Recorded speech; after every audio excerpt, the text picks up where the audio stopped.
My name's Fred. I'm 28 years old, and I work as a DJ at a college radio station that's been running since the 70s. I also teach part-time. Communications department. I show the students how to hold a camera without shaking, how to angle the light so it doesn't bounce off your forehead, how to speak into a mic like it matters. Most of them are still figuring out how to sit up straight. You'd be surprised how many people forget their posture the second a camera's on them. I'm not full-time faculty or anything fancy. I don't wear a tie. I wear jeans and a flannel shirt most days. And if it's cold, I throw on a zip hoodie with the station's old logo across the back. A sort of disco ball with headphones. The kids think it's retro. It's not. It's just old. By day, I babysit undergrads with cameras.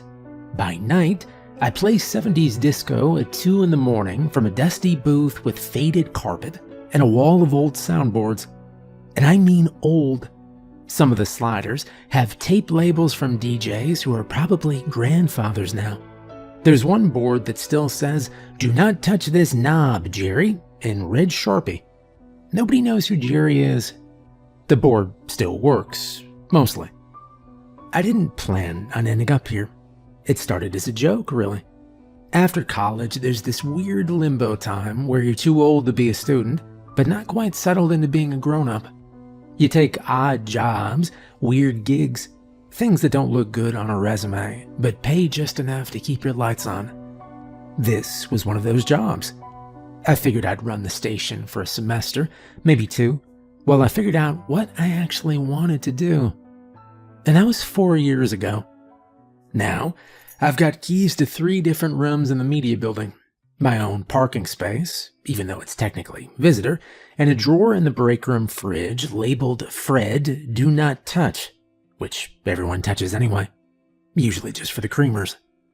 It's not a glamorous life, but it's mine. The hours are weird, but steady. I get weekends off, and we don't do summer classes, so I get a full 3 months every year to do nothing. I tell people I use the time to work on music, but really I just sleep. Or take the same long walk every morning to the same corner store where the same guy behind the counter asks me if I want my usual. I do. There's a rhythm to the job. A slow, easy beat. Like one of those old disco tracks with the long intros. Nothing happens fast. The students rotate every semester, and they're all full of energy at first. They wear their little lanyards and carry notebooks they'll stop using after the 3rd week. I teach them how to sit behind a desk without fidgeting. I let them pretend to read fake news from fake teleprompters in a fake morning segment. They love it. They ask questions like, "Is this what the real news is like?" And I tell them, "No, this is more honest." Some of them laugh. Most of them don't get it. But yeah, and I love it. I love all of it. I love the smell of the old carpets in the booth. I love the way the mic feels warm after you've been talking into it for an hour. I love the blinking red on-air sign above the door, even though it buzzes sometimes, and we've never been able to fix it. The studio itself hasn't changed in years. The main booth still has that old shag carpet on the walls. It's supposed to be for soundproofing, but really it just makes the place feel like the inside of a van from 1978. There's a window between the booth and the control room, and half the time it's fogged up from the AC running too long. The paperwork. My gosh, it's a nightmare, don't get me wrong. We have to log everything. Every track we play, every second we're on air, every student who touches the equipment. There's a folder in my desk just for incident reports, though we've only had 2 in the last 3 years. One kid tripped over a cable and broke a light. Another tried to bring his hamster on set for a live animal segment. It went exactly how you'd think. The coffee's free in the break room, which helps. It's terrible, but it's hot, and it comes out fast. There's a vending machine that takes quarters and only quarters. The best part, though, it's the students. They're so full of ideas, full of questions. They remind me of myself back when I still thought being on air meant something big. There are some strange things, though. And I'm not talking about the usual haunted campus stuff. You know the stories. Cold spots, lights flickering. Some girl drowned in the pool in 1972 and now her ghost checks IDs at the front desk or whatever. No. I mean, strange things. Things with rules. We have rules in the booth. Not your usual safety rules, stranger ones. Specific. Odd. They're written on a laminate sheet inside the booth, tacked to the corkboard under the broadcast schedule. Nobody knows who wrote them, but I have been here 4 years and I have seen what happens when you break one. So, if you're still with me, buckle up. I've got stories, and every single one starts with a rule. The first rule is simple. Stay inside during your entire shift. Now that might sound easy.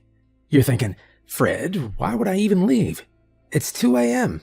You're in a booth, there's music playing, coffee in the break room. Why leave? Exactly. That is the right way to think. But sometimes people do. And that's where things go wrong. They call it the graveyard shift for a reason. I used to think that was just a figure of speech, a way of saying late as hell without sounding dramatic. But here on this campus, it feels more literal. See, there's a church about 2 blocks from the station. It's an old one, brick with stained glass windows that always look wet, even when it hasn't rained. I think it used to be part of the college, maybe back in the day when they had nuns teaching Latin or something. Now it's just there. Some students still go to Sunday Mass, not many. Right next to that church, and I mean right next to it, like the lawn just rolls into it, is the town's local graveyard. Now, why the hell would the city graveyard be placed next to a college campus? I have no clue. Maybe they ran out of space. Maybe it was just convenient. Maybe some city planner had a weird sense of humor. Give the kids a dorm, a cafeteria, and a direct view of death. Ask the mayor, I'm just the DJ. Anyway, you can see the graveyard from the back hallway of our building. There's a little service exit behind the sound booth, leads out to a loading dock.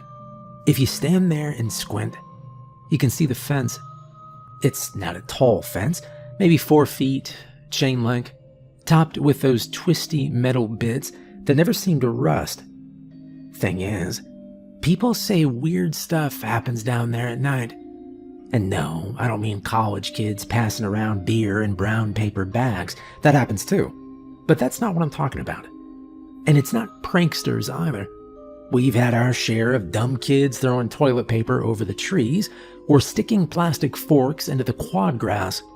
But even those guys don't mess with the graveyard. They say, and by they, I mean just about anyone who's worked a late shift on this campus, that you don't go near that place after dark. I used to roll my eyes at that. But there's something about that place.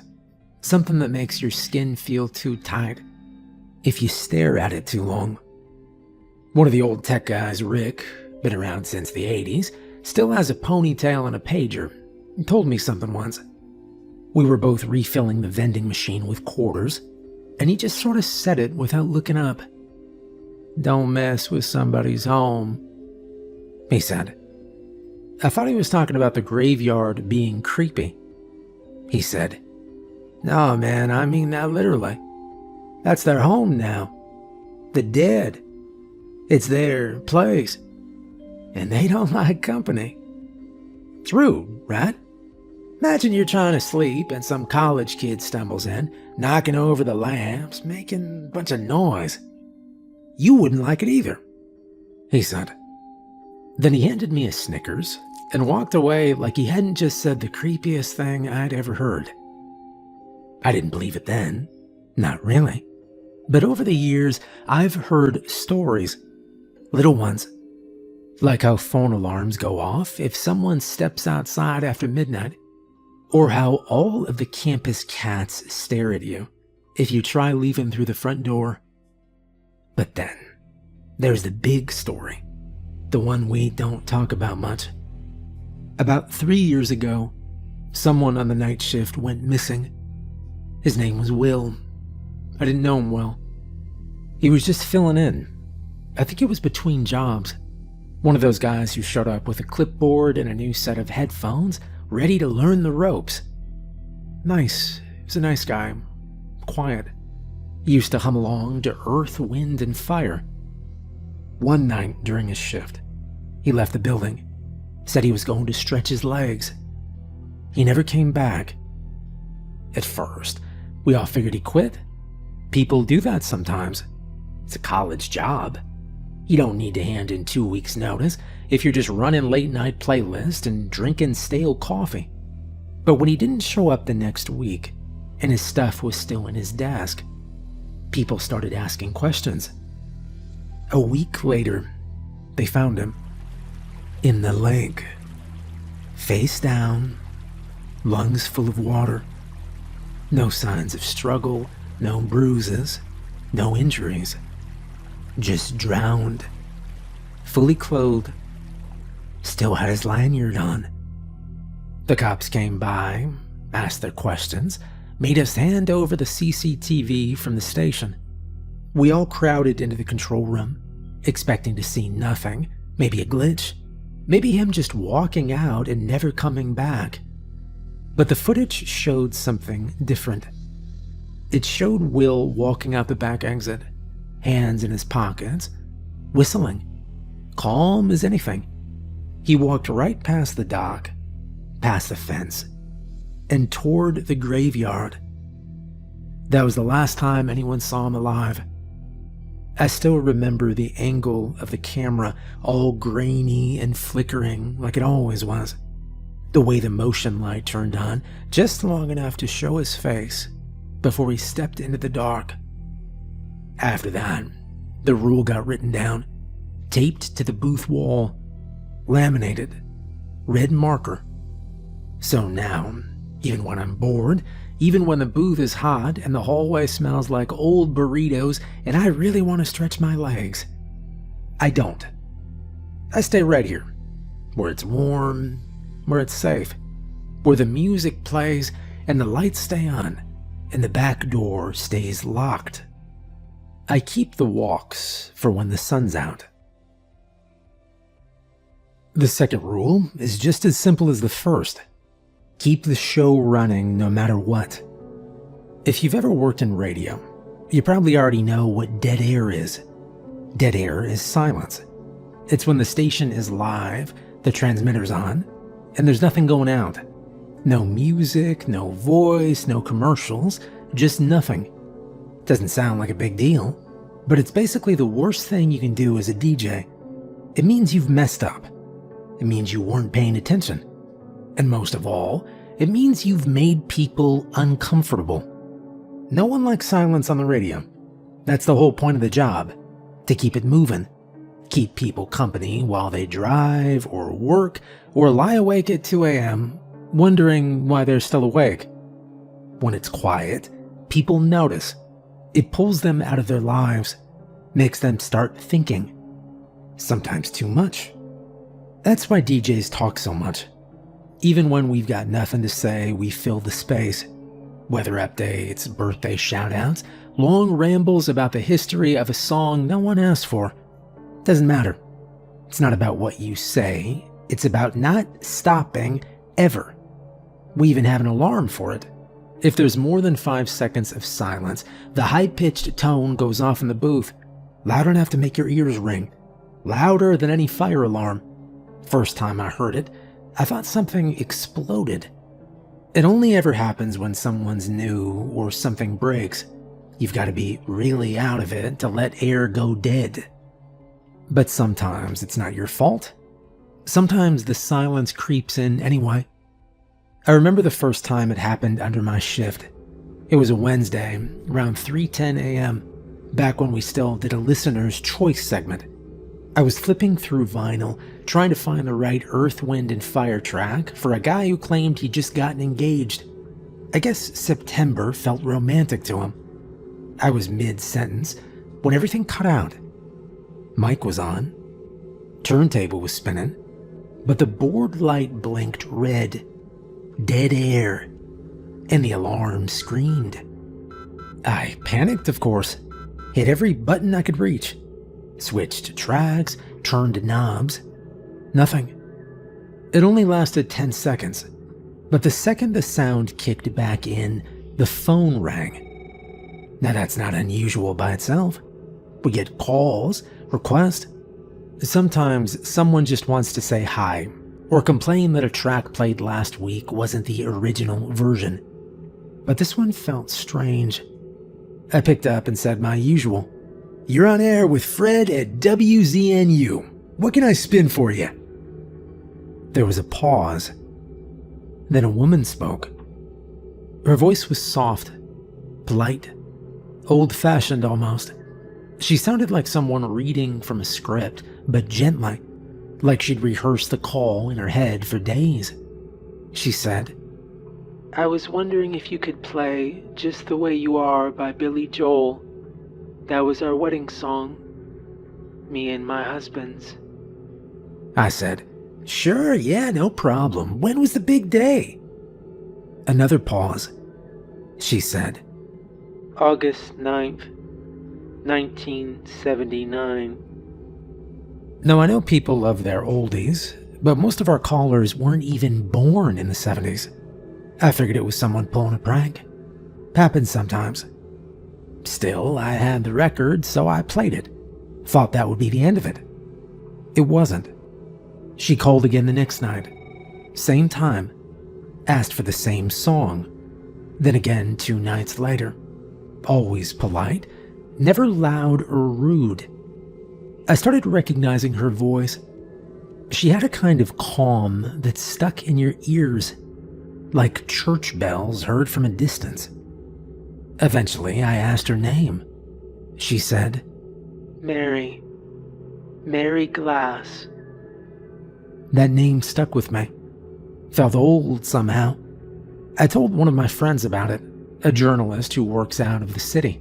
He's the type of guy who digs through public records for fun. I figured he'd laugh. Instead, he called me back the next day. "Hey, Fred, you wanna know something weird?" he asked. "Always." "She's dead." "Who?" I asked. "Mary Glass. Died in 1979. Car accident.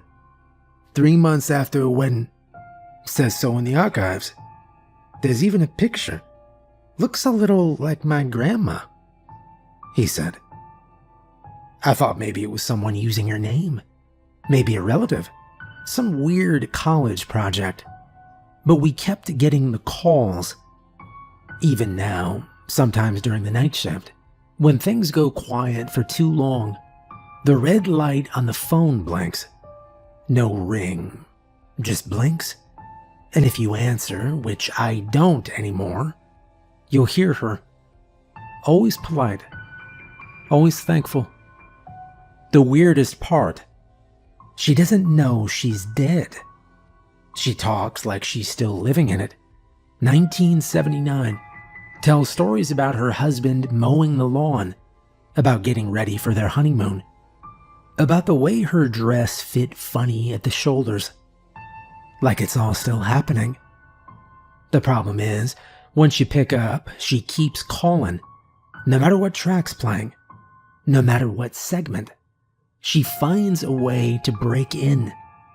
We had one intern, Cole, who thought the whole thing was fake, picked up on purpose, laughed and played along. But his next 3 shows were a disaster. Every time he tried to talk, the mic would cut out.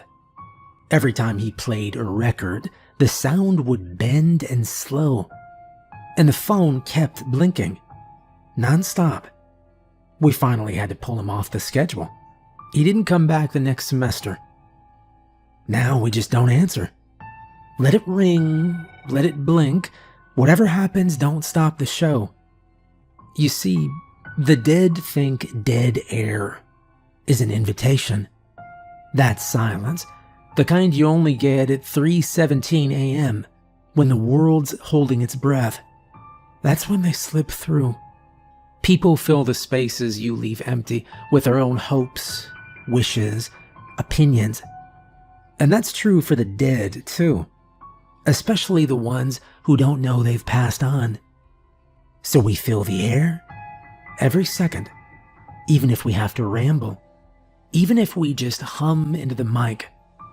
I have told every new DJ the same thing. Don't let the silence settle, not even for a moment. Because once you've invited the dead in, it's hard to get them out. The third rule might sound strange if this is your first time working radio. Rule number 3, ignore station number 7. You probably don't know what I mean by that. That's fine. Most people don't when they're new to this job.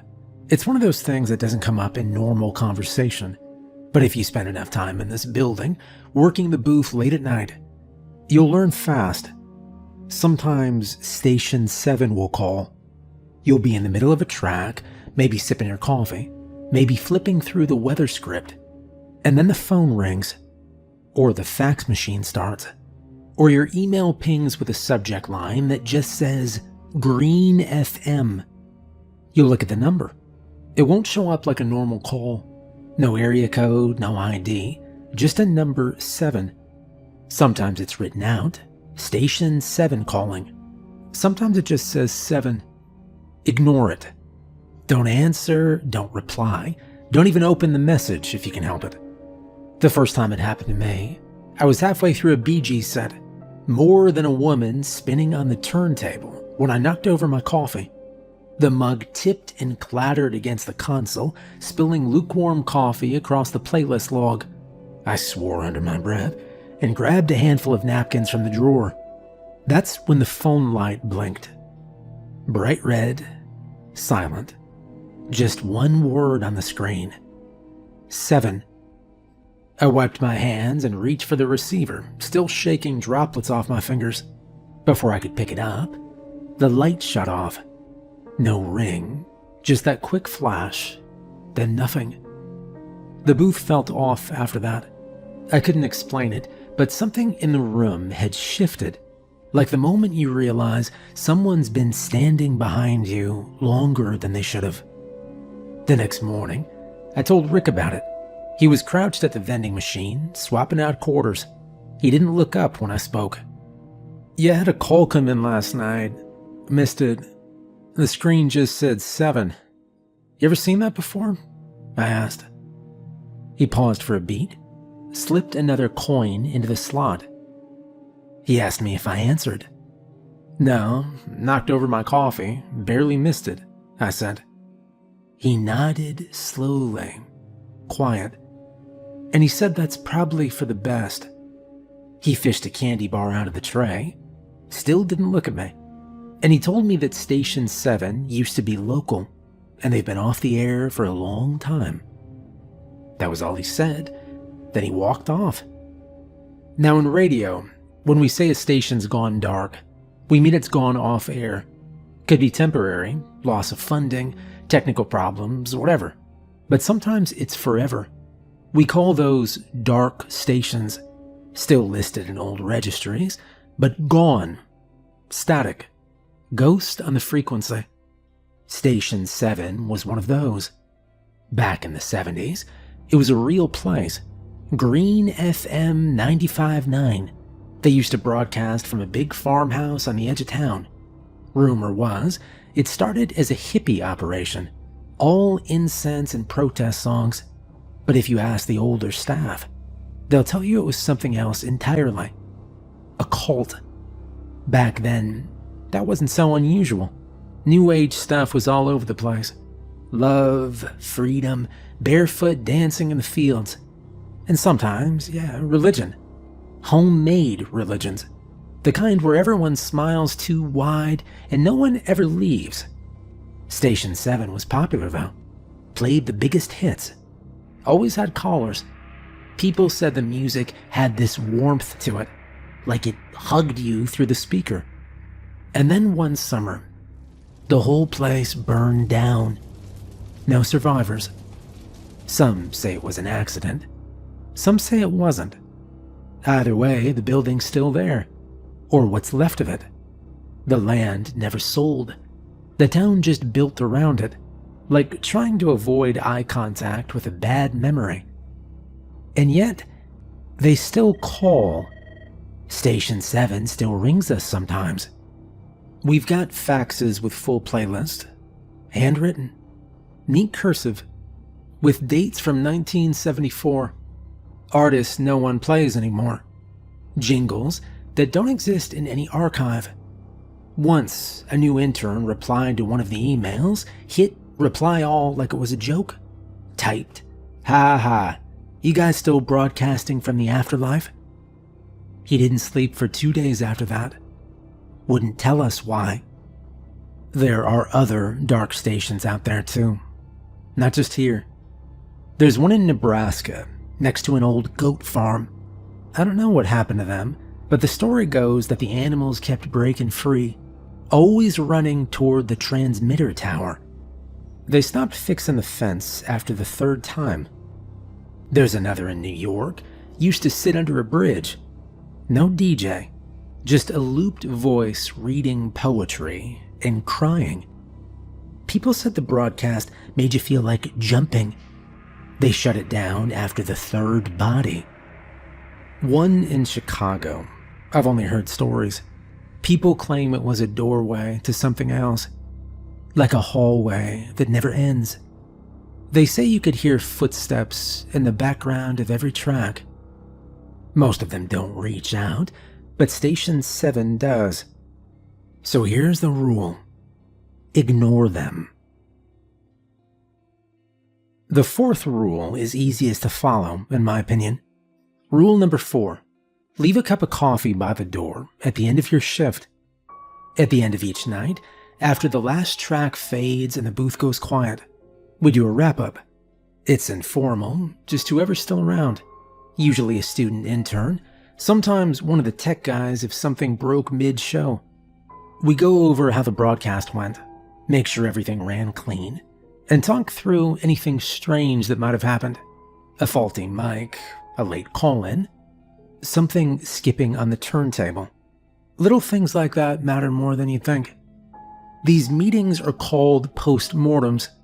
That's the actual term. Production people use it all the time, a breakdown after the fact. I always thought it sounded too dramatic for what we do, but the name stuck. Even the new kids start calling it that after a few weeks. They like how serious it sounds. We don't have a real conference table or anything. Most of the time we just sit on the edge of the stage in Studio B, legs dangling off the side, drinking whatever's left in our cups. I like hearing how the students describe the night. They notice different things. Energy in the room, tone of voice, weird silences that only they seem to catch. Sometimes they surprise me. Once everyone's had their say, they start heading out. One by one, they grab their bags, check their phones, and disappear into the hallway. The doors shut behind them.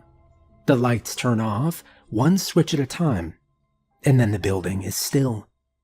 That's when I go to the back kitchen. Not the nice one with the new coffee machine. The smaller one, with a warped counter and the peeling linoleum floor. The old fridge buzzes when it runs, and there's always a slight smell of burnt toast, even when no one's cooked anything.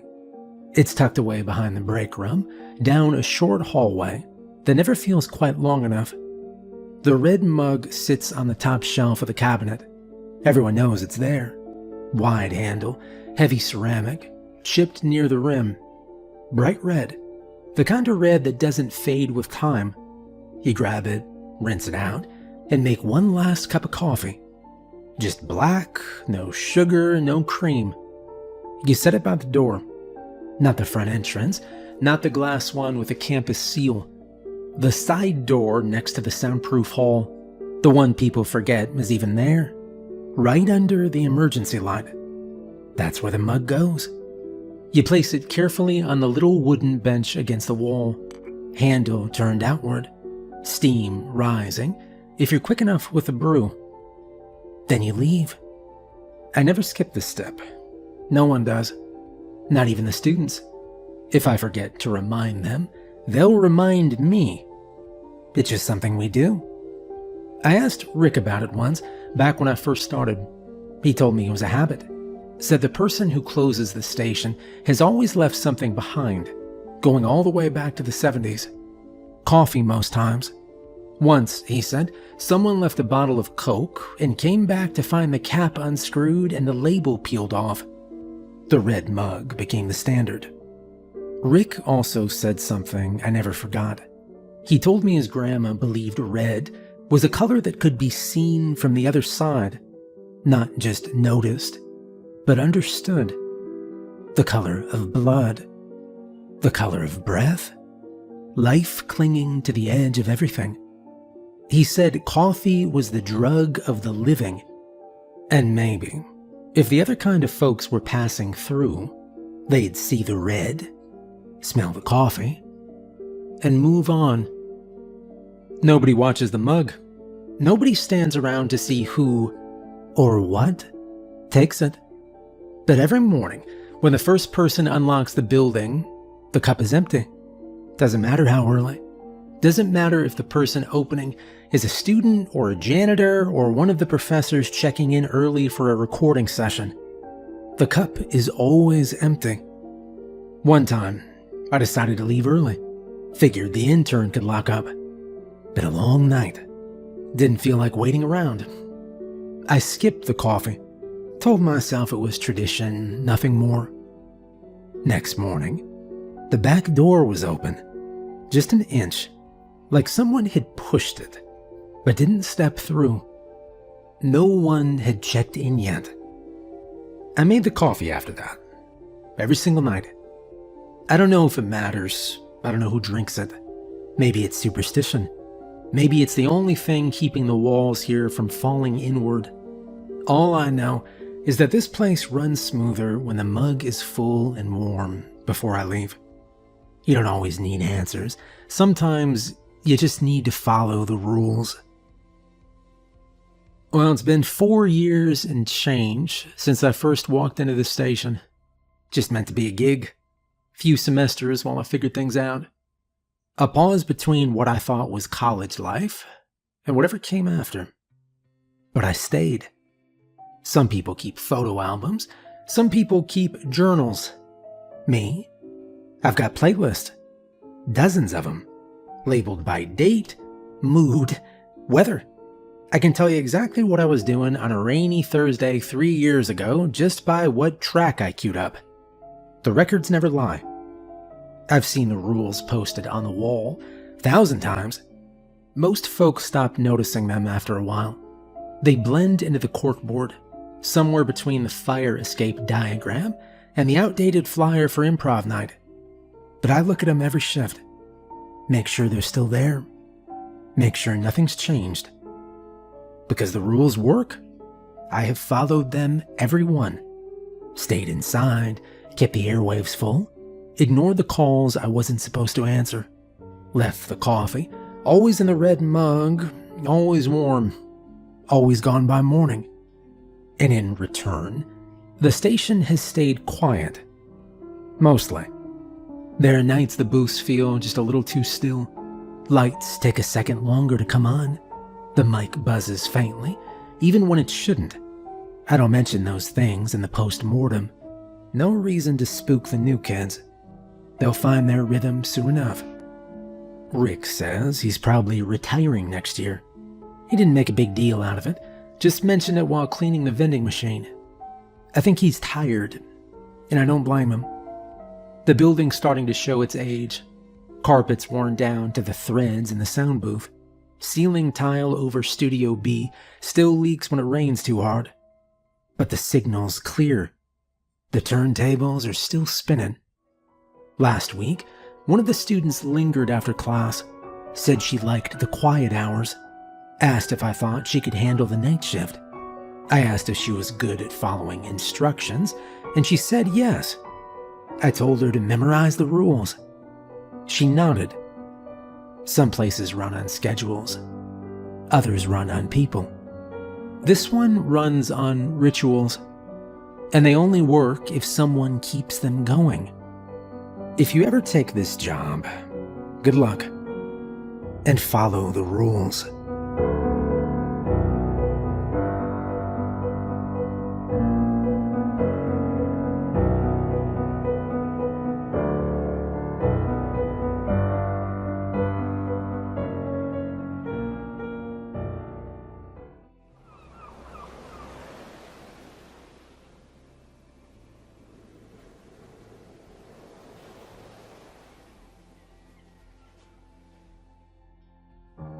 My name is Daniel. I drive for Uber in Oakland.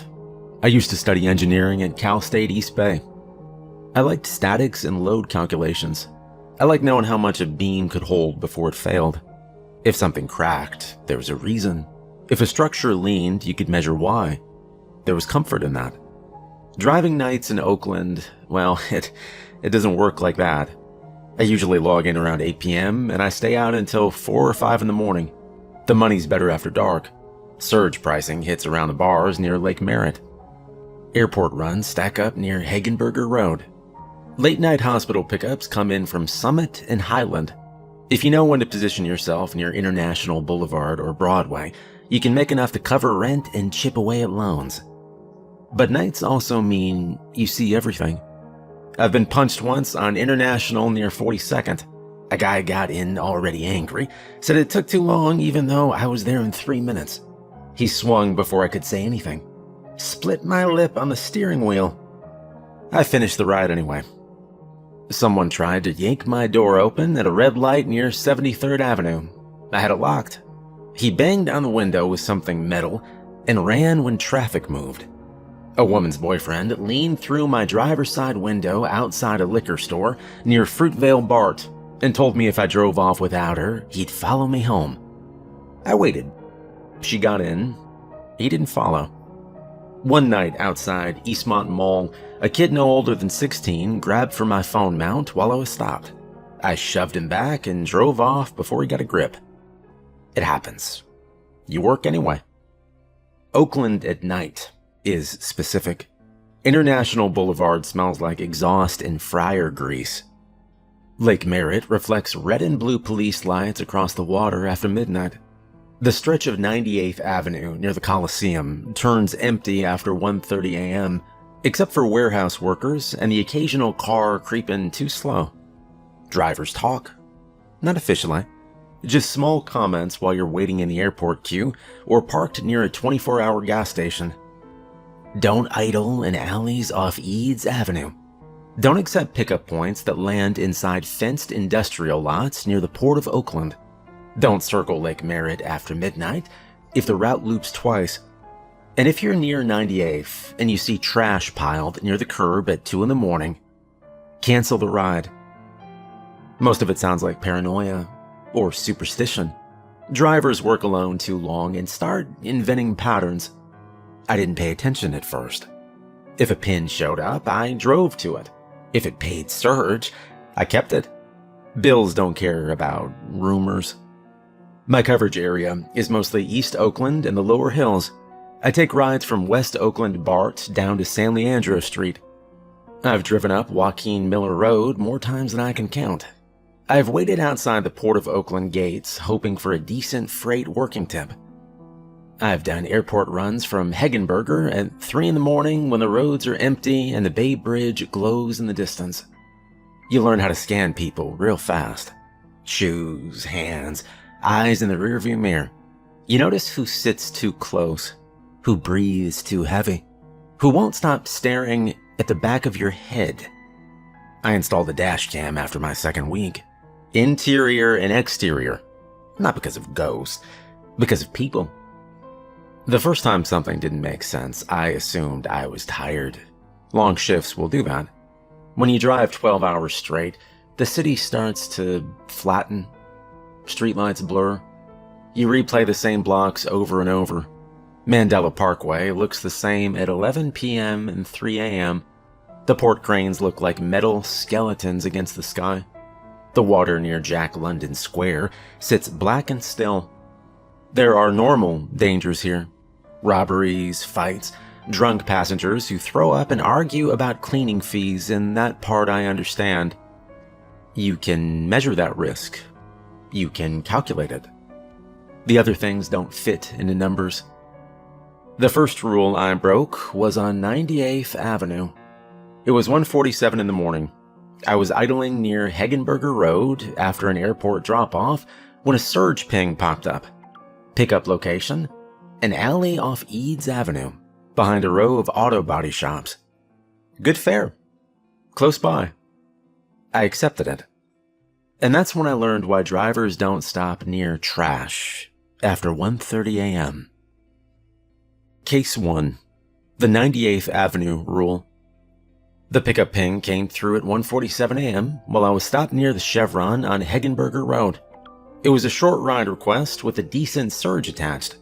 The pickup location sat just off 98th Avenue, down a narrow alley behind a row of auto body shops near Eads.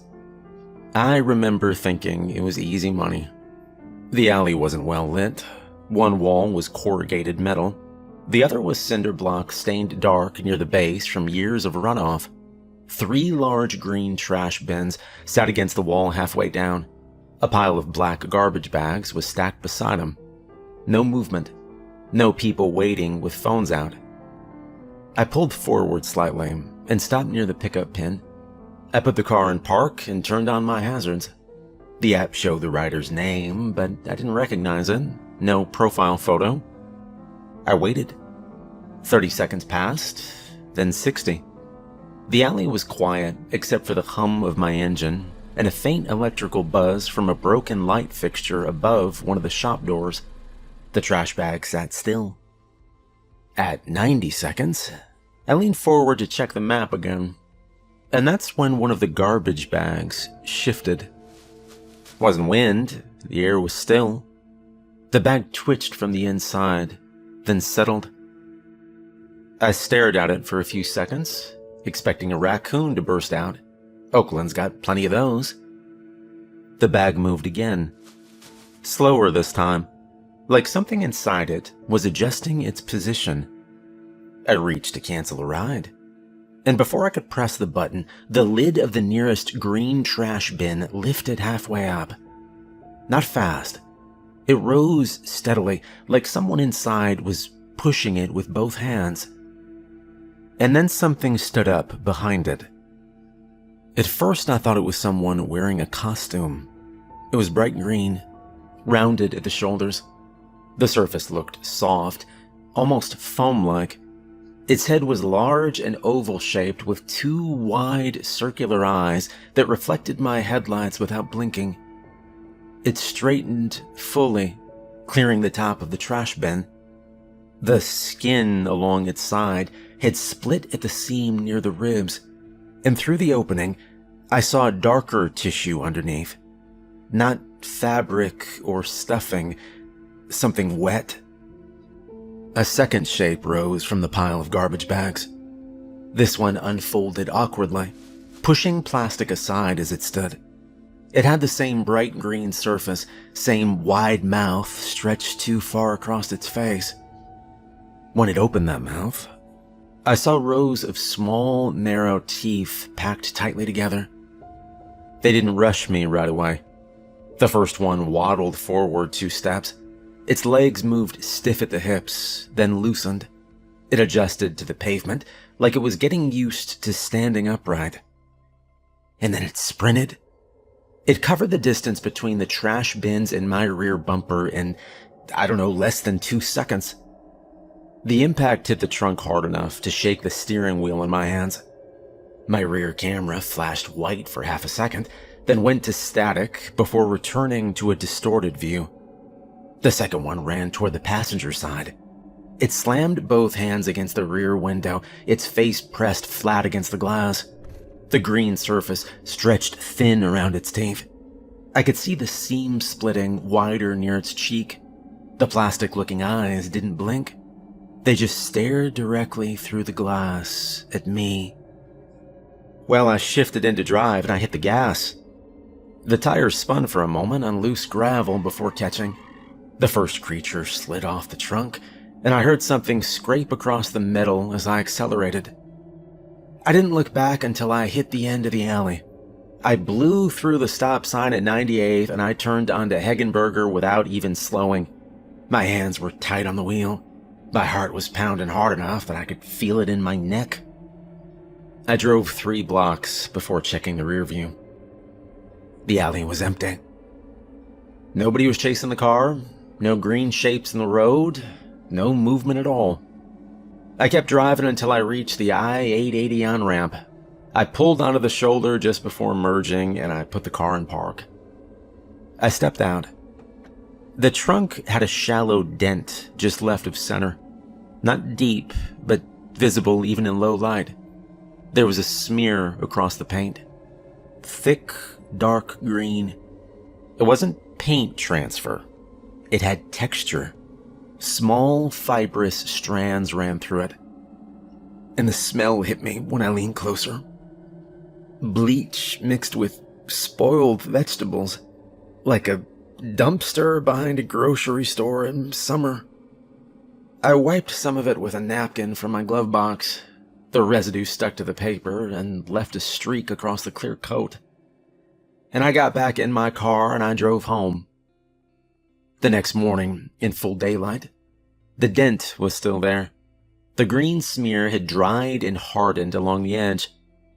I tried to scrub it off at a self-serve wash on International Boulevard.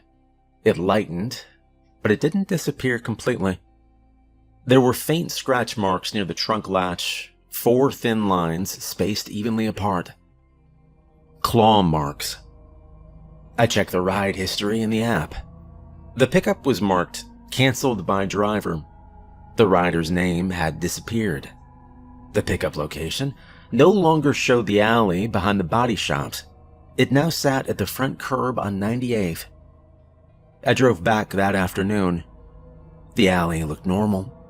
Trash bins upright, garbage bags stacked neatly. No damage, no dents in the bins, no green residue on the pavement. I stood there for a minute, staring at the same spot where the first one had stood up. A man from one of the shops stepped outside to smoke and asked if I needed something. I told him no and left. After that night, I stopped accepting any pickup where the pin landed inside an alley.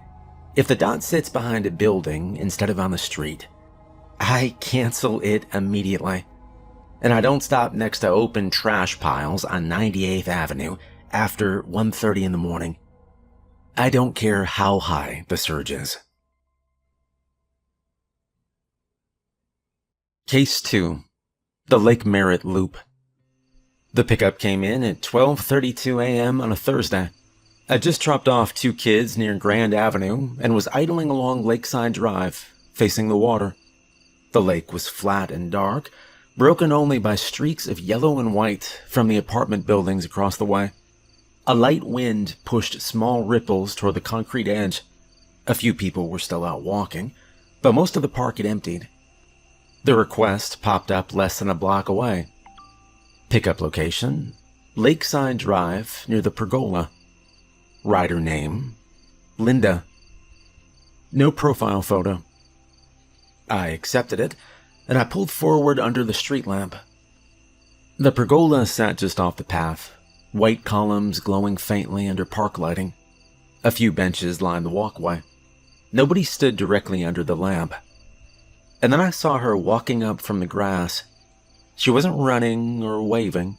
She just walked straight toward the car, like she already knew which one was mine. She was barefoot. Her hair was dark and wet, hanging in thin strands against her cheeks and neck. Wasn't damp like sweat. It looked soaked. Her dress clung tightly to her legs and waist. No jacket, no purse, no shoes in her hands. She opened the rear passenger door and slid in. The seat cushion made a soft sound under her weight. "Daniel?" she asked. "Yeah," I said. "You're Linda?" She nodded. The destination on the app read Grand Lake Theater. Easy ride. Around the lake, up Grand Avenue, 2 turns and done. I pulled away from the curb and merged onto Lakeside Drive. The navigation arrow traced the edge of the water in a smooth curve. I checked the rearview mirror. She sat upright, hands folded loosely in her lap. Her eyes weren't on me. She stared out the window at the water sliding past. I saw her hair dripping occasionally onto the seat. I heard it, a faint tap when droplets hit vinyl. "Long night?" I asked. She didn't answer. I figured she'd had a few drinks and didn't want to talk. That wasn't unusual. As I passed the intersection near Bellevue Avenue, the navigation screen flickered.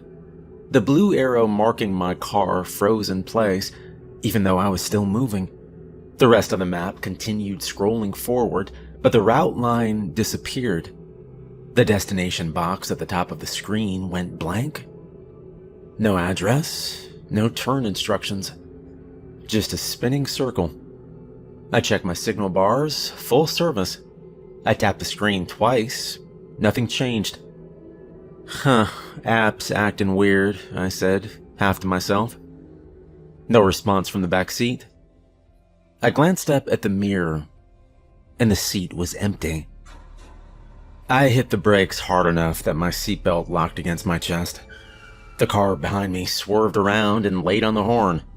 I steered toward the curb near a patch of grass and turned on my hazards.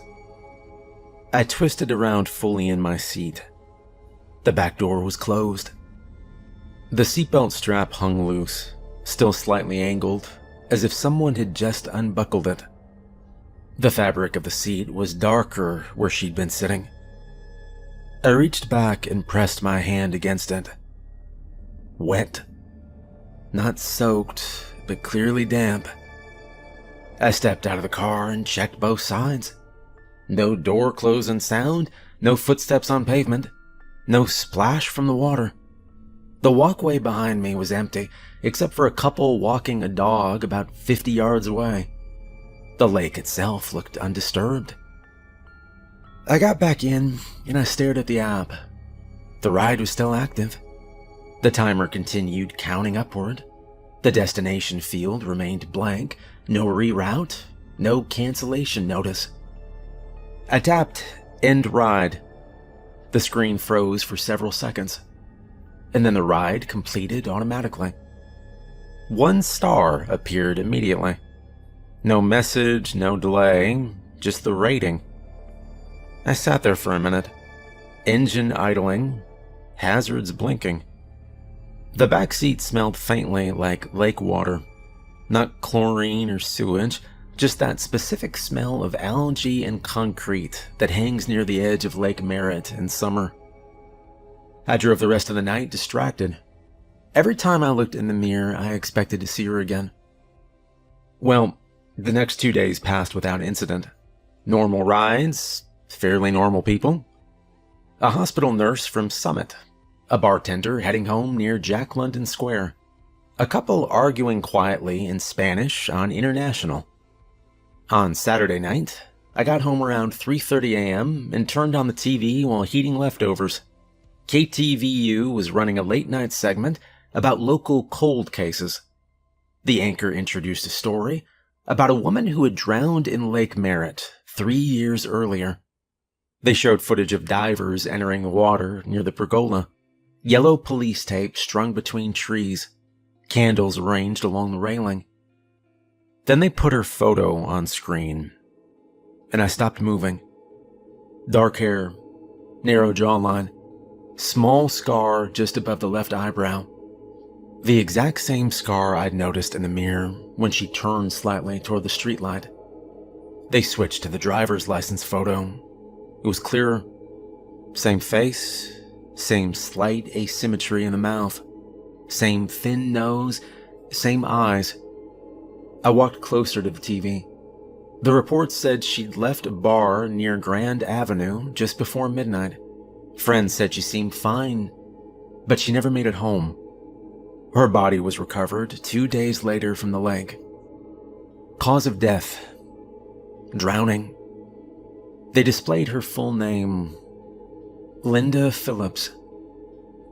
I muted the TV and I stood there for a long time. The backseat of my car still smelled faintly damp the next morning.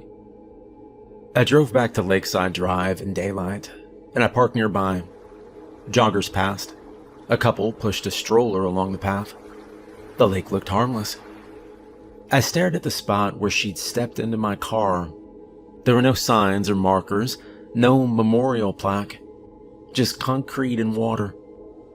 Since that night, I don't complete full loops around Lake Merritt after midnight.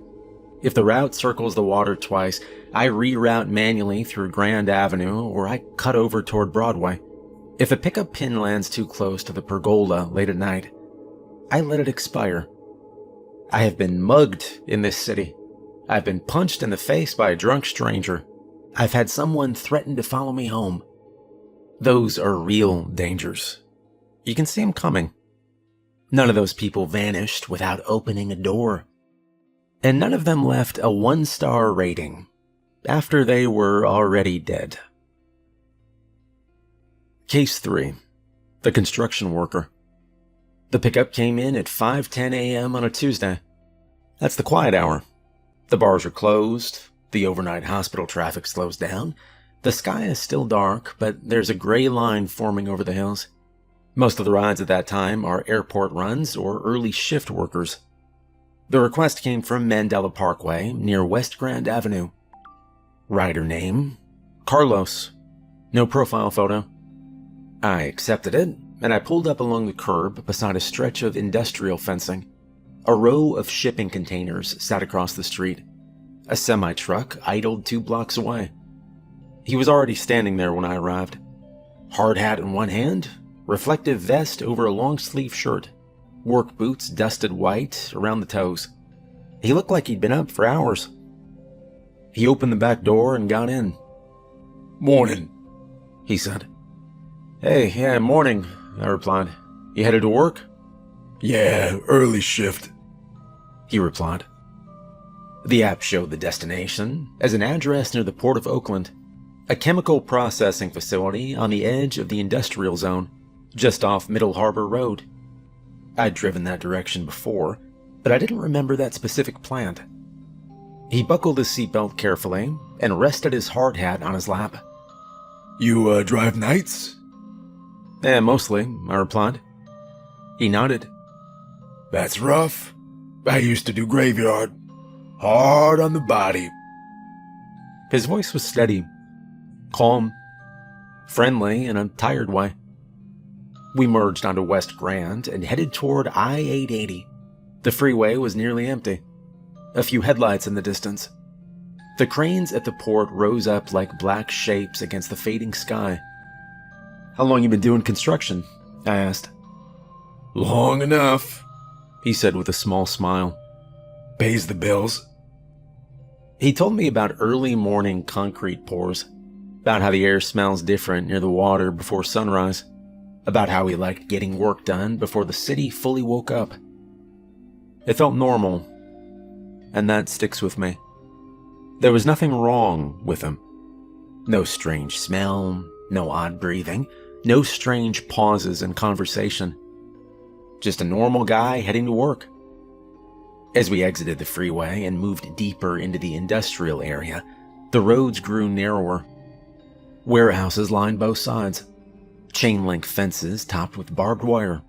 Security cameras mounted on poles. The address was about a mile ahead. "So you ever get, weird riders at night?" "Sometimes," I replied. "Drunk people, mostly." He nodded. "Yeah, I bet." There was a pause, and then he added, "You know, it's always nice to talk to good people." I glanced at him in the mirror. He was looking straight ahead, not at me. We turned onto the final road. The address was coming up on the right. Except there was no building. I slowed down. The app's blue arrow pointed directly to a stretch of cracked concrete behind a rusted chain-link fence. No facility, no lights, no structure at all. Just an empty lot covered in weeds and debris. I pulled to the curb and put the car in park. This doesn't look right. Is this address correct? I turned around, and the back seat was empty. The hard hat was gone. The seatbelt strap hung loose, still angled across the seat as if it had just been unlatched. I stepped out of the car. The fence had a sign bolted to it. Facility closed. Chemical accident. Unauthorized entry prohibited. Below that, smaller text listed the year. 6 years ago. The name of the plant was printed at the top, and it matched the destination in the app. I walked closer to the fence and looked inside. The concrete foundation was cracked and blackened in places. Metal beams lay twisted near the far end of the lot. Nothing stood taller than my waist. The app chimed softly. Ride complete. 5-star rating. A tip notification followed seconds later. I got back in my car, and I stared at the back seat. Dry. No dirt, no footprints, no water. I picked up my phone, and I searched the plant name, and the first result was a news article. Explosion at chemical facility near Port of Oakland. 8 workers killed. The article was dated 6 years earlier, and there was a group photo attached. Construction crew standing in front of the plant months before the accident. I zoomed in. Third man from the left. Hard hat tilted slightly back. Same dark hair. Same square jaw. Carlos. I sat there with the engine idling. Traffic began to pick up as the sky lightened. A delivery truck passed behind me.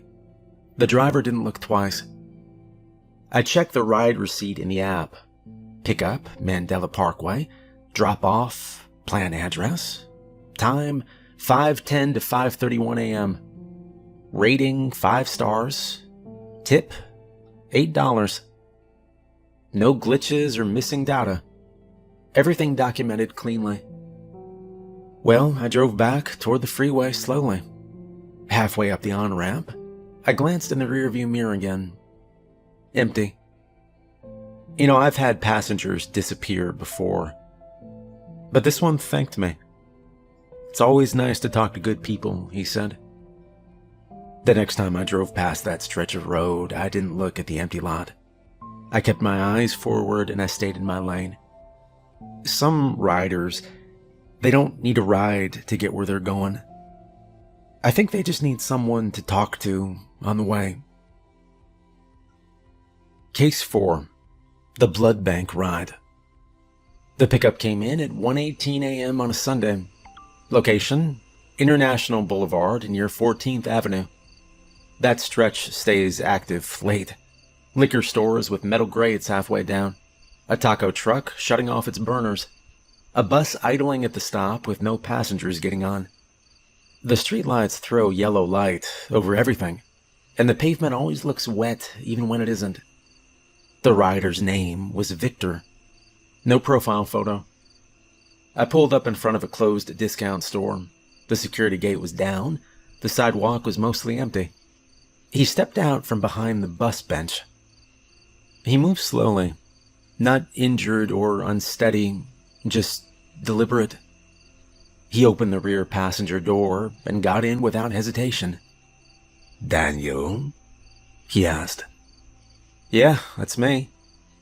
He shut the door gently. And the smell hit me immediately. Rot. Not garbage rot or sour milk. It was heavier. And underneath it, it was almost like the scent of blood. Iron. The kind you taste when you bite the inside of your cheek. It filled the cabin in seconds. The destination in the app read Blood Source Donation Center on Broadway. Open 24 hours. I pulled back into traffic, and in the rearview mirror I got a clear look at him. His skin was pale in a way that didn't match the lighting. Not just light. It looked stretched tight across his cheekbones. His lips were thin and almost gray. His hair was combed straight back, dry and flat. He wasn't looking out the window or looking at the dashboard. He was staring directly at the back of my head. "So you, heading to donate?" I asked. He didn't answer. Instead, he smiled slowly, and I could see his teeth were small and evenly spaced. Very even and very clean. The grin didn't reach his eyes. We passed 19th Avenue, and the car felt smaller than usual. The smell of rot stayed steady. He leaned forward slightly, just an inch. The distance between his face and my headrest closed. In the mirror, he didn't blink. Not once. At the next red light near 23rd Avenue, I watched his reflection carefully. His chest wasn't rising. There was no visible breathing that I could see. Instead, the muscles in his throat pulsed once every few seconds. A slow contraction under the skin. He leaned closer again, another inch. I adjusted my seat forward slightly without making it obvious, and his grin widened. We drove in silence for another block, and I felt his eyes fixed on the back of my skull. The light ahead turned yellow, and I braked hard. Something slid off the dashboard and dropped into my lap. The silver necklace my grandfather gave me when I was a kid. Thin chain, small pendant, plain silver. I usually keep it resting near the base of the windshield, and it had shifted forward when I stopped. I picked it up without thinking. The metal felt cool in my hand. I lifted it, and I hooked it over the rearview mirror. The chain swung gently in front of the glass. In the mirror, his reaction was immediate.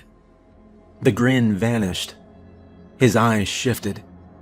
Not to me, to the necklace. His body stiffened against the seat back. The smell of rot didn't disappear, but it seemed like it changed. It thinned. His jaw tightened. "Let me out," he said. We were still 3 blocks from the blood bank, but I didn't argue. I unlocked the doors. He moved fast. The door opened before the car fully stopped rolling. He stepped out onto the sidewalk without looking back. The door shut firmly, and I checked the mirror.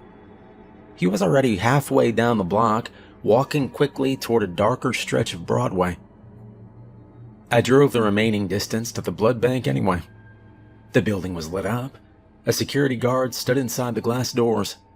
2 cars were parked in the lot. No one matching his description was walking toward it. The ride completed automatically in the app. No rating, no tip, no complaint. When I got home, I left the necklace hanging from the mirror, and I have not taken it down since. I don't know what he was. I only know that when he saw that silver necklace, he wanted out. Case 5.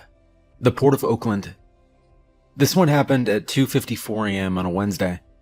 I was parked near Jack London Square after dropping off a couple from Uptown when the request came in. Surge was high near the port. Pickup location sat inside the container yard off Middle Harbor Road. That's unusual. Most port workers meet rides outside the gate. I almost declined it, and then I saw the fare, and I accepted. Now the road toward the port is wide and mostly empty that time of night. The crane stands still over the water. Floodlights wash everything in hard white light. Stacks of containers rise like metal buildings on both sides. The app directed me to Gate 4. The guard booth light was on, but there was no guard inside. The gate arm lifted automatically as I approached. I didn't scan anything. It just went up. And maybe that should have been enough to turn around, but instead I drove through. The route took me down a narrow service lane between container stacks. My headlights reflected off red, blue, and gray steel walls on both sides. The pickup pin sat ahead near a red container. 3 trash bins were lined up against it. Green lids, one slightly tilted. I stopped 20 feet away. No worker or hard hat or movement. And then I smelled it. Bleach. Underneath it, spoiled vegetables. Sour and heavy. Like produce left sealed in plastic too long. I remember the exact same smell from 98th Avenue. My stomach tightened. The rear camera flickered on without me shifting. The image shook for a second. The trunk alert lit up. Trunk open. I hadn't touched the release. In the rearview mirror, the back seat was empty. In the camera feed, the trunk lid was raised halfway, and something green unfolded from inside. This one was big. Its surface was the same foam-like green texture. The seam along its side split wider as it stretched.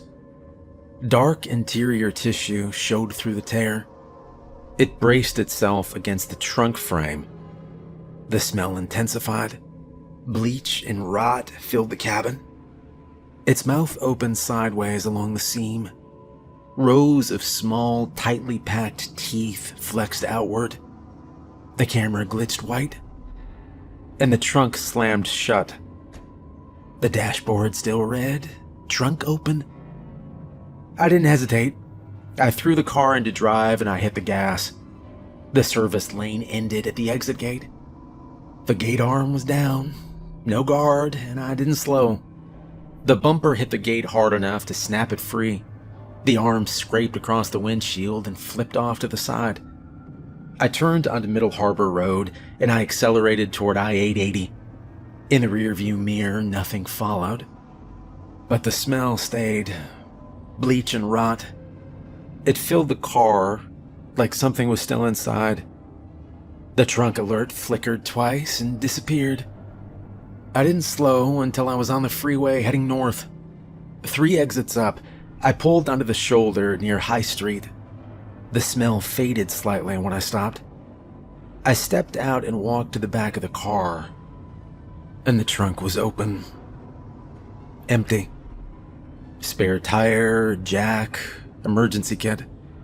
But there was a small section of green residue, and I could see claw marks. The lining smelled like cleaning chemicals and sour produce. The app showed rider unavailable, ride canceled.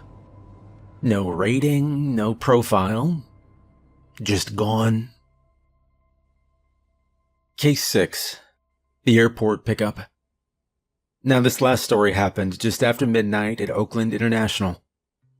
Now, airport rides are usually pretty simple. You sit in the designated queue, wait for the app to assign you, and you pull to the curb when the passenger walks out. Most of the time, it's business travelers with rolling suitcases, or college kids coming home for the weekend. This one was from Terminal 1. Rider name, William. No profile photo. I pulled into the pickup lane under the blue rideshare sign. Automatic doors slid open and shut behind a stream of passengers. A few people stood around checking their phones. A Southwest flight had just landed. He walked out alone. Early 20s, short dark hair, clean shaven, no luggage. He wore jeans and a black Def Leppard jacket. The logo across the back faded and cracked from age. He spotted my car and gave a small wave. "Hey, Daniel?" he asked as he opened the back door. Yeah. He slid into the seat and shut the door carefully. "Hey, I appreciate you picking me up this late." "No problem," I replied. "San Leandro, right?" "Yeah, near Washington Avenue." The address matched the one in the app. We pulled away from the curb and merged onto Hegenberger Road. The airport lights receded behind us. The road was mostly empty. "So you coming back home?" I asked. "Yeah, it's been a while," he said. He leaned back in the seat, looking out the window at the passing streetlights. "How's your flight?" I asked. He didn't answer. Instead, he said, "So how long you been driving?" "Oh, couple years," I began. "Mostly nights." Yeah, it's good work, right? His voice stayed calm, friendly. He asked if I liked it, and I told him it paid the bills, and he nodded like that made sense. We merged onto I-880 northbound. Traffic was light. The freeway hummed under the lights. The port crane stood dark against the sky to our right. He asked about my favorite late-night food spots in East Oakland. I told him about a taco stand near East 14th that stayed open late. He smiled. Man, he said quietly, I miss that. We exited towards San Leandro and followed the app's directions through a quiet neighborhood. Single-story houses, porch lights glowing softly, lawns cut short. Hey, that's it, he said, pointing ahead. Blue house on the left. I slowed and pulled to the curb in front of a small house with a trimmed hedge and a narrow driveway. A street light cast a pale glow over the lawn. I shifted into park. Well, we're here, I said. No answer. I glanced at the rearview mirror, and the seat was empty. I turned around fully in my seat. The back door was closed. The seatbelt lay flat against the cushion. Nobody there. My heart kicked once, hard. I opened the driver's door and stepped out onto the street. The air felt cooler than before. I walked around to the back passenger seat and opened it. Empty. But something was lying across the seat. The black Def Leppard jacket. I reached in and picked it up. And it was hot. I dropped it instinctively, and I let it fall onto the pavement.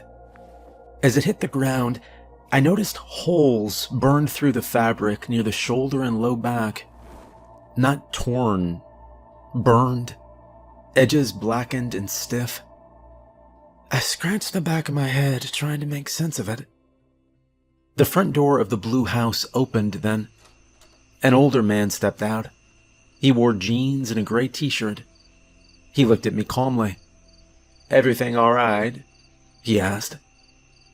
Yeah, I said. And then I paused. I looked down at the jacket on the street. Sir, I said, you ever feel like you've seen a ghost? He didn't laugh. He stepped off the porch and walked toward the curb.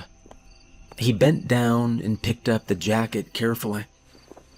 He looked at the back first, and his expression changed. He turned it over and checked the tag near the collar, and his fingers trembled slightly.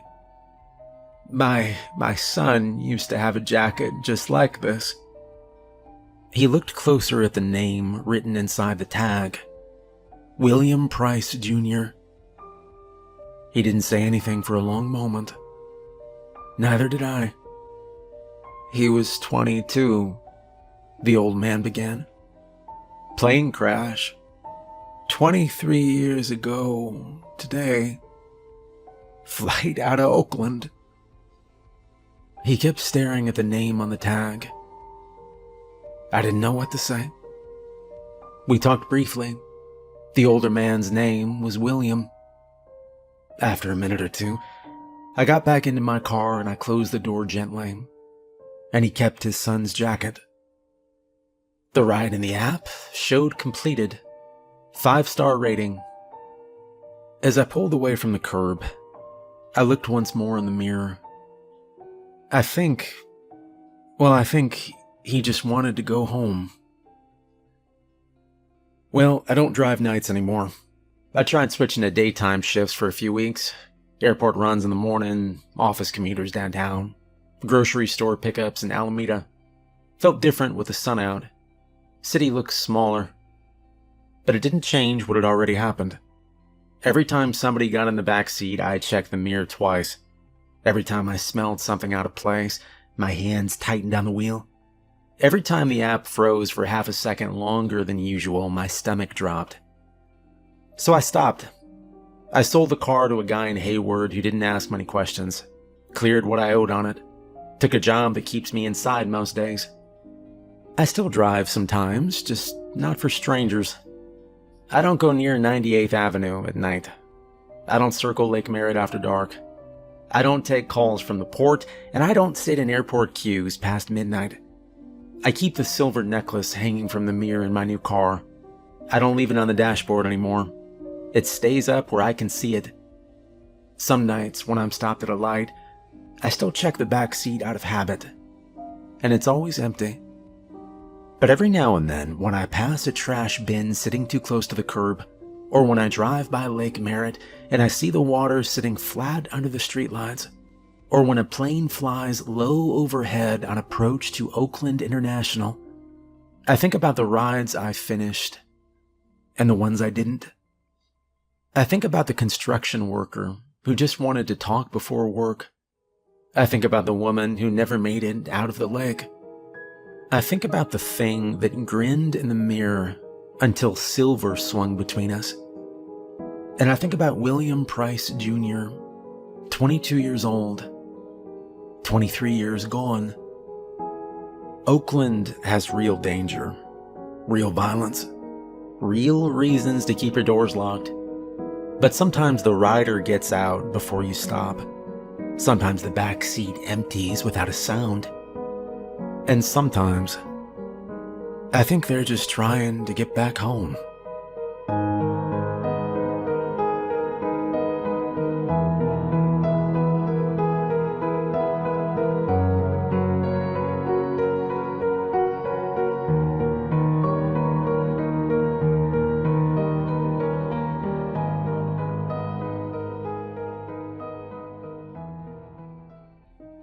Well, get ready for the craziest story you've ever heard. It's true, too, though I don't think you're going to believe it. So where do we begin? About me. I'm not 40 yet, alright, but I am pretty close. Time goes by fast, kids. One day you're in your 20s thinking you have got all the time in the world, and then suddenly you're standing in your kitchen, staring at a stack of overdue bills, realizing you've got nothing put away. No savings, nothing. I used to have a decent job, too. Warehouse work. Long hours, steady enough paycheck to keep me afloat. But I've got a bit of a temper. My boss was going really hard on me one day. Really laying into me over something stupid. The kind of thing you could fix in 30 seconds if you weren't trying to make an example out of somebody. I snapped. Yelled at him in front of everybody. I didn't just cross the line, I stomped on it, and that was it, I was gone. So there I was, broke, out of work, and feeling like the walls were closing in. No plan, no safety net, just me, cheap beer, and overdue bills. And that's when I saw the ad. Wasn't on a job site. Nah, this was old school. I'd grabbed the newspaper out of boredom, and there it was. Tucked between a used car listing and an obituary. Janitor wanted. School. That's it. No phone number, no name. Just an address and a time. The time was the weird part. Midnight. Not 9 in the morning, not after lunch. Midnight. Who the hell interviews someone for a janitor job at midnight? But I didn't have the luxury of being picky. Work was work. I hopped on I-90 that night and started the drive. Old Chevy humming along, gas gauge a little too close to E for comfort. By the time the needle dipped past the red, I knew I had to stop. And that's how I ended up in a place called Daggerland. Wasn't much of a town, just a few blocks strung together with old brick buildings, half the lights burned out on the street lamps. I pulled into a gas station that looked like it hadn't been remodeled since the 70s. Hand-pumped my gas, grabbed a stale coffee from the cooler inside. And that's when I saw it. The biggest German Shepherd I have ever laid eyes on. Thing was a beast. Broad shoulders, thick coat, head held high like it owned the whole street. But what really froze me were the scars. Gouges right across its face. Deep claw marks, like something with bear-sized paws had tried to rip it apart. Ugly lines carved from its muzzle up past its eye. And yet, somehow, the dog wasn't mean.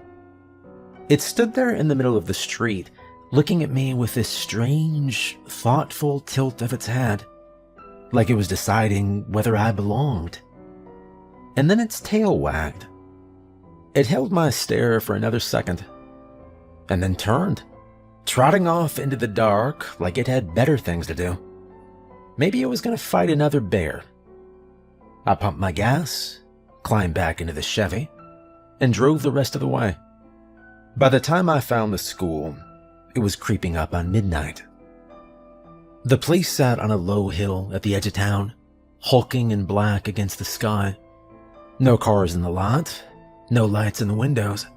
Just a long, square block of brick with weeds crawling up the walls and a broken chain-link fence sagging around the property.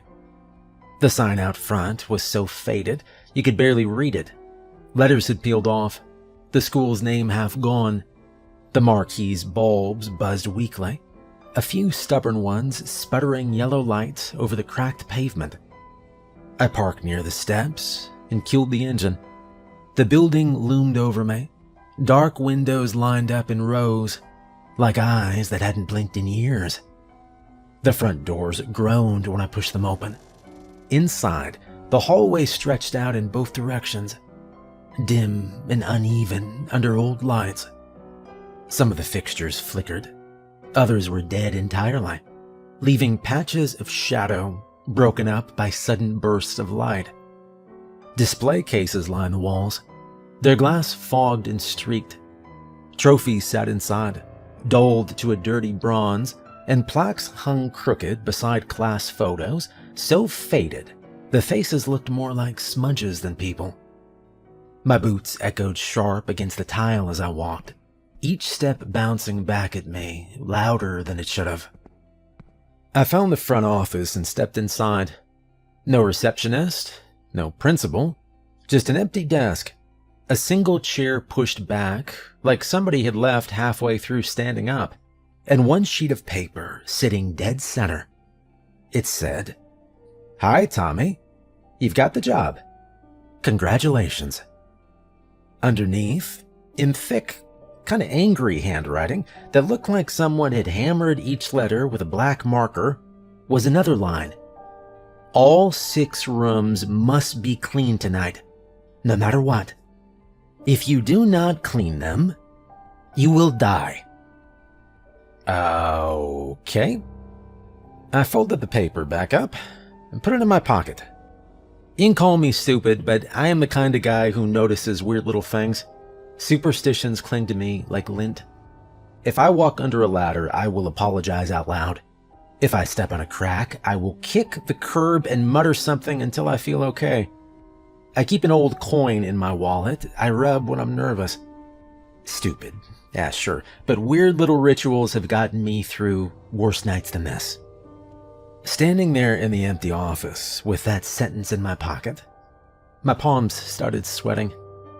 I knocked once on the desk, a stupid half laugh at myself, because knocking on wood is the dumbest habit and apparently I still do it. I crossed myself, an action so automatic I hardly thought about it, and then I spat over my left shoulder like my grandmother used to when she wanted to ward off trouble. It felt ridiculous. It also felt right. You don't notice how small things keep you sane until something as blunt as "you will die" is staring you in the face. I took one small look around the room, half expecting a camera, some sort of prank. There was nothing. Just the chair, the faded plaque on the wall, the dim lights above. I slid the paper back into my pocket, and I walked down the hall. I wondered. Didn't mean to, really. Just walking, trying to get my head straight. The school was a maze. Lockers, trophy cases, 100 doors that all looked the same. Most of them were labeled with little printed signs: gym, art, cafeteria. And a lot of them were padlocked or chained. Every corner I turned, the lights hiccuped, and then went back to whatever sad light they had left. Then I started seeing them. Red arrows, painted on with a thick brush. Not neat, not official. Hand-drawn arrows, half a dozen inches apart, pointing down the side hall. The paint was still a little glossy, like it hadn't been there long. Each arrow led me further away from the main corridor and toward the back stairwell. They took me down 3 flights into the basement. The stairs were metal, the kind that rattles underfoot. At the bottom, a hand-lettered sign hung crooked on the door. Janitor's room. I opened it. Rows of lockers filled the tiny room. Not the empty, rusted kind you see in abandoned places. These were still bolted to the floor, some of them dented, some with stickers peeling off. A few were open. Jackets draped over the doors, a couple of coffee tumblers, a lone soccer ball tucked into a corner. Someone had left a kid's backpack in one locker, a name tag still stuck to the strap. Another had a winter scarf with frayed ends. My eyes snagged on one locker halfway down. Written across the metal door in thick marker was my name, Tommy. I froze. A laminated ID card was clipped to the door. My picture. My face staring back at me in grainy print, like I'd already been hired years ago. I opened the locker. Inside, folded neat and spotless, was a uniform. Crisp, like it'd never been worn. A new badge clipped to the chest read Tommy in block letters. I stared at it longer than I should have, then shrugged and slipped it on. It fit like it was stitched for me. Sleeves the right length, the waist sitting in the exact place a body my age would expect. When I came back out into the hallway, there it was. A janitor's cart parked just past the stairwell, sitting where it had not been a minute before. Heavy, industrial, with buckets stacked and mops coiled like sleeping snakes. A roll of plastic trash bags hung off the side. It had been wiped clean and organized. I jerked, because I knew I had not seen that when I came downstairs. No footprints, no sound, just the cart sitting patient, like it was waiting for me. I grabbed the handle, the metal cold against my palm, and pushed. The cart rolled smooth enough, but the back hallway sloped up. I had to lean into it, shoulders pressing, feet sliding on the slightly slick tile. The ramp to the first floor felt longer than it should have, an incline that tested every push until sweat pricked at my neck. I kept pushing, up and up. The cart groaned and the wheels clicked, and when I finally made it to the landing, I let out a breath. And that's when I heard it. Music. Not the kind you'd hear on the radio. No bass, no polish. This was old, scratchy, warbling, like it was leaking out of a broken record player someone had forgotten down here. The tune was faint, but it crawled into my ears all the same. A slow dance number, maybe. Something from another lifetime. I tightened my grip on the cart and started pushing again. The wheels squeaked with every turn, answering the music like some ugly duet. Down the hallway I went, and the music grew louder. And then there it was. A classroom door. Painted metal, number plate bolted above the frame. The digits were plain, but they sent a chill through me. A large number 1.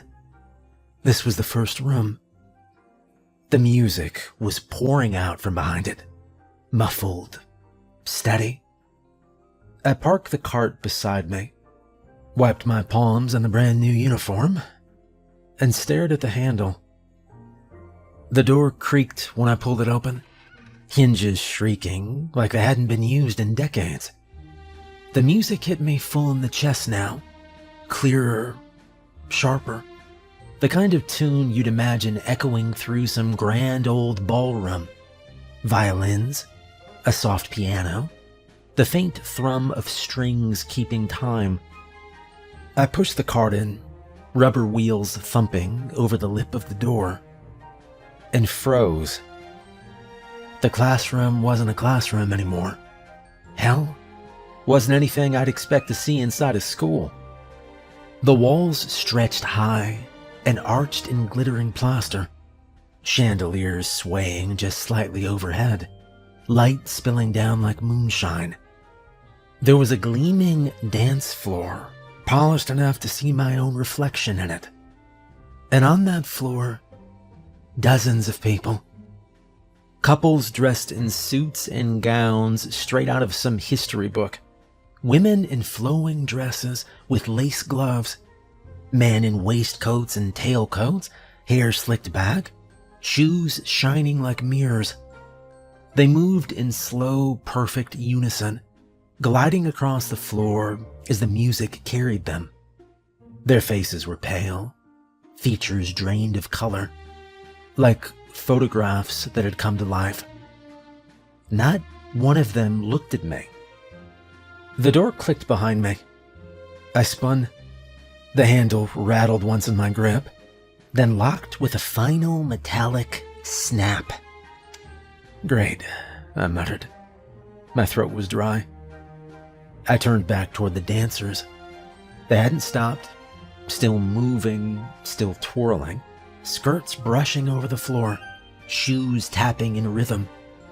My heart slammed against my ribs. Hi, I'm... The music cut off. Every dancer froze mid-step. All their heads snapped toward me in perfect unison. Their faces were blank, gray, but their eyes were sharp as knives. In the same instant, every single one of them raised a finger to their lips. Shh. I gulped, my Adam's apple bobbing like a stone in my throat. My palms were slick on the broom handle as I slowly pulled it from the cart. Nobody moved. They just stood there watching, fingers pressed to their mouths. So I swept. The broom moved across the polished floor, bristles whispering under the music that had cut dead silent. Every dancer stood frozen, eyes locked on me. My whole body felt like it was shaking out of rhythm with the stillness. I made a slow circle around the edge of the room, keeping my back to the wall whenever I could, sweeping dust that didn't even look like it was there. My cart creaked as I moved it, the bucket sloshing faintly. And then, without warning, the violin started again. One note, two, a bar, and then the entire orchestra swelled back into existence, like someone had dropped the needle back onto the record. The dancers moved with it. In perfect time, every single one of them dropped their hands, turned away from me, and resumed. Skirts twirled, shoes tapped. Couples spun as though nothing had interrupted them at all. Their blank gray faces were expressionless again, locked on one another, ignoring me completely. My throat tightened. My pulse hammered in my ears. I didn't know if I should be relieved or more terrified. So I kept sweeping. Round and round the floor I went, broom bristles tracing invisible dust, until the silence of my work drowned under their haunting music. When I finally dared to stop, the room gleamed. I slid the broom back into the cart and wiped my palms on the legs of my uniform. The dancers still spun in their slow, flawless rhythm, gowns swaying, suits flashing in the chandelier light. Not one of them glanced my way again. I edged toward the door. The handle was cold in my grip. I turned it, praying it would move this time, and it clicked open. The handle to the next door was lighter than I expected. I braced the cart with one hand and pulled. The hinges whined, and the door swung open into what looked like a box. That is the only way I can describe it. A tiny little room carved right into the concrete, maybe 2 feet across, 1.5 feet deep. A dollhouse space wedged into the wall. And inside that box, a house. And not just any house. A mouse house. Little wooden walls painted in faded green. A tiny round rug. A miniature lamp that glowed weak orange. The furniture was carved to scale. Tiny armchairs. A couch no bigger than a child's shoebox. And tiny stairs winding up to a second level. Everything was there, down to the crooked family photos on the walls, nailed in with pins for frames. And the mice? They weren't scurrying around the corners like normal mice. No, these lived there, like a family. The father mouse sat in a chair with a folded scrap of newspaper, holding it open like he could actually read. A mother mouse bustled near a tiny oven, wearing a rag of cloth like an apron. Somewhere upstairs, I heard the scratchy little voice of what I can only assume was a teenage girl mouse, giggling like she was on the phone. I blinked and leaned closer. And that's when I noticed the sign nailed over the little front door. The Nibblers. I rubbed my eyes. What the hell? It got worse. On their dining table, right in the center of the little room, was a skeleton. Some strange-looking creature, bigger than a rat, picked bone clean.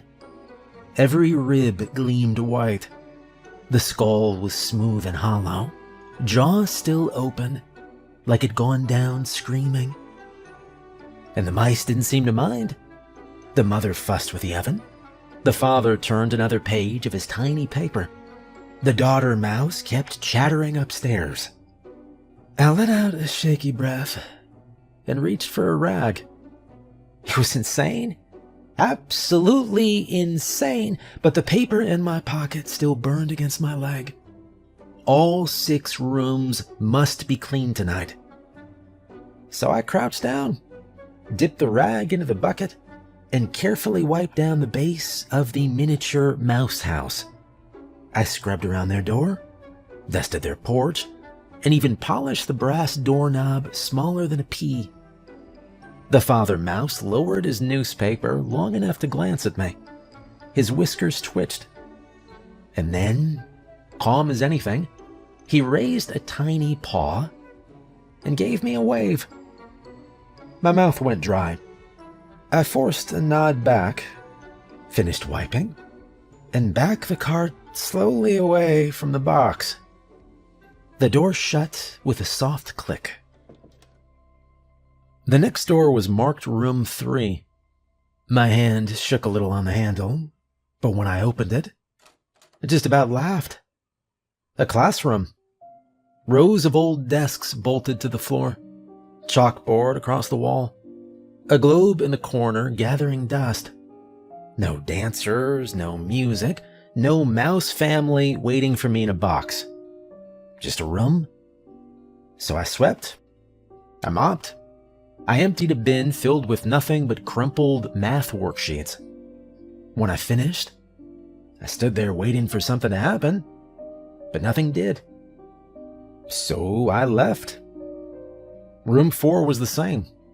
Classroom, normal as they come. Alphabet poster peeling off the back wall.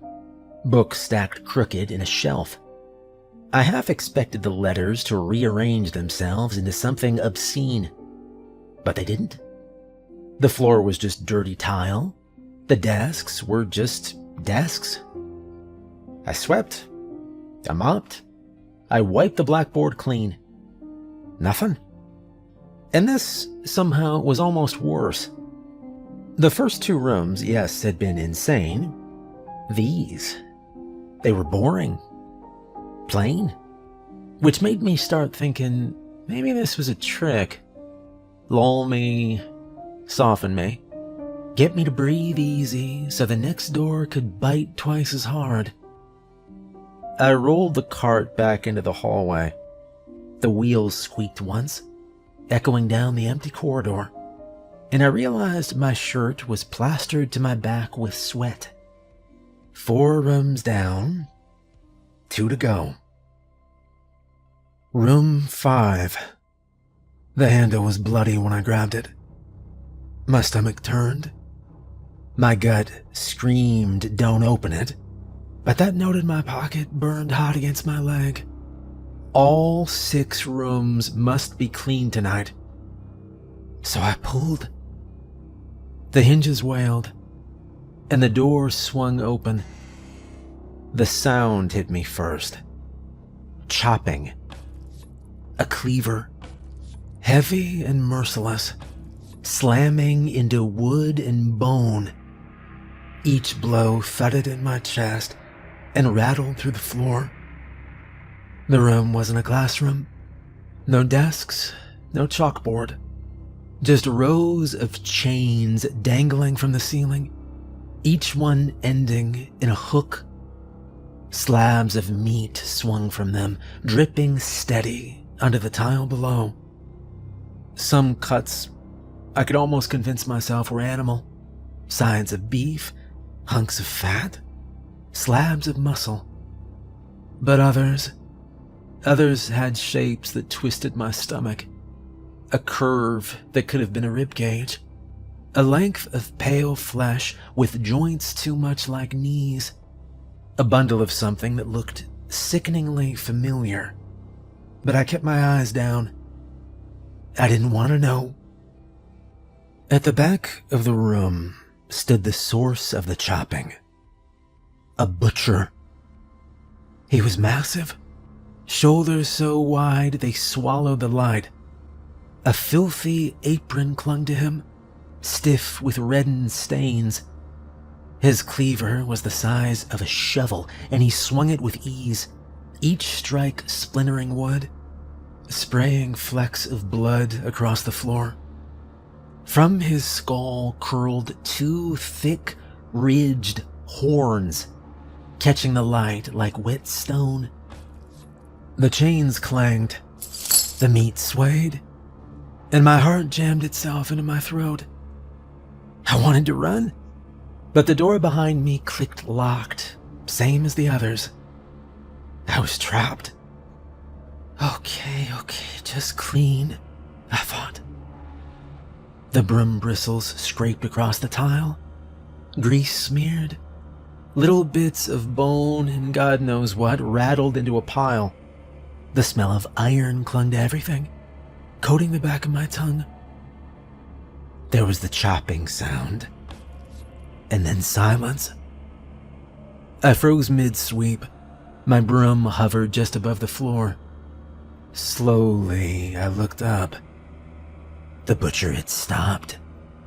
His cleaver rested on his shoulder, eyes burning through the dim. He stared at me, unmoving, like he was weighing something. And then his lips peeled back, and in a low, grinding voice that scraped my bones, he said, "Tastes good." My legs nearly gave out. I forced the broom forward, dragging bristles hard enough to screech against the tile. My pulse was hammering so loud I could hear it. And for one awful second, nothing moved. And then the cleaver rose again. The sound slammed the air apart. The butcher went back to work. The meat swung gently, chains creaked, and I swept like my life depended on it, and it probably did. I didn't look closer. I didn't want to know what hung there. I just kept pushing scraps into piles, moving around the edges of the room as fast as I could without running. When the floor was finally clean, I jammed the broom back into the cart and wiped my forehead with a shaking sleeve. My chest heaved. My hands wouldn't stop trembling. I moved slowly back toward the door. The handle was slick with old blood under my palm. For a second, it wouldn't open, holding me there in the silence. And then, at last, it gave way. The door creaked open, and I slipped into the hallway. I pulled the cart behind me, and I shut the door very quietly. The chopping started up again. I eased the cart forward. The number plate above the last door read Room 6 in plain stamped metal. I touched it with 2 fingers, the metal cool under my skin, and for a second the whole hallway seemed to wait. The handle turned, and the door swung open. For half a heartbeat, it looked like an ordinary classroom. Rows of desks, a poster of the solar system warped at one corner, chalkboard with half-erased math problems. And then the room folded itself like a cheap theater set. And suddenly I was standing at the threshold of my mother's kitchen. Not like her kitchen. It was her kitchen. The linoleum with that same faded flower pattern. The dent in the table where she dropped a heavy pan years ago. The little magnet on the fridge shaped like a lemon. The curtains were the old yellow print she'd loved. It smelled wrong.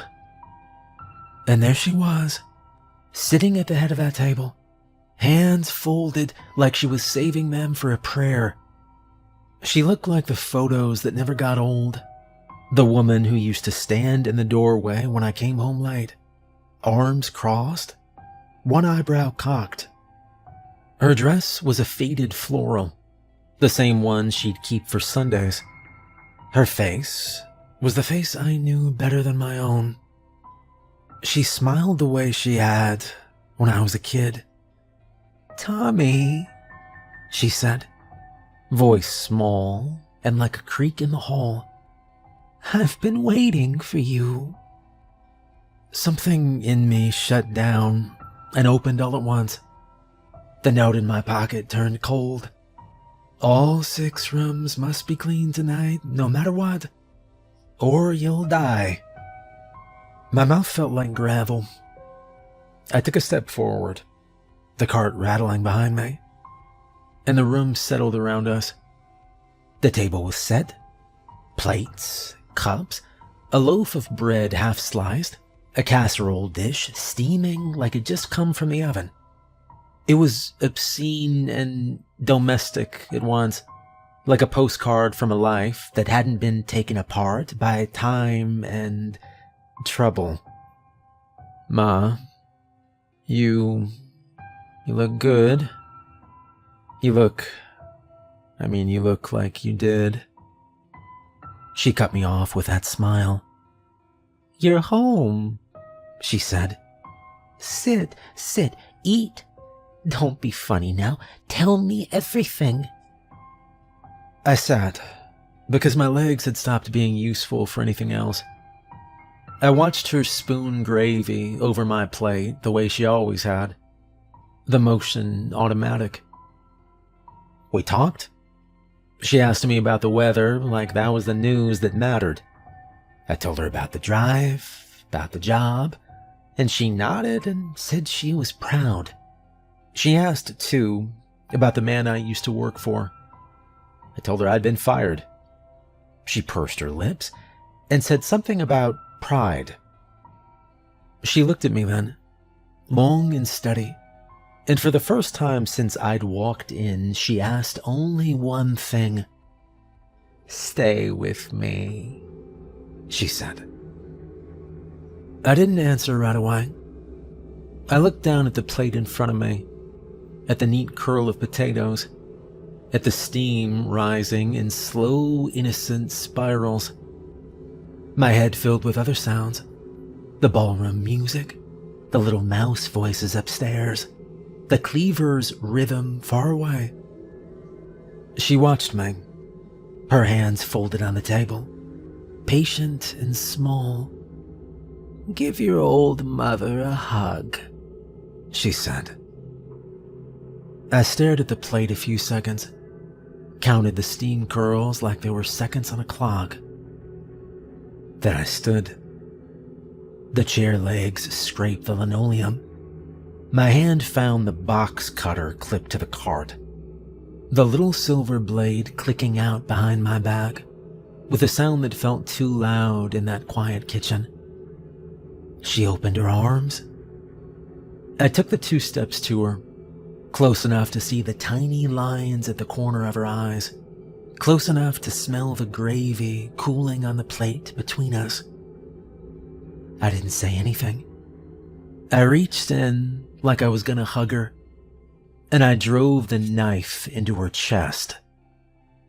Now I know what you're thinking. Tommy, you just killed your own mother. Well, a couple things. One, she was already dead. She died years ago. I know, I was there. I watched. Two, my mother wasn't the kind of woman who baked cookies for the PTA. She was one of the most notorious female serial killers in history. People gave her a name that the papers loved to print: the Broth Widow. They called her that because she fed them soup, warm and sweet and easy to swallow, and then dragged them down into the basement like she was sending them home with leftovers. Poisoned chicken soup. That was her thing. Invite them over, ladle them comfort, watch them die soft and slowly. Then the basement, then bury them. That was the pattern. I figured it out on my 14th birthday. I was a kid who liked to look for things nobody else wanted to see. I told the sheriff what I thought. The whole police department laughed at me, except for him. The sheriff crouched down to my level, looked at me like I wasn't a crazy kid, and nodded. He went over to the house. He found the bodies in the basement that I was never allowed to go down into, and he dragged her out. I know she's dead because I saw her die. I saw the needles go into her veins at the state pen. I watched the curtains close and the papers print the final story. I was relieved then. And I was relieved tonight too. I'd been glad she was dead 25 years ago, and I was glad she was dead now. I only hope she stays that way. I eased her back into the chair like she was some old coat I'd hung up too rough. Her head lolled forward, and impossibly, it tipped right into the bowl of soup on the table. For a second, I just stood there, the cart breathing at my side, the house around me silent. And then I did what the note had told me to do. I cleaned. I wiped the table. I stacked the plates like she used to. I swept the linoleum in slow, methodical arcs until the floor showed no streaks. I folded her napkin and put it where it'd been. Nothing dramatic, no speeches, no breakdowns. Just work. When I was done, I stepped to the door, and it opened without arguing. It clicked open like any other plain, stupid door, and I walked out into the hall with the cart.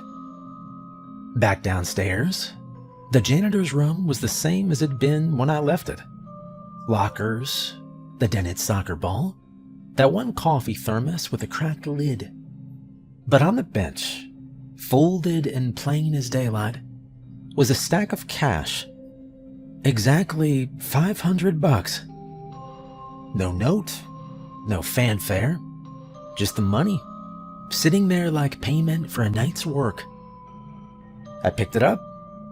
I slipped it into my pocket, feeling the paper press against the old warning like an answer. I put the uniform back in my locker, clipped the badge where it belonged, and closed the door. The locker shut with a small final click. Outside, the sky had started to pale at the edges. My Chevy was where I left it, the engine still warm.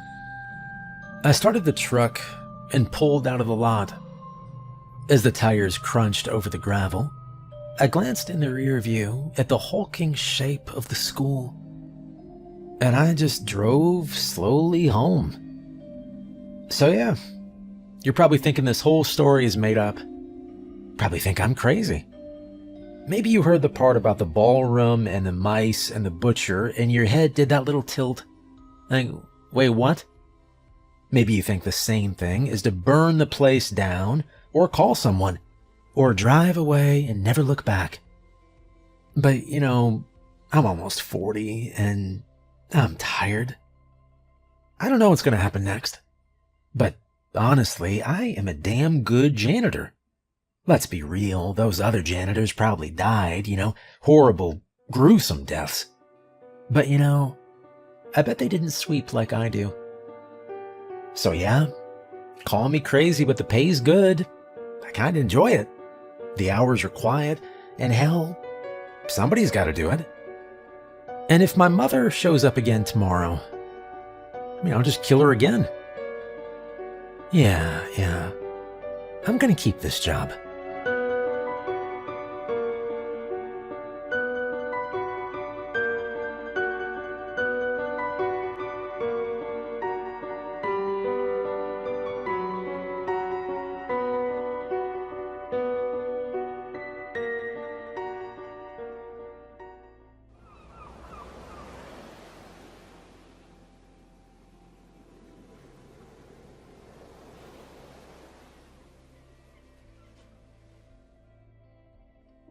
The call came in while I was locking the rear door of the sheriff's office.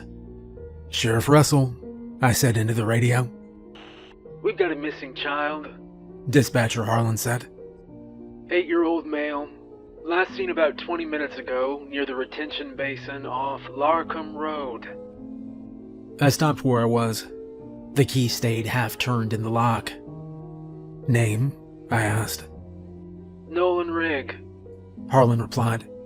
Didn't come home when he was told. Neighbor saw him riding a blue bike near the basin." "I'm on my way," I said. "Deputy Bullock is already en route," Harlan replied. That was enough to move.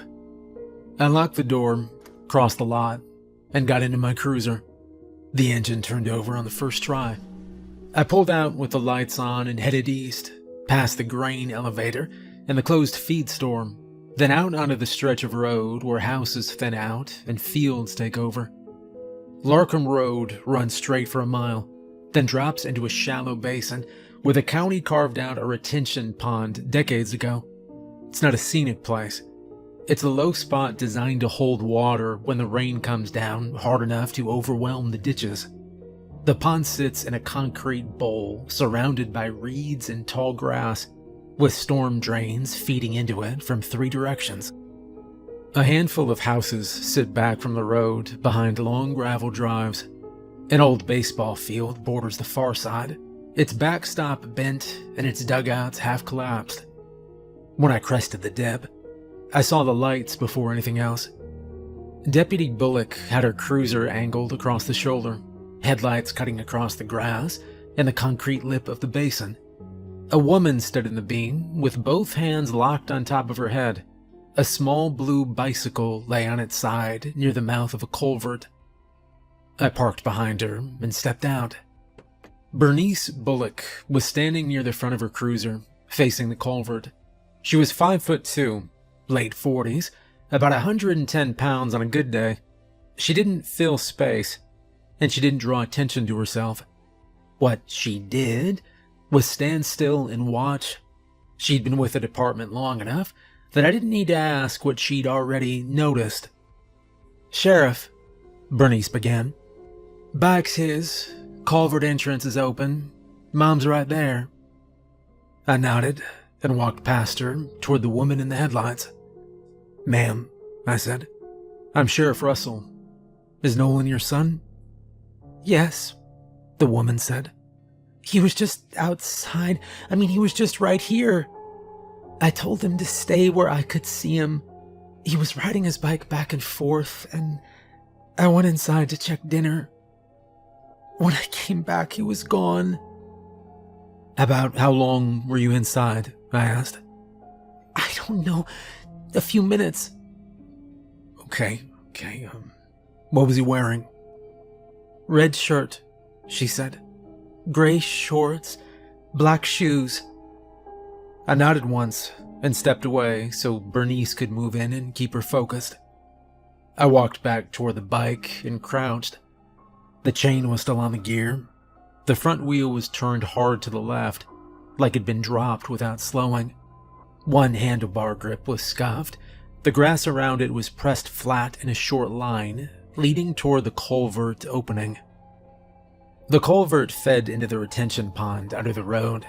The metal grate that should have covered the opening had been bent outward years ago. Its bolts rusted and snapped. Inside, the concrete sloped down to a narrow ledge above shallow water. The tunnel curved out of sight after about 20 feet. I stood and keyed my radio. Harlan, I said. Confirm fire and EMS are rolling. I want volunteer fire with lights. I want units from the next township for perimeter. Copy, Harlan said. Volunteer fires en route. Additional units notified. Bernice had moved closer. She stood a few feet back from the opening, flashlight down at her side, eyes tracking the wall and the ceiling just inside.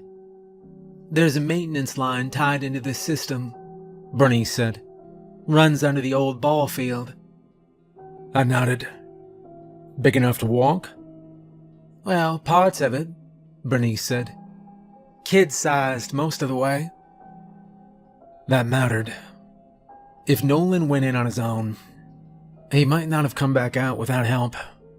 Kids panic underground. I've seen it before. They don't follow turns. They keep going until they're lost. An older man approached from one of the nearby houses, stopping short when he saw Bernice's posture. Bernice turned slightly toward him. Sir, stay back, please. I live right here, the man said. Name's Lyle Drum. I saw the boy earlier. I stepped toward him. What did you see?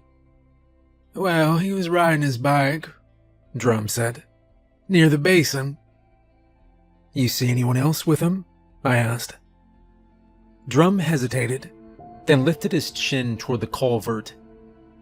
I think I saw a clown. Bernice didn't move. A clown? I asked. Yeah, Drum began. It was standing near the storm drain. Real bright. White face. Standing how? I asked. Well, it was just standing there, Drum continued. Like he was waiting. I looked past him at the concrete mouth of the culvert. My mind did what it always does when someone says something that sounds like a story. It tried to set it aside so it wouldn't interfere with the work. I noted it. A clown by a storm drain.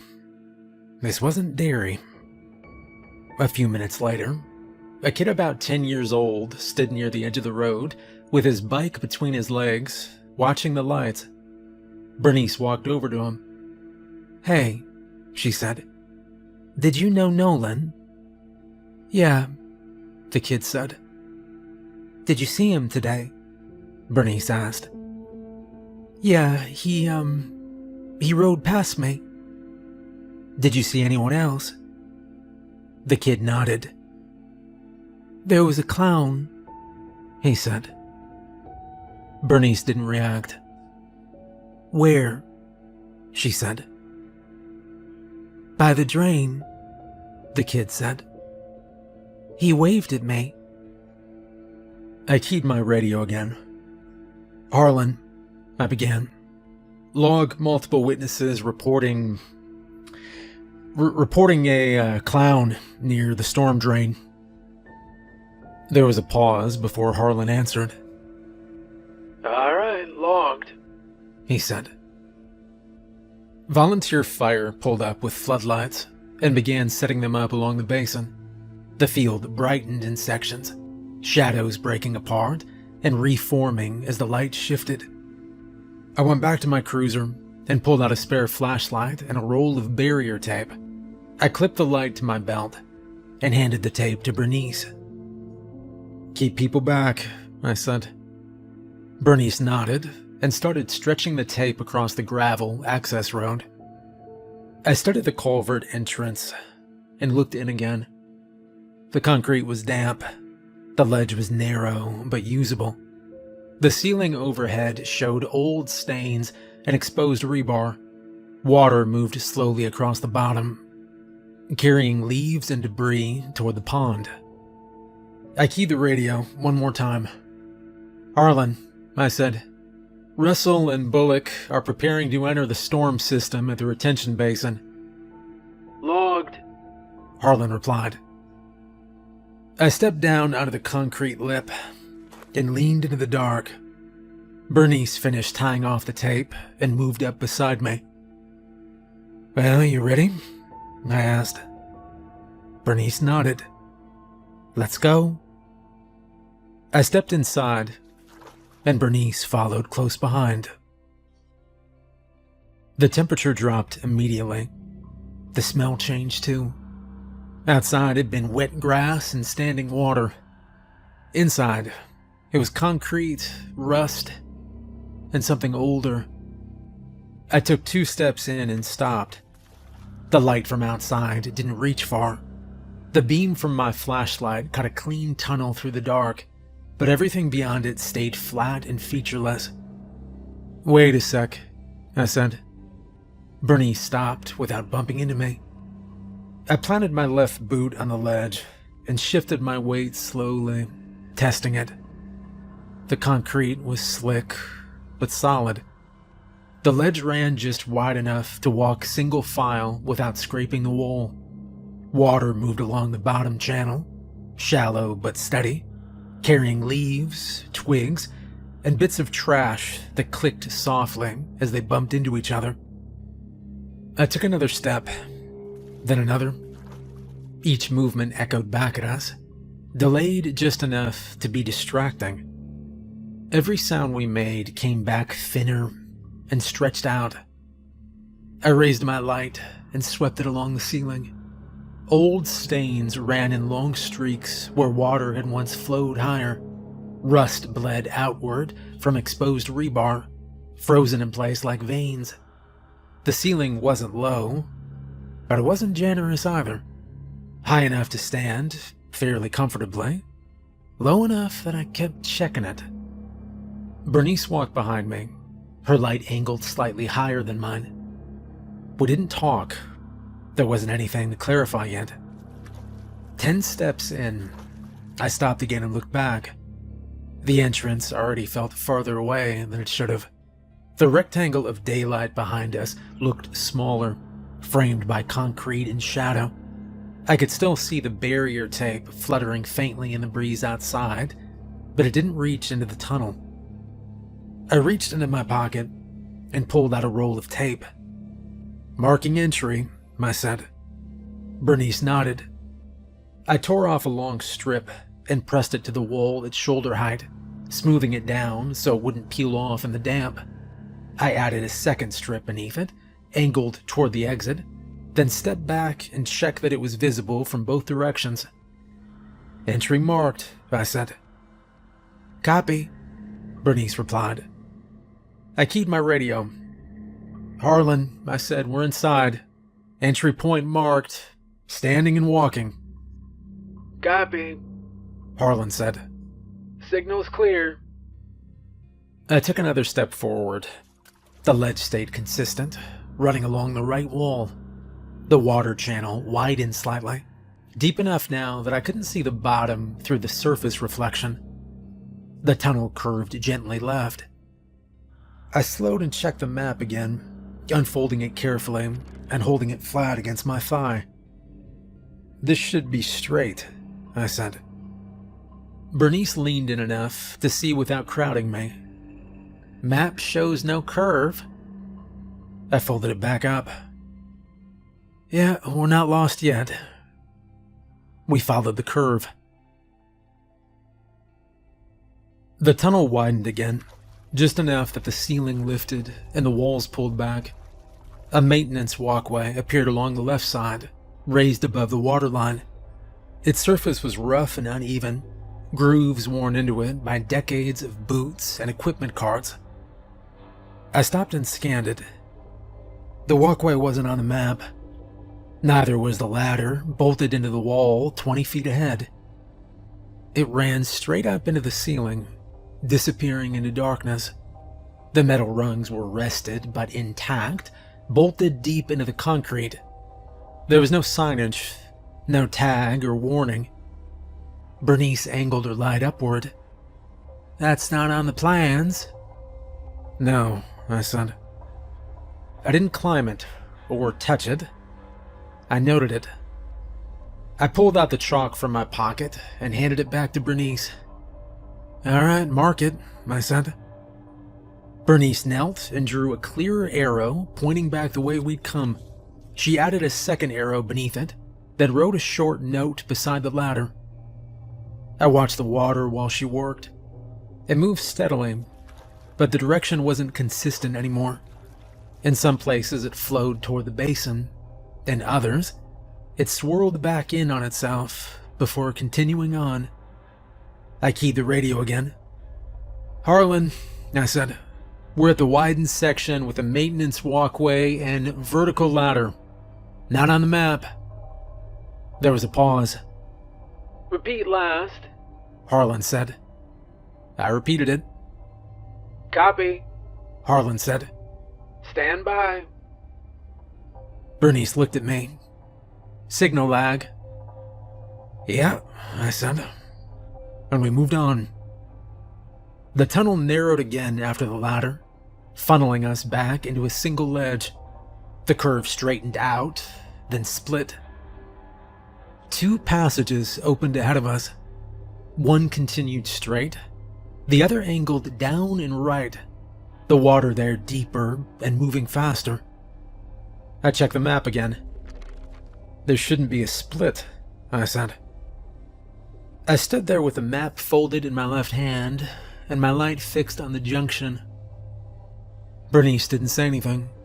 She angled her light toward the right-hand passage first, then the left, checking ceiling height, checking the water, checking how far the beams carried before the dark swallowed them.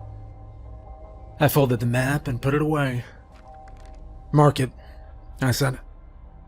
Bernice stepped forward and pulled the chalk from her pocket.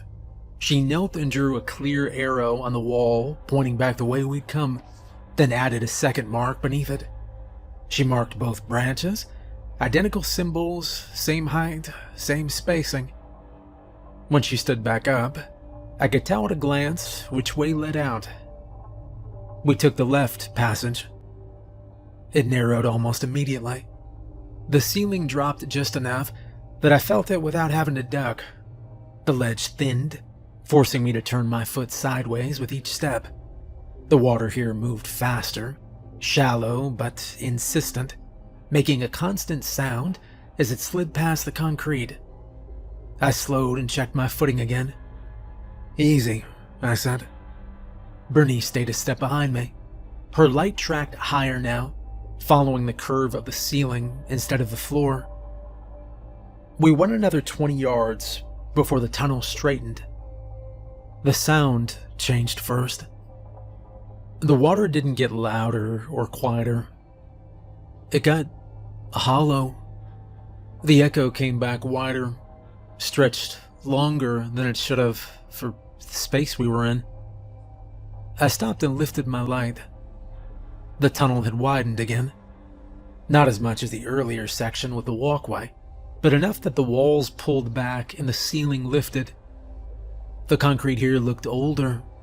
The seams were rougher. The stains were darker. I took one more step and stopped. "Bernice," I said.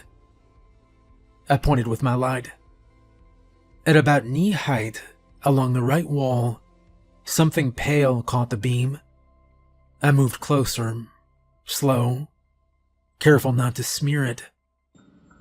White paint. It was thin, like it'd been dragged rather than applied. Not a handprint, not a shape.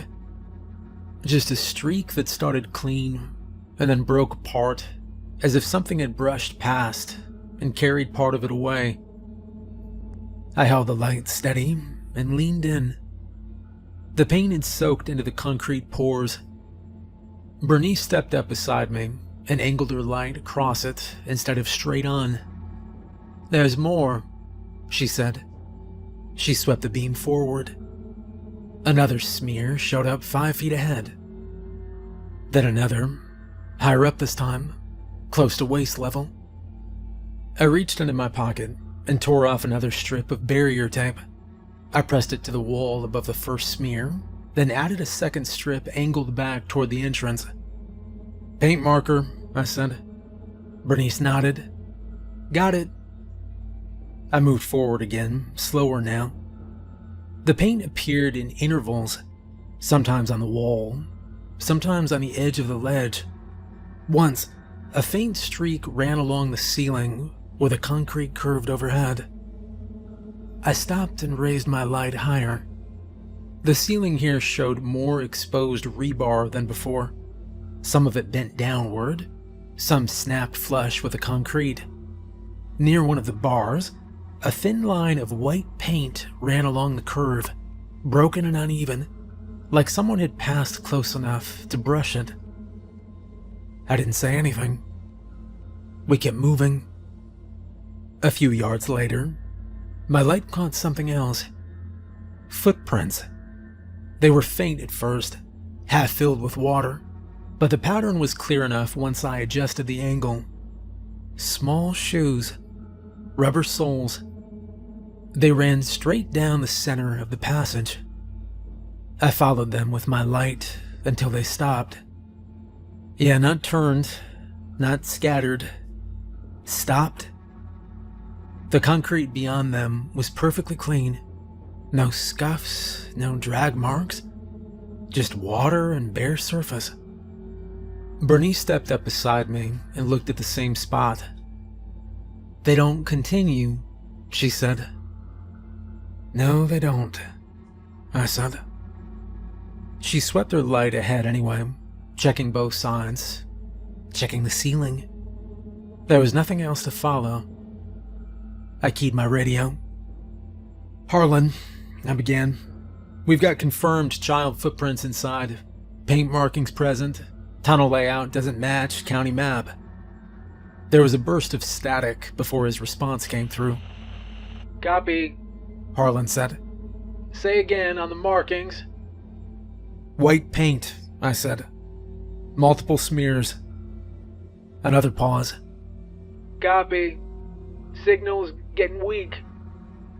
Bernice looked back the way we'd come. The tape we'd placed at the last junction was still visible, but it looked far away now. The tunnel behind us seemed to stretch longer than it had when we walked in. I turned forward again and raised my light. The passage ahead dipped slightly and opened into a darker space beyond the reach of the beam. "We keep going," I said. Bernice nodded. We stepped forward together, and behind us, the water kept moving. The tunnel sloped downward more sharply, the ledge tightening until I had to turn my foot sideways again. The sound of the water shifted as we went, less open, more enclosed. Something moved ahead of us, fast, scraping, claws hitting concrete hard enough to spark sound. Water splashed up against the wall, then again, closer this time. Bernice stopped and brought her weapon up. I lifted my hand. "Hold." The sound came again, louder now, chittering and frantic, bouncing off the tunnel and coming back distorted. and then it burst into the light. A family of raccoons exploded out of a side channel on our left, bodies low and panicked, scrambling over each other as they ran straight at us. One slipped down the ledge and slid into the water before clawing its way back up. Another leapt past my legs, brushing my knee as it went. Bernice flinched back a half step, then froze when she saw what they were. "Raccoons," she said. They rushed past us and vanished into the darkness behind, water churning in their wake. For a few seconds, the tunnel was full of noise, splashes, claws, chittering. Then it settled again, echoes thinning out until only the water remained. I lowered my hand. Bernice lowered her weapon. "False alarm," she said. "Yeah," I replied.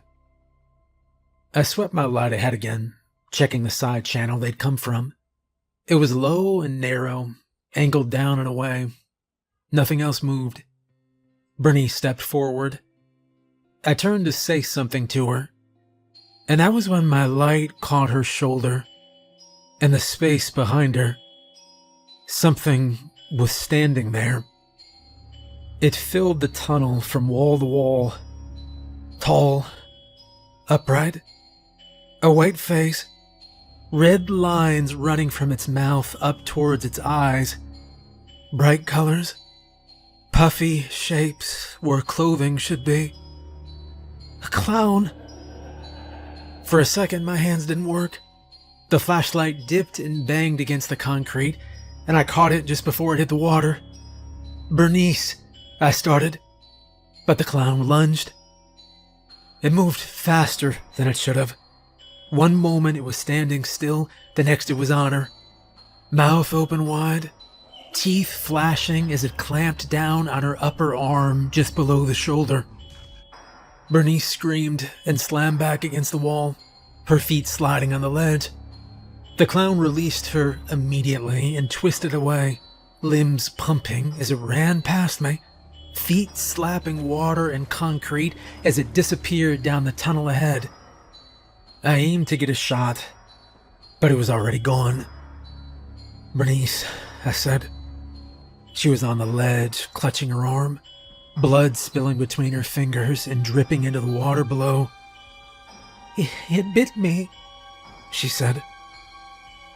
I dropped to a knee and pressed my gloved hand hard over the wound. The bite was deep, skin torn, blood coming fast. I keyed my radio. "Harlan, officer injured." Static. I tried again. Nothing. Bernice's breathing was quick and uneven, her eyes fixed on the tunnel ahead. "Look at me," I said. She did. I tore my undershirt free, folded it tight, and pressed it down over the wound. I wrapped it hard, knotting it tight enough that she flinched. "Pressure," I said. She nodded and pressed her other hand over it. "Can you stand?" She pushed herself up against the wall, got her feet under her, and studied. Bernice was tough. "I'm okay," she said. I'm okay." I didn't argue. I tried the radio again. "Dead." "That's bad," Bernice said. "Yeah." She looked back the way we'd come, then forward again. "We should go back," I said. She shook her head. "Bernice, I want to find the boy," she said. "That thing still got him." I looked at her arm. The bleeding had slowed, but hadn't stopped completely. "You can still shoot?" I asked. "Yeah." I nodded. We brought our weapons up, flashlight steady, and moved deeper into the tunnel. After a few steps, Bernice spoke. "What the hell was that?" "A clown," I said. "What did it look like?" I kept my light forward. "Just a clown. I didn't tell her the rest.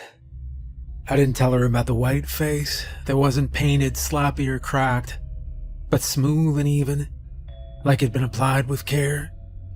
I didn't tell her about the red lines that ran from the corner of its mouth straight up towards its eyes, perfectly symmetrical, the kind of detail you only notice when something's close enough to hurt you. I didn't tell her about the orange hair, parted cleanly down the middle and flared out at the sides, stiff and dry looking, like it hadn't moved even when the thing did. I didn't tell her about the costume, how it sat on the body like it belonged there, ruffed collar, puffed shoulders. I didn't tell her about the teeth. They were sharp. The mouth opened wider than it should have. I didn't tell her that when the light hit it, there was a second where I questioned what I was seeing. I knew exactly what it was supposed to be. I thought I was looking at Pennywise. That clown. The one from It. But I didn't say any of that. It wouldn't have helped. I just kept walking.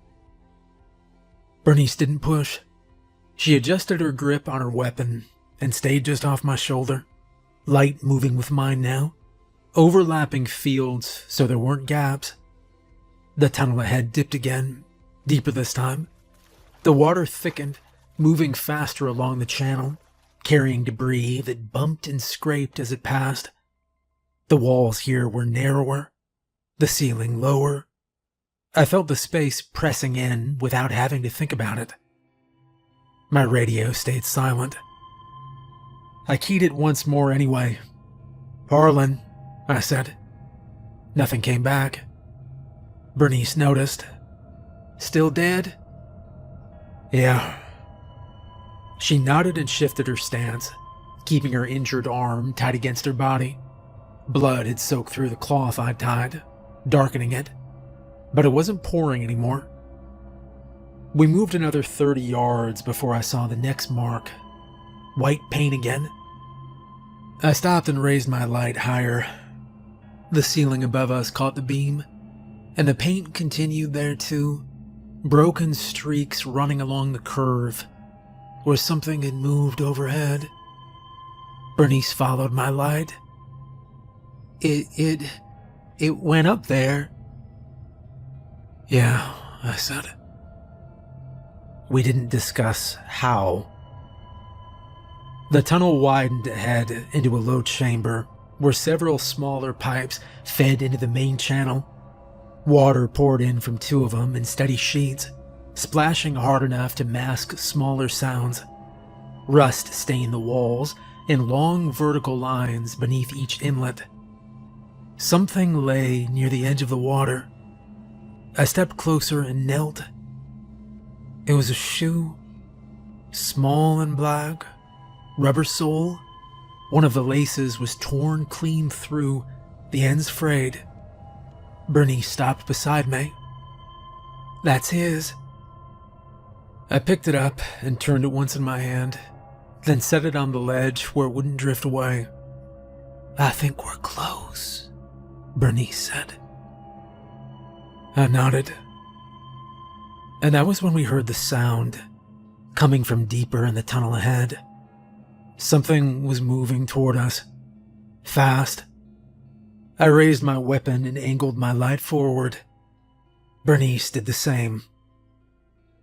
Water shifted ahead of us. Bernice's light held steady on the tunnel mouth ahead. My beam caught a narrow cone through the dark. Beyond it, the tunnel swallowed everything. Then the sound changed. The scrape moved upward, higher now, closer to the curve where the wall met the ceiling. It came with a second sound underneath it, fingernails, or something like that, dragging quickly. "Russell?" "I hear it," I said. The shape arrived in pieces before it arrived as a whole. A hand came first, pale and gloved looking in the beam, fingers spread wide as it gripped the wall. Then another hand, higher up, pulling. Then a head slid into view, upside down, clinging to the wall. The clown crawled out of the darkness. It wasn't walking, wasn't running. It used the tunnel like it owned every surface, hands and feet on concrete, climbing the curve, rolling onto the ceiling, then dropping down without losing speed. Its costume was perfectly intact. White ruffled collar, puffy sleeves, bright colors. The face was the part my brain latched onto. I hadn't been wrong before, even though I hoped that I'd imagined it, or seen it wrong in the darkness. But no, it looked exactly like Pennywise. It opened its mouth then. Teeth. Too many teeth. I fired. The first shot hit center mass and snapped its torso back against the wall. It didn't fall. It grabbed higher and kept coming. The second shot kicked off the concrete behind it. The third hit its shoulder and spun it slightly, but it recovered instantly, limbs gripping, body flowing back into its line. I fired again and again. The shots weren't clean.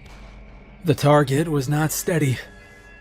It dropped from the ceiling and hit the ledge hard, then surged toward us on all fours, fast enough that the water beneath it broke into white spray. I fired until the slide locked back. The sound of the empty click was loud enough that Bernice heard it. "Reloading," I said. The clown dropped in front of us then, landing low and springy, then lunging forward. Bernice still didn't shoot. Her gun followed its head like her eyes didn't care about anything else. And the clown launched itself at us. For a fraction of a second, it was airborne, arms spread, mouth open. Bernice fired one shot, and the round hit it square between the eyes. The clown snapped backward mid-lunge. It flew past us and slammed into the wall behind with a hard, wet impact that shook the tunnel. It hit the concrete, slid down, and collapsed onto the ledge in a twisted heap. It didn't twitch. It just lay there.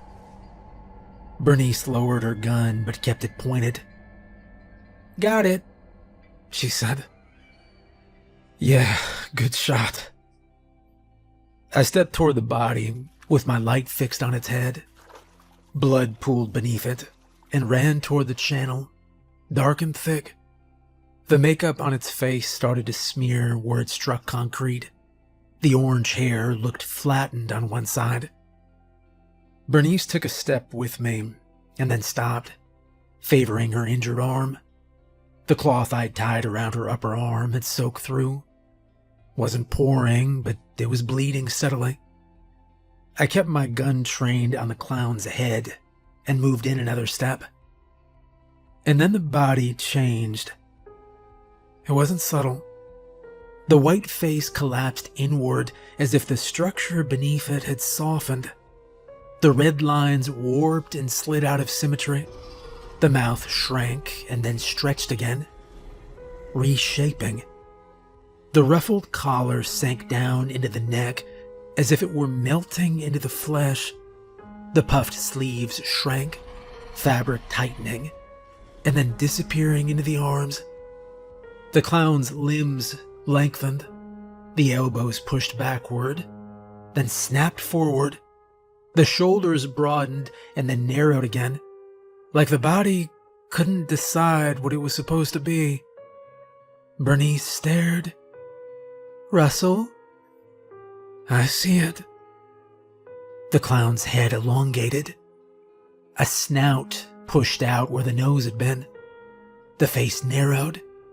The jaw reformed around different teeth. A deer took shape on the ledge. Not a clean deer. Its chest heaved once. Antlers pushed out of its skull, growing fast, scraping against the ceiling before stopping at an angle. Its legs kicked once, hooves scraping concrete. Then it stilled again.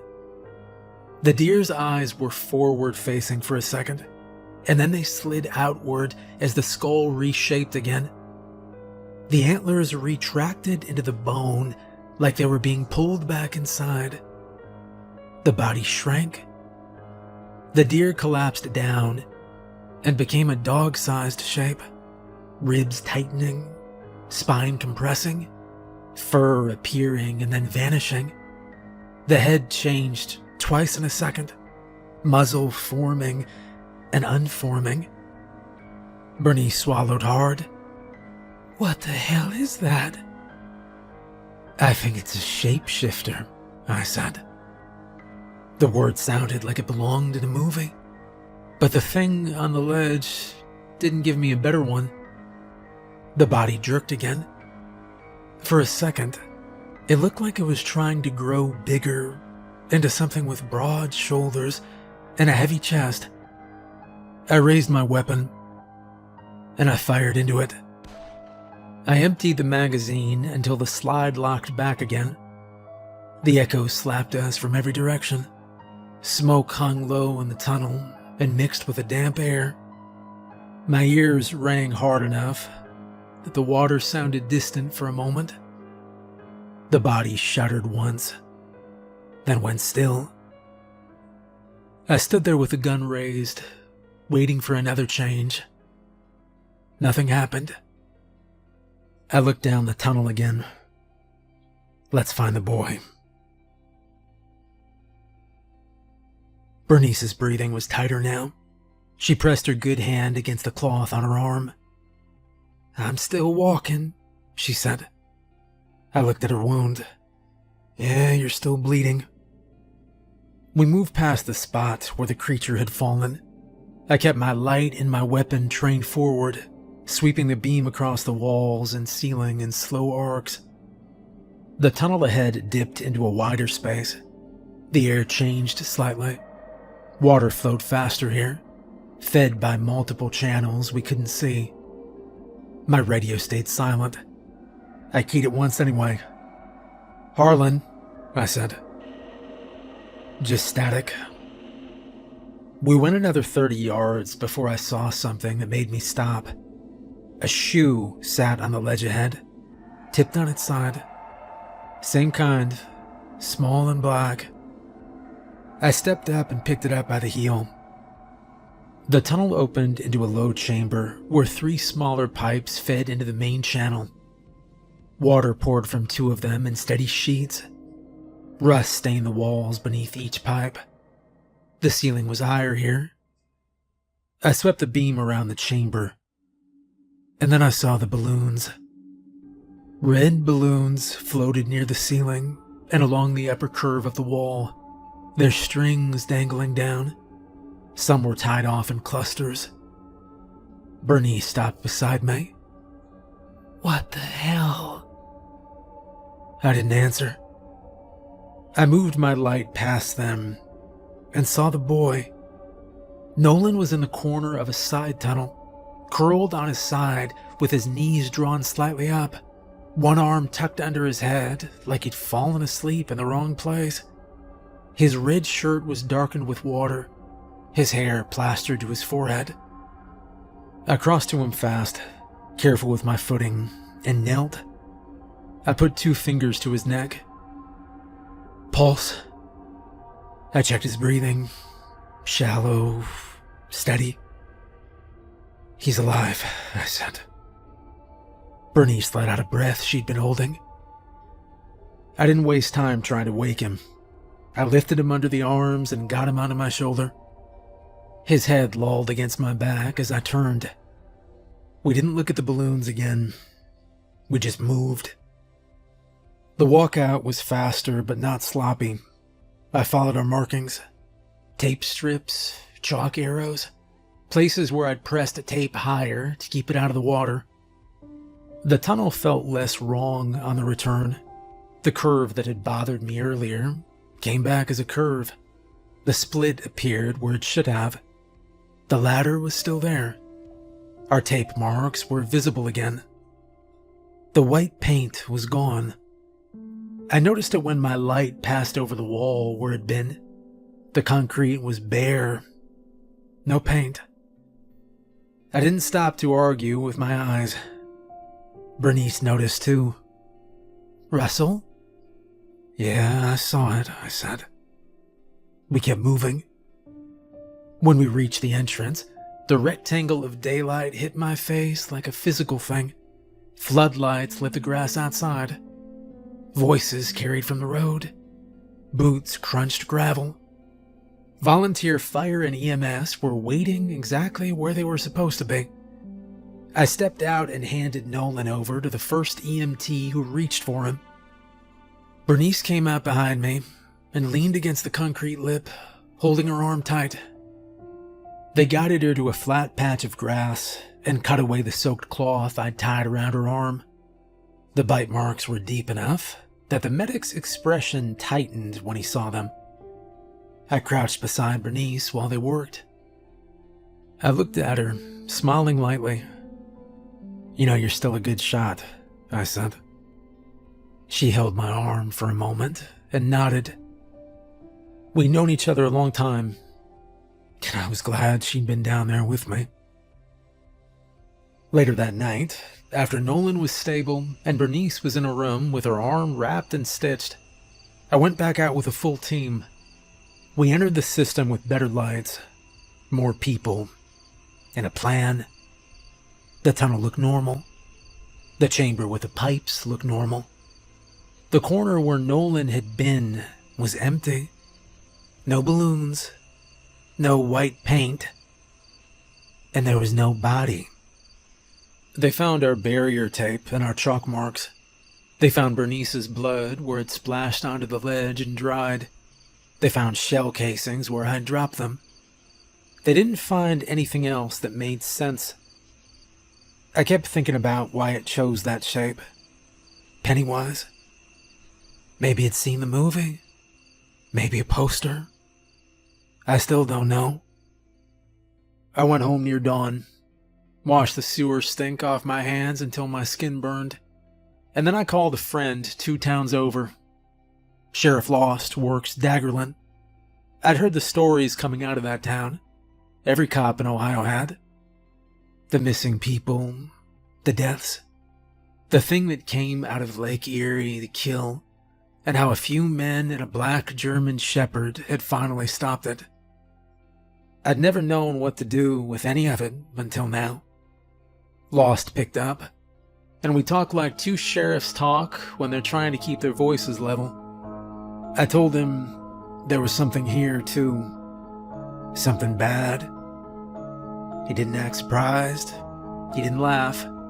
He didn't ask me if I'd been drinking.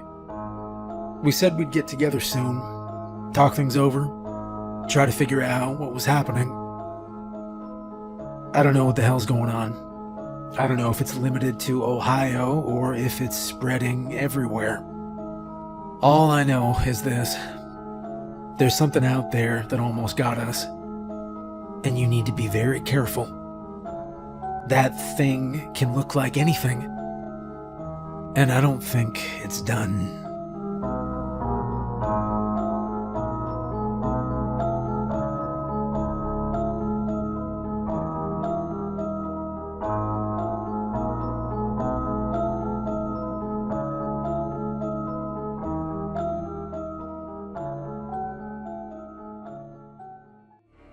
Killing a monster is not easy.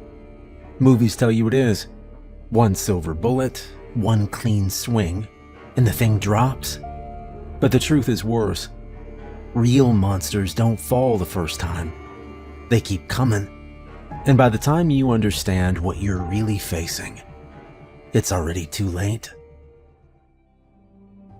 Sheriff George Lost and his oldest friend, David Winters, sat in the small second-story office of the sheriff's station in Daggerland, Ohio.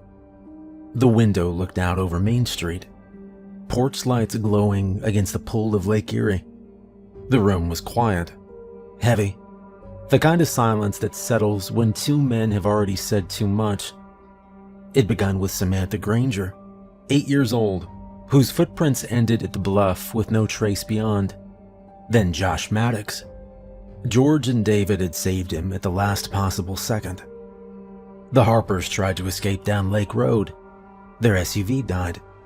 By the time help arrived, their children were the only ones left.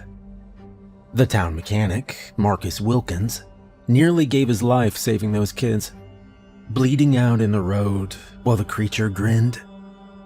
And then Frank Greeley's trawler set ablaze on the water, the old man swearing something had struck the hull just before the fire. Every sign pointed to the same truth. Daggerland was marked. Bullets didn't matter. The rules didn't matter. Whatever lived in the lake wasn't finished. Now, George and David sat in the dim office, watching the town go still below them, both men knowing the same thing. Time was running out. The desk between them was buried under books, hardcovers, paperbacks, loose photocopies, a patchwork of anything that even whispered about monsters. Some came from the town library, spines cracked from decades of dust. Others had arrived in brown boxes on George's porch. A few had no publisher's mark at all, ordered from strange websites with names like hauntedstuff.com, their pages reeking of ink and mildew. There were bestiaries that read like novels, field guides on folklore, even pulp paperbacks with lurid covers, demons, lake serpents, ghost of the drowned. Half of it contradicted the other half. It was hard to know what was real, what was an old wives' tale, or what was just a writer's imagination. But they weren't leaving anything to chance. If there was a way to kill the thing in the lake, they'd find it. The coffee pot hissed in the corner, filling the room with the smell of burnt grounds and bitter steam. Mugs sat within reach, half drunk and cooling, as George flipped through a yellowed encyclopedia of cryptids while David scribbled notes on a legal pad. The sheriff's office felt less like a place of law and more like a college dorm at night. Two exhausted men trying to cram for a test they couldn't afford to fail. David rubbed his temples. We don't even know where to start. Half these books say monsters hate silver. The other half says they don't care. Fire, iron, salt, holy water. Take your pick. George didn't look up from his book. So we try all of it, he said. The silence pressed back in, broken only by the soft churning of pages and the tick of the wall clock. On the table, the books painted a fractured history of fear, but together, they told the same story. People had been seeing strange things in the water for as long as they'd been writing things down. There were stories of river demons that pulled children under, of fishermen vanishing without a trace, of something waiting in the dark. One paperback claimed some creatures only went for the liver, dense with iron, fat, nutrients. Predators choosing the richest prize. David read it aloud, voice low. Sounds familiar, doesn't it? George didn't answer, but his jaw set hard. One of the thinner volumes had come from a strange site online, half folklore and half conspiracy. It mentioned something called the Shakoy, a legend from the Philippines about a creature that dragged people under from the shallows, part human, part fish, with claws like hooks. David muttered, could be the same thing, different place, different name. Lore overlapped. Some said silver, others fire. A few swore by salt, by prayer, by iron. Nothing was consistent. For every book that promised a weakness, another claimed it didn't matter, that the monster always came back. David closed one with a snap. We're digging through 1,000 years of stories. And they all end the same way, he said. George stared at the mess of paper and ink between them. Then maybe it's on us to write a new ending. The clock ticked. The lake's water lapped against the shore. And in the sheriff's office, two old friends leaned closer to the mess of books, searching for the one thing no one else had found: a way to kill it. David thumbed through a dog-eared paperback, half folklore, half survival guide. His eyes snagged on a short passage. "All right, hold on, listen to this," he read aloud. "Some freshwater demons cannot survive in the ocean. Salt water burns them, weakens them, drives them away. Salt is their undoing." George leaned over, brow furrowing. Freshwater. David tapped the page. Maybe that's why it sticks to the lake. It's not just hunting here. It's trapped here. George reached for another book, flipping quickly until he found the line he remembered. His finger pressed against the page. Here, same thing. Known to consume the liver of its victims, avoiding other organs. Sensitive to salt. Strongest weakness believed to be silver. The room went still for a moment. David sat back in the chair, exhaling. Salt and silver. This might be as close as we're gonna get. George rubbed a hand down his jaw. Well, salt we can manage. Bags of it. Barrels if we have to. But silver, that's another story. David leaned back, eyes narrowing in thought. Not if Marcus is still breathing. You've seen his shop. He's got more than wrenches in there. Old kiln, scrap piles.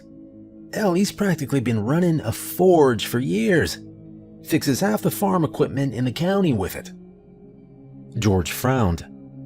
That's a big leap from welding plow blades to making something that can kill whatever this thing is.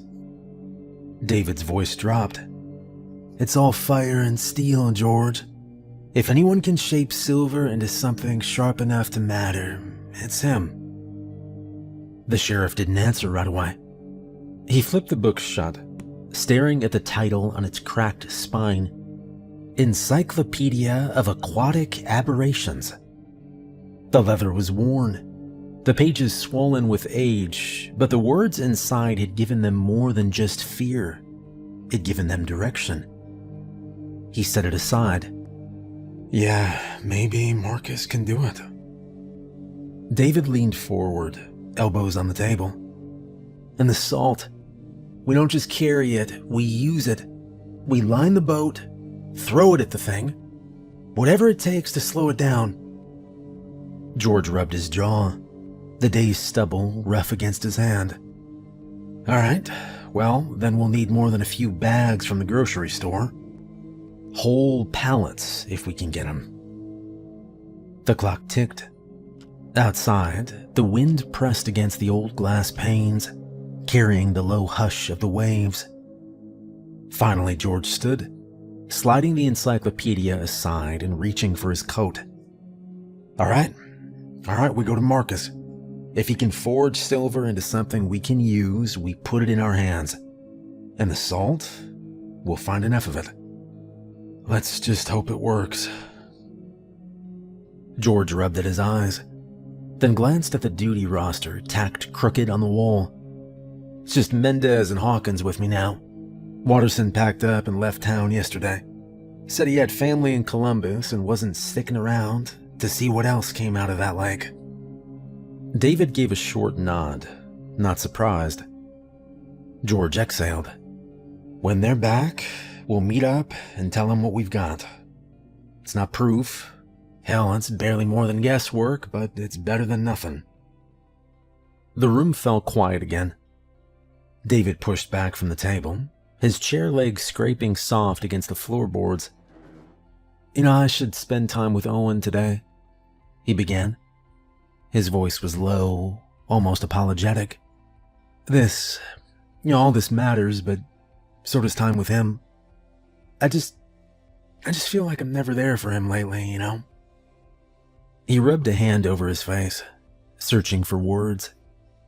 I thought about sending him away, inland, maybe out of state. But the truth is, I think he's safer here. God knows he wants to stay. And he's never alone. When I'm out, he's with Joe and Crichton every minute, and that dog doesn't let him out of his sight. Uprooting him, dumping him with strangers or distant family, it just feels wrong. George studied him for a moment, then said quietly, "He's a good kid." That pulled a faint smile out of David. Yeah, he is. And he looks up to you, George. He's got it so deep in that damn head of his that one day you and him are going to be working together. Drives me nuts sometimes. I keep waiting for him to change his mind, say he wants to be a fireman or a doctor or I don't know, something, but it's always a cop. Always. George smiled at that. Well, your boy is smarter than half the deputies I've trained, he said. David shook his head, still smiling, but there was a tiredness behind it. George leaned in slightly, voice low. You know your son loves you, Dave. You know that, right? David's smile faltered just a little, but he nodded again. Yeah, I know. George held his gaze a moment longer. I wouldn't be surprised if he was out on the lake one day, helping out, watching over people like you do. David just nodded and forced a small smile. The silence between them said the rest. Mark Hanlon worked the lines loose at Edgewater Marina in Cleveland, coiling each neatly before stepping back aboard. He'd already checked the bilge, cracked the hatches, sniffed for fuel, safety gear stowed, radio tested, tank topped. Every box ticked. All right, forecast looks perfect, he said, settling into the helm seat. Calm all day, light westerly winds. Couldn't ask for better. Across from him, his wife Ellen handed him a travel mug. You always say that right before you start the checklist over again. Mark smirked but didn't deny it. Well, habits keep us alive, honey. Their son Ryan sat forward with a folded chart across his knees, tracing the shoreline eastward with his finger. So we'll go past Euclid, then Menor, Daggerland, Ashtabula, and Geneva on the Lake. Ellen glanced over, amused by his concentration. Pretty good pronunciations. You sound like a tour guide. Ryan grinned and folded the chart carefully, tucking it beside him. Mark eased the throttle forward, the engine settling into a steady hum as the boat slipped out of the marina into open water. A low wake curled behind them as the Cleveland skyline blurred into the haze. They headed east. Marcus Wilkins looked like he'd been stitched together with wire and gauze. The lights of the hospital room gave his skin a gray cast. Machines hummed softly around him, each beep a reminder he was still holding on. When George and David stepped inside, Marcus shifted in the bed, trying to sit up straighter. He winced, cursed under his breath, then waved him off before either man could tell him to take it easy. Oh, don't look at me like that, Marcus rasped. I'm not dead yet. David pulled the chair closer to the bed, setting his forearms on his knees. No one's saying you are, but you came close, he said. Marcus grimaced faintly, though it tugged at his stitches. George remained standing, his hat in one hand, the other resting on the back of David's chair. He studied the old mechanic for a moment before speaking. Well, we've been going through everything we can get our hands on. Folklore, old records, whatever's out there. Marcus's tired eyes studied the men. And David leaned forward. Well, we think salt weakens it. Silver might be able to kill it. Marcus didn't say a word. He just sat and thought. Salt and silver. He trailed off and nodded to himself. My grandfather used to talk about things like that. George and David exchanged a glance. Marcus wet his lips, voice low but steady. If that's true, if salt weakens it, then you can use it to slow the thing down. Blind it. Burn it, if you can. And the silver. His hand twitched against the blanket, like he could feel the weight of a tool in it. Silver. It has to be shaped into something that'll cut deep. A blade, a spike. Doesn't matter what, as long as it gets through the skin. David leaned closer. You think you can do it? Marcus's eyes locked on his. Well, you bring me the metal. Maybe I'll find a way. Soon as they let me out of this damn place, I'll be back at the shop. I can melt it down, shape it, give you something real to carry out there. I'd slow you down in a fight. Won't last 5 minutes on that water. But maybe I can still help. The room was quiet again, except for the monitor. Finally, Marcus nodded once, firm. Bring me silver. Whatever you can get. George gave a firm nod. For a moment, the three men held each other's gaze, all of them battered in different ways, all of them bound to the same fight. George set his hat back on his head. All right, get some rest, Marcus. We'll check in with you, okay? Marcus nodded, leaned back against the pillow, and closed his eyes. Out in the hallway, George and David walked in silence until they reached the front doors. The night air was cool, carrying the faint smell of rain off the lake.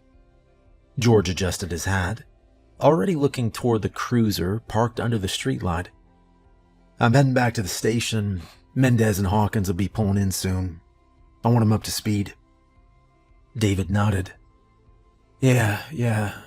I'm gonna check on Owen. For a second, neither spoke. Then George put a hand briefly on David's shoulder. All right, I'll see you in the morning. Yeah, see ya.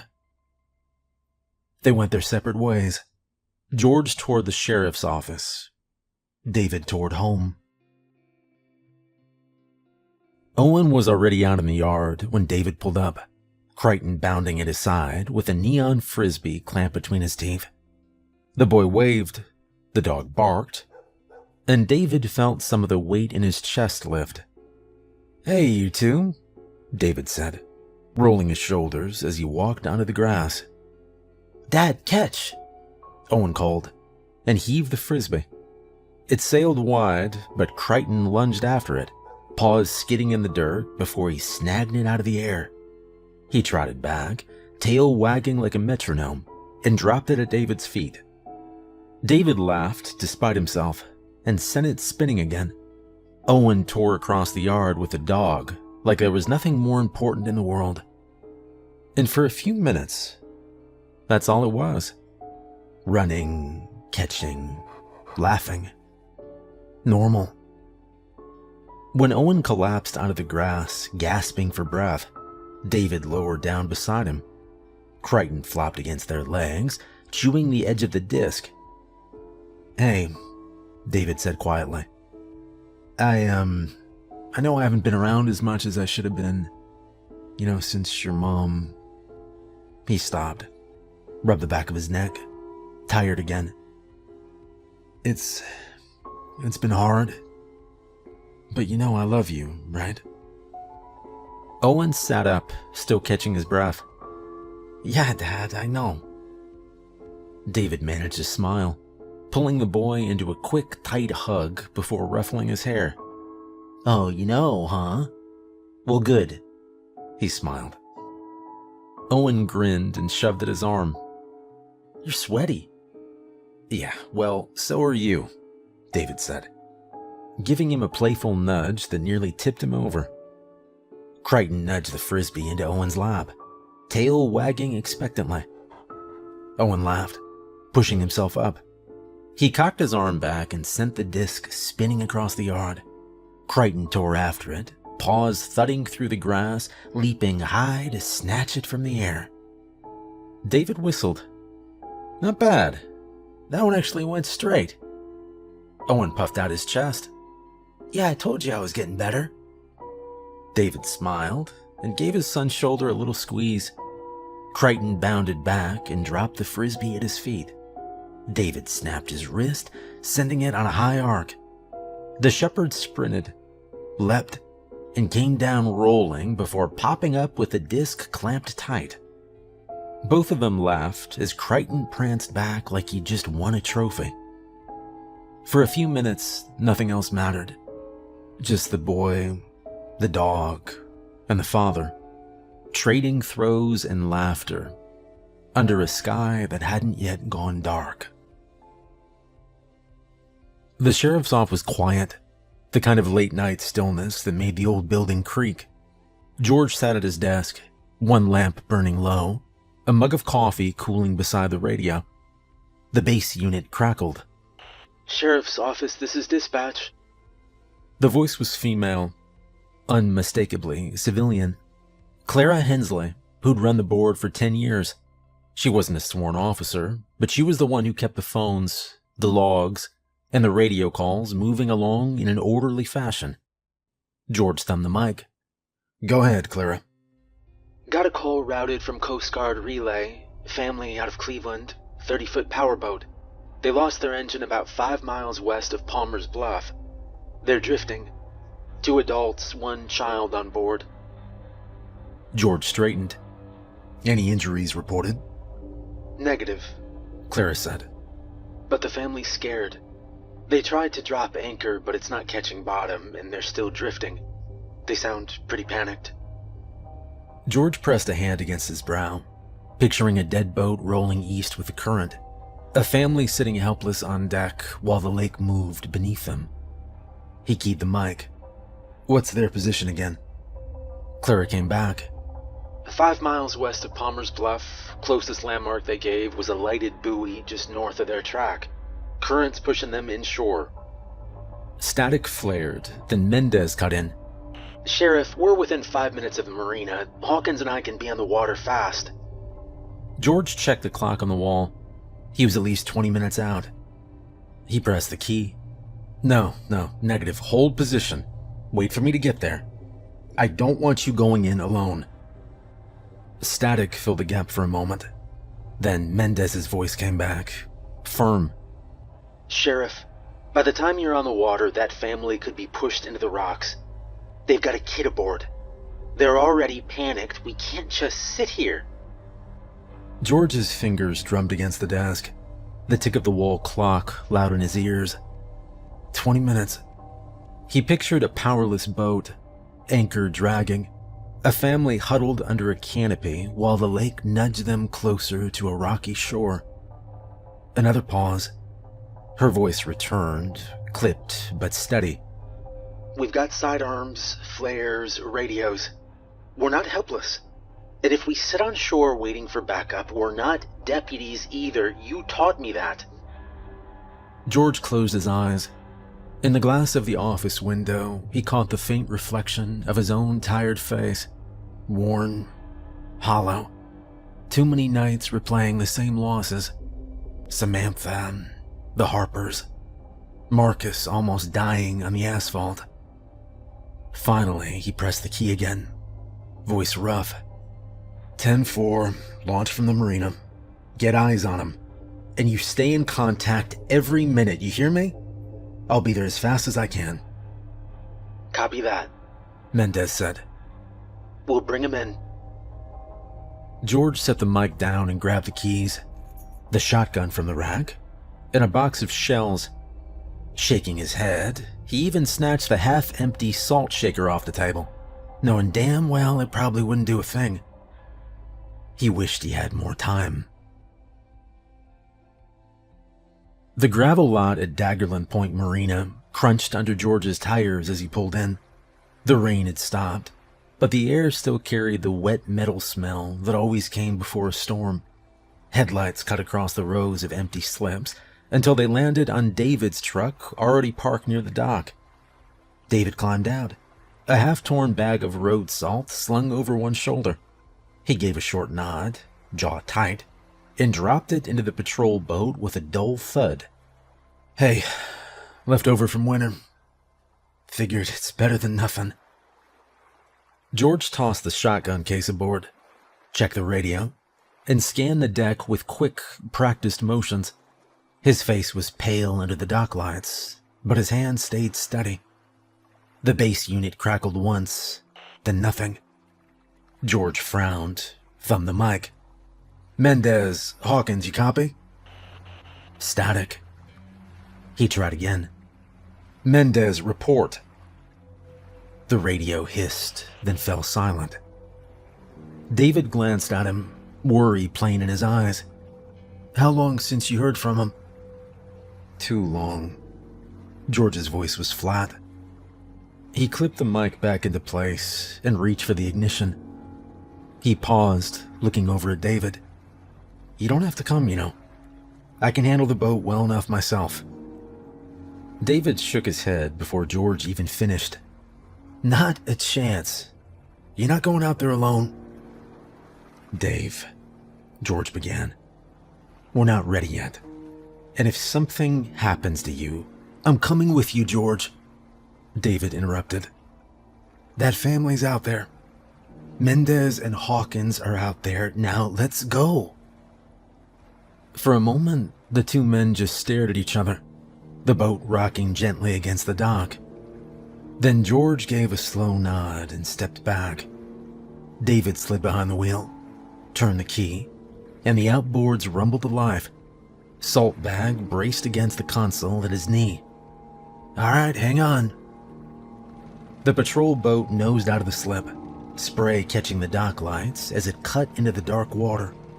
George braced himself on the rail, eyes fixed on the black horizon ahead.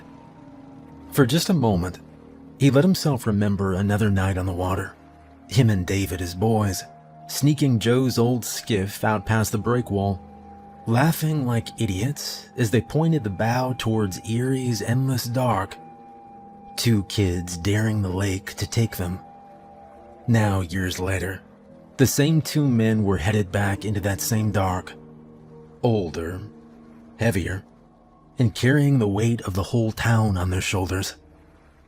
But they weren't ready.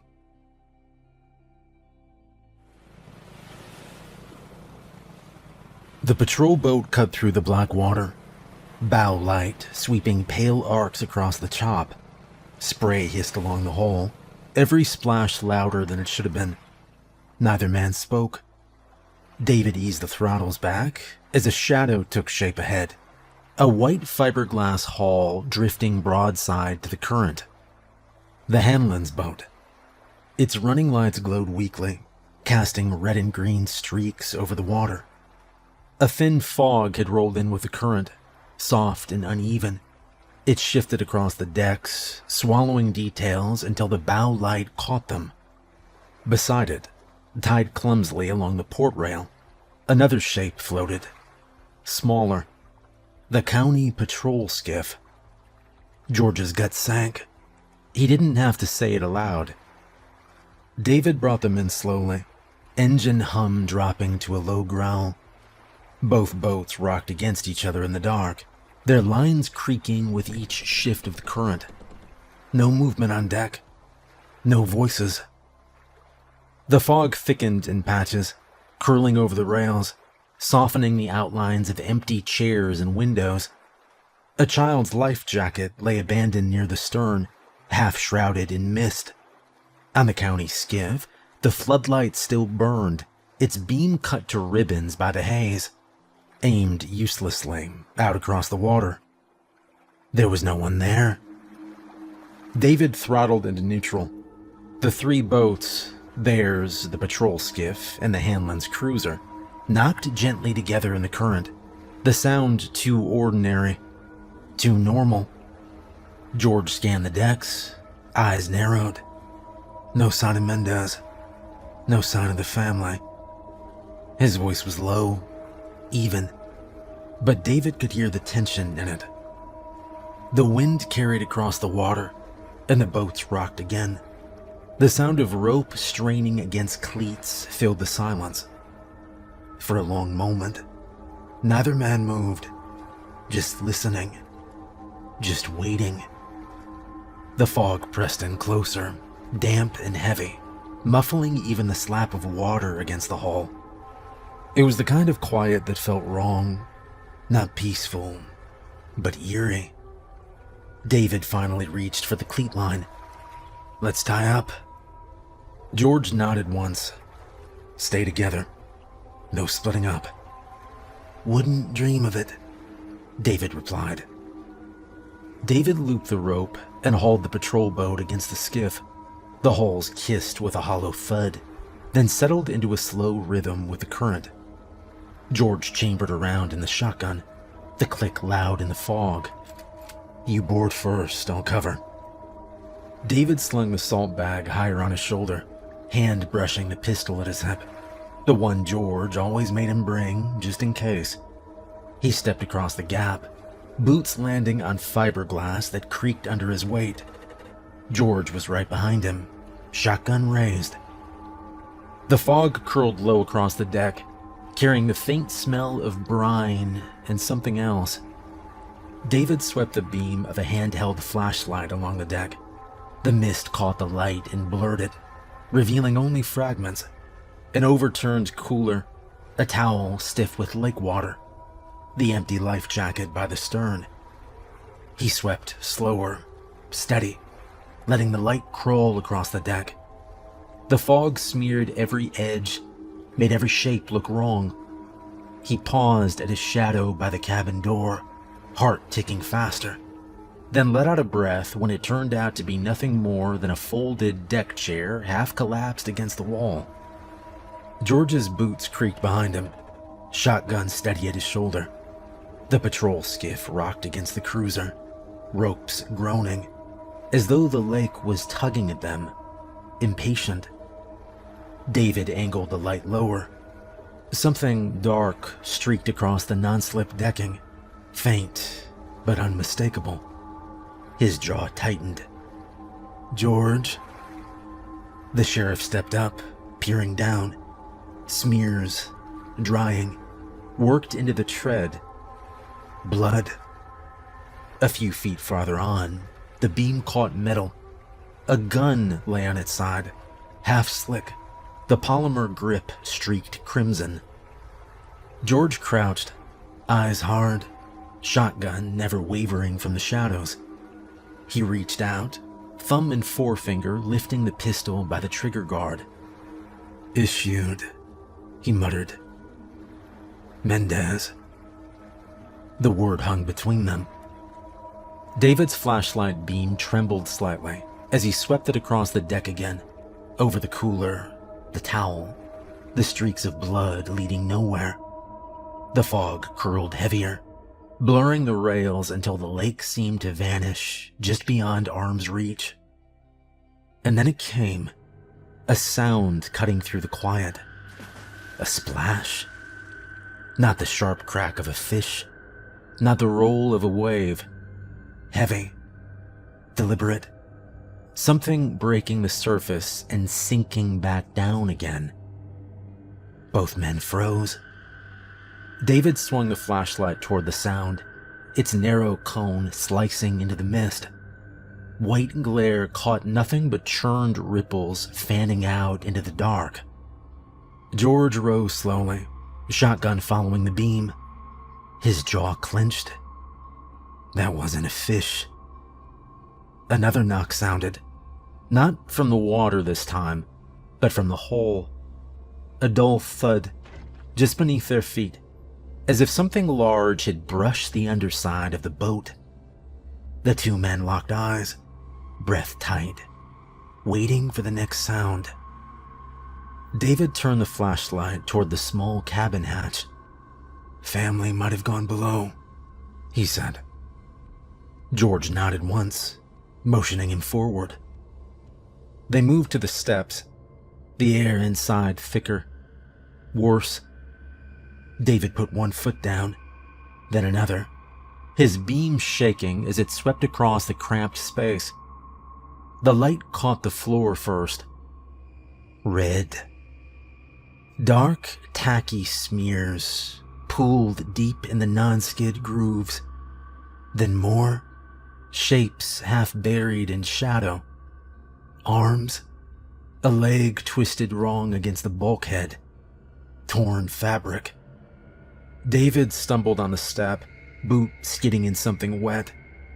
He caught himself on the rail, breath catching. My God.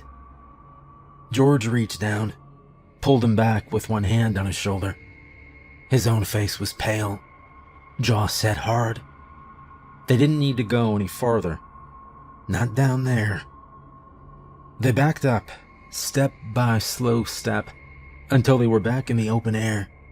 Fog curled thick around them, swallowing the railings, muting the world until the deck was nothing but a circle of pale light in the dark. George and David turned instinctively, standing back to back, weapons raised, breath tight. They could barely see more than a few feet ahead. The lake was gone, the sky gone, only the shifting gray pressing close, waiting. Then the hull shuddered. A wet, heavy thump from outside, the kind of weight that didn't come from water. George steadied the shotgun against his shoulder. David's flashlight beam swept the fog, wide arcs catching nothing but mist. Another knock. Closer. Against the rail this time. They tightened their stance, backs touching, eyes straining. And the thing came at them from the dark. A shape burst through the fog, taller than a man, shoulders slick, claws flashing. George fired point blank, the shotgun roaring across the deck. The blast tore through the mist, but the thing didn't slow. It hit them like a truck. George and David were thrown hard across the wet fiberglass, boots skidding, shoulders slamming against the rail. The shotgun spun from George's grip, clattering across the deck. David's flashlight pitched forward, its beam whipping through the fog before it fell and rolled, casting crazy arcs of light. The boat lurched under the impact, cleats groaning, lines straining as water slapped against the hull. The fog shifted, and for a second, the thing was only a silhouette crouched on the deck, grinning, claws dragging slowly across fiberglass, leaving gouges in its wake. George groaned, pushing himself up to his feet, eyes darting toward where the shotgun landed. He staggered forward, desperate, while David scrambled beside him, grasping frantically at the deck. His pistol was gone, somewhere in the shadows, lost in the spray and fog. George lunged for the shotgun, fingers closing around the stock, and the creature's claw came down. It raked across his arm with sickening force, nearly severing it at the elbow. George froze, a sound caught in his throat, staring at the torn mess hanging from his shoulder. And then the thing slammed into him again, hurling him to the deck. The shotgun skittered away as the creature pinned him down, claws pressing into his chest, its grin wide and dripping. It lowered one long claw and gently tapped the place just above his liver, lingering there. David staggered up, eyes wide, His pistol was gone, but the salt bag lay burst open nearby, spilling across the boards. He grabbed a double handful, grit biting into his palm, and flung it into the creature's face. The effect was instant. The thing shrieked, staggering back from his friend, claws flailing as steam hissed off its slick skin. It clawed at its own eyes, blinded, writhing in the fog. David snatched another handful and threw it, then another, each one driving the thing backward across the slick deck. Step by step, it retreated, stubborn, violently shaking its head against the burn. David's boot struck something hard. His pistol? He snatched it up, leveled it with both hands, and squeezed the trigger. The first shot cracked, then another. Bullets struck home this time, the creature lurching with each impact, black fluid spraying as it staggered near the rail. But still it held, crouched low, ready to charge. Then the shotgun boomed. George, pale and swaying, had braced the weapon in a crook of his good arm, teeth gritted against the pain. The blast tore through the creature's chest at close range. This time it groaned, a low, guttural sound, and toppled backward over the rail. The lake swallowed it whole, leaving only ripples that spread into the fog. George let the shotgun slip from his grip and sagged against the deck, blood running from his arm, his head rolling weakly to the side. His lips parted as if to say something, but only a faint breath came. Then his eyes fluttered shut, and there was only darkness. David dropped to his knees beside him, pressing a hand to George's chest. Terrified for a moment, he'd stopped breathing. Relief surged when he felt the shallow rise and fall. Weak, but there.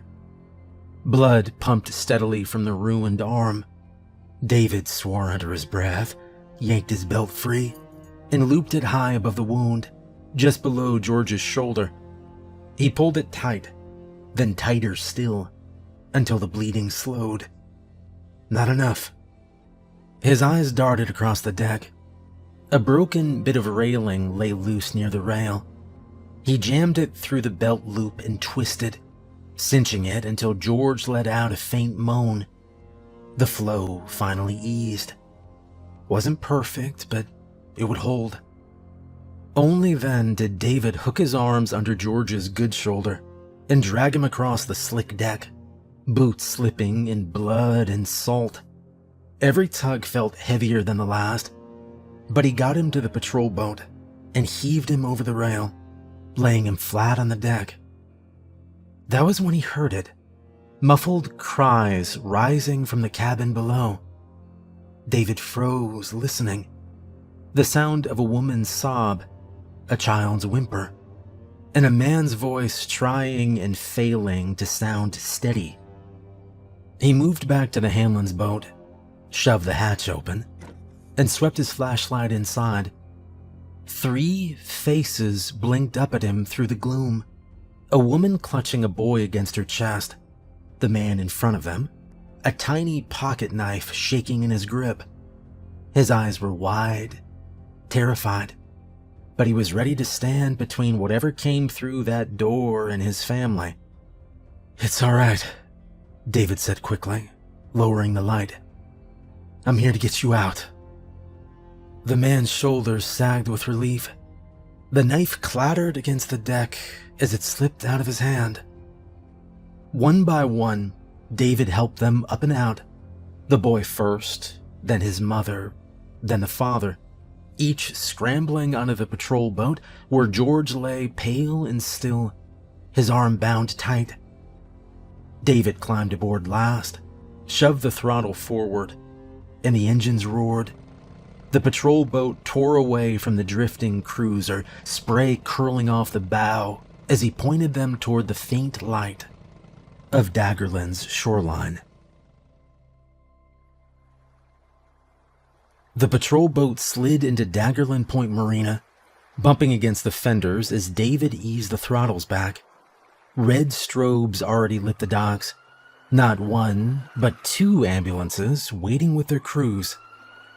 The paramedics were on George in seconds, easing him onto a stretcher, eyes checking the belt tourniquet cinched around his arm. His skin was gray, lips bloodless, but his chest still rose and fell. "Is he?" David's words caught in his throat. "How bad?" One medic pressed gloved fingers to George's neck and looked up without stopping. "Pulse is weak. He's lost a lot of blood. We'll do everything we can." They pushed off toward the waiting ambulance, wheels rattling on the dock planks. George's pale face disappeared behind flashing red as the door shut and the siren carried him away. Behind them, Ellen Hanlon clutched her son, both of them shaking. Another medic was already ushering them into the second ambulance. He said there were minor injuries, but they needed to be checked out. Within minutes, that rig pulled away too, its siren fading into the fog, and the marina was quiet again. Headlights swung in across the lot. A battered pickup rolled to a stop, brakes squealing. Joe Winters climbed down stiffly, one hand on the doorframe. The passenger side banged open, and Crichton hit the planks at a run.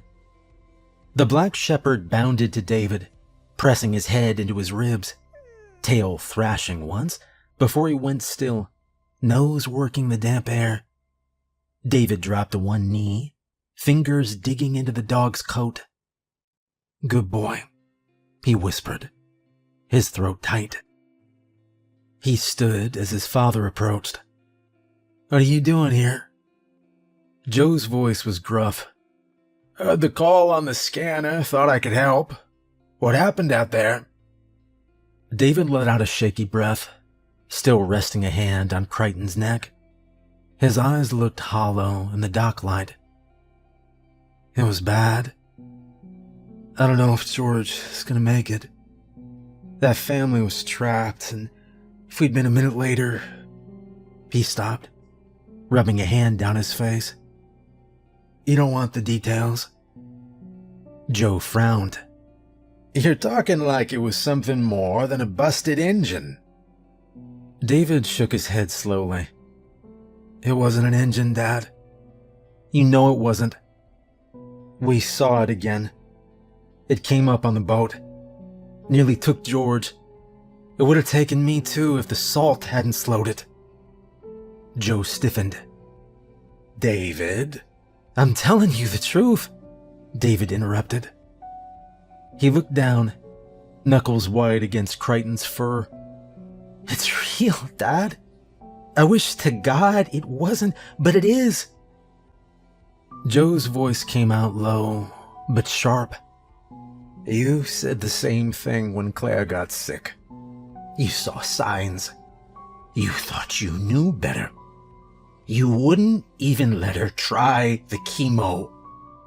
David's head snapped up. "Don't. She might still be here," Joe pressed, his voice breaking. "If you'd tried to talk her into it." David's face twisted, pained. "It wasn't my choice. It was hers, Dad. That's what Claire wanted. She didn't want to spend her last months hooked to machines, sick and miserable. She wanted to live life while she could." Joe's eyes shone wet in the docklight, but his voice was harsh. "She wanted hope, and you just let her throw it away because it was easier than fighting." David shook his head hard, voice hoarse. "I loved her enough to let her choose. You think that was easy for me? Watching her waste away while I prayed for one more good day? You weren't there, Dad, not like I was." I loved her too, Joe snapped, his face lined with grief as much as anger. For a long beat, neither man spoke. It struck David then that this was the first time they'd said Claire's name aloud since the funeral. All of it had been bubbling under the surface for months, festering in silence, waiting for a night like this to finally tear loose. Crichton's growl deepened, claws scraping the planks, but neither of the men noticed. Joe's voice cracked when he spoke again. That boy needed his mother.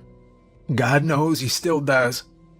And instead, he's left with you chasing monsters and ghosts. David's face darkened.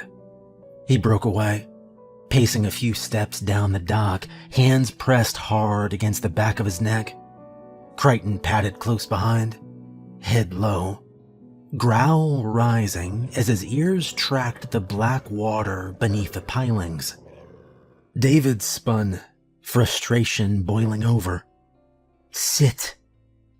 The shepherd dropped to his haunches instantly, whining low in his throat, eyes never leaving the leg. Crichton, stay, David said. Crichton froze, muscles rigid, ears pinned forward. His chest rumbled with a warning growl he couldn't swallow down, but he obeyed, whining softly, eyes still locked on the dark water below. David turned back toward his father, anger burning through his exhaustion. Don't you dare say I failed, Owen. Don't you dare. The fog pressed tighter, swallowing the edges of the dock. Crichton's growl built to a low, shaking rumble in the silence, but the men were too far inside their grief and anger to hear. David kept pacing, boots thudding softly on the wet planks. His voice was ragged now, torn between fury and grief. Crichton's growl rose sharp and sudden, silencing the men. The shepherd stared down, ears flat, teeth bared at the black gap between the pilings. David barely turned his head before something cold and black shot up from the water. A claw snapped around his ankle and yanked. He gasped, the sound more shock than scream, as his legs went out from under him. His arms hit the boards hard, scrabbling to grab a hold of something, but his legs were already in the water. It was dragging him down. Joe dove, grabbing for his son's wrist, but the grip below was too strong. David's eyes flashed up at his father's face, and then the lake claimed him, ripping him down into the darkness.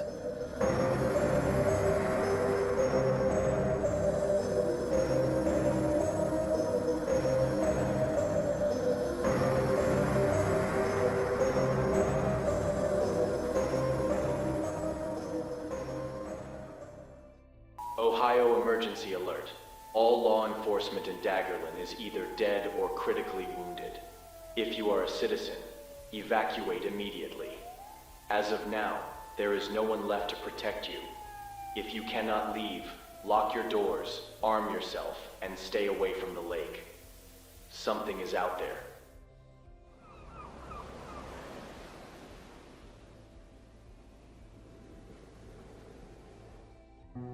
My name's Fred.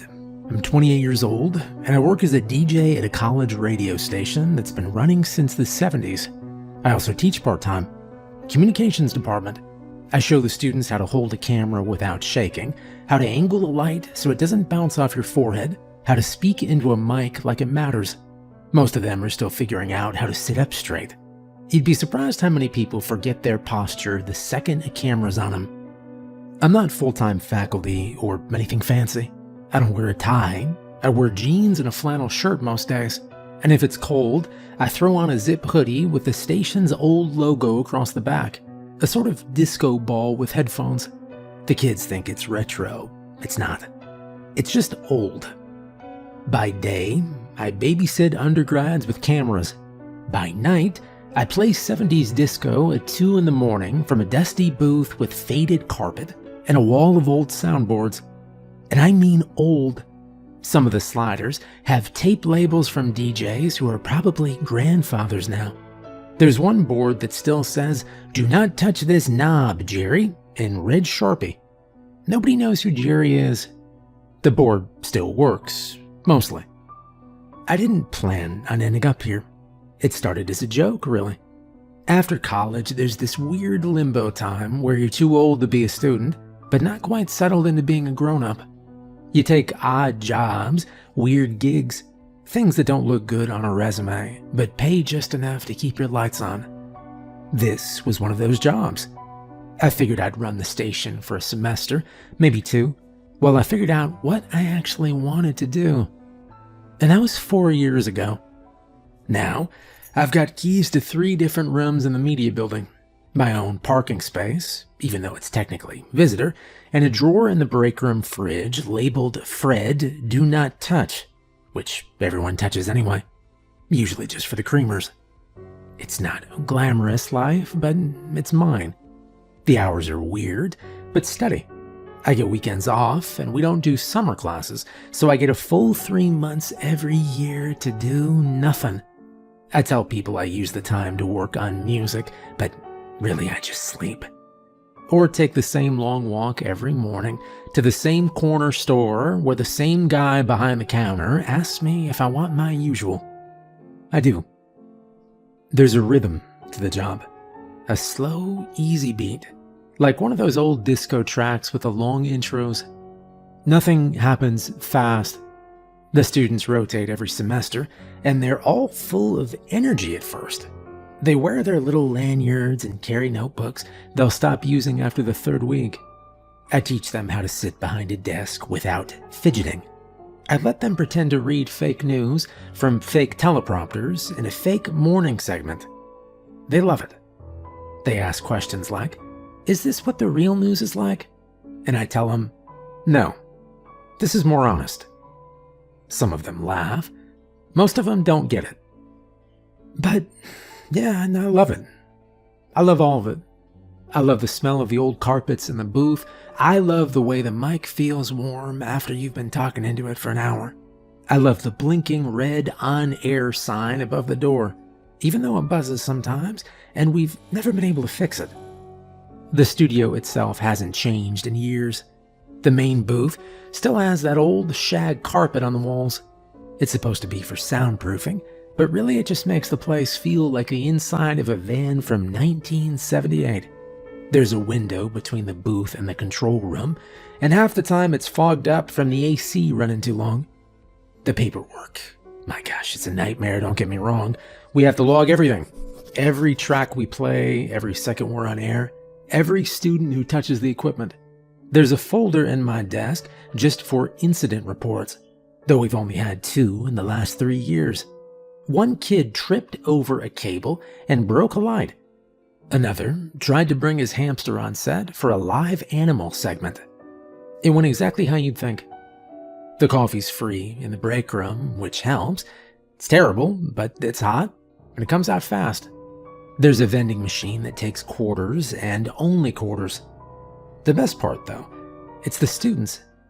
They're so full of ideas, full of questions. They remind me of myself back when I still thought being on air meant something big. There are some strange things, though.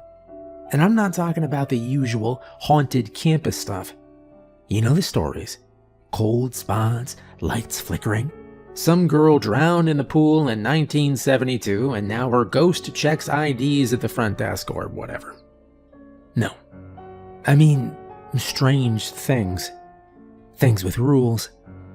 We have rules in the booth. Not your usual safety rules. Stranger ones. Specific. Odd. They're written on a laminate sheet inside the booth tacked to the corkboard under the broadcast schedule. Nobody knows who wrote him, but I have been here 4 years and I have seen what happens when you break one. So, if you're still with me, buckle up. I've got stories, and every single one starts with a rule. The first rule is simple. Stay inside during your entire shift. Now that might sound easy. You're thinking, Fred, why would I even leave? It's 2 a.m. You're in a booth, there's music playing, coffee in the break room. Why leave? Exactly. That is the right way to think. But sometimes people do. And that's where things go wrong. They call it the graveyard shift for a reason. I used to think that was just a figure of speech, a way of saying late as hell without sounding dramatic. But here on this campus, it feels more literal. See, there's a church about 2 blocks from the station. It's an old one, brick with stained glass windows that always look wet, even when it hasn't rained. I think it used to be part of the college, maybe back in the day when they had nuns teaching Latin or something. Now it's just there. Some students still go to Sunday Mass, not many. Right next to that church, and I mean right next to it, like the lawn just rolls into it, is the town's local graveyard. Now, why the hell would the city graveyard be placed next to a college campus? I have no clue. Maybe they ran out of space. Maybe it was just convenient. Maybe some city planner had a weird sense of humor. Give the kids a dorm, a cafeteria, and a direct view of death. Ask the mayor, I'm just the DJ. Anyway, you can see the graveyard from the back hallway of our building. There's a little service exit behind the sound booth, leads out to a loading dock. If you stand there and squint, you can see the fence. It's not a tall fence, maybe 4 feet, chain link, topped with those twisty metal bits that never seem to rust. Thing is, people say weird stuff happens down there at night. And no, I don't mean college kids passing around beer in brown paper bags. That happens too. But that's not what I'm talking about. And it's not pranksters either. We've had our share of dumb kids throwing toilet paper over the trees or sticking plastic forks into the quad grass. But even those guys don't mess with the graveyard. They say, and by they, I mean just about anyone who's worked a late shift on this campus, that you don't go near that place after dark. I used to roll my eyes at that. But there's something about that place, something that makes your skin feel too tight if you stare at it too long. One of the old tech guys, Rick, been around since the 80s, still has a ponytail and a pager, told me something once. We were both refilling the vending machine with quarters, and he just sort of said it without looking up. Don't mess with somebody's home, he said. I thought he was talking about the graveyard being creepy. He said, no, man, I mean that literally. That's their home now. The dead. It's their place. And they don't like company. It's rude, right? Imagine you're trying to sleep and some college kid stumbles in, knocking over the lamps, making a bunch of noise. You wouldn't like it either, he said. Then he handed me a Snickers and walked away like he hadn't just said the creepiest thing I'd ever heard. I didn't believe it then, not really. But over the years, I've heard stories, little ones, like how phone alarms go off if someone steps outside after midnight, or how all of the campus cats stare at you if you try leaving through the front door. But then, there's the big story, the one we don't talk about much. About 3 years ago, someone on the night shift went missing. His name was Will. I didn't know him well. He was just filling in. I think it was between jobs. One of those guys who showed up with a clipboard and a new set of headphones, ready to learn the ropes. Nice. He was a nice guy. Quiet. He used to hum along to Earth, Wind, and Fire. One night during his shift, he left the building. said he was going to stretch his legs. He never came back. At first, we all figured he quit. People do that sometimes. It's a college job. You don't need to hand in 2 weeks' notice if you're just running late-night playlists and drinking stale coffee. But when he didn't show up the next week, and his stuff was still in his desk, people started asking questions. A week later, they found him in the lake, face down, lungs full of water. No signs of struggle, no bruises, no injuries. Just drowned, fully clothed, still had his lanyard on. The cops came by, asked their questions, made us hand over the CCTV from the station. We all crowded into the control room, expecting to see nothing, maybe a glitch, maybe him just walking out and never coming back. But the footage showed something different. It showed Will walking out the back exit, hands in his pockets, whistling, calm as anything. He walked right past the dock, past the fence, and toward the graveyard. That was the last time anyone saw him alive.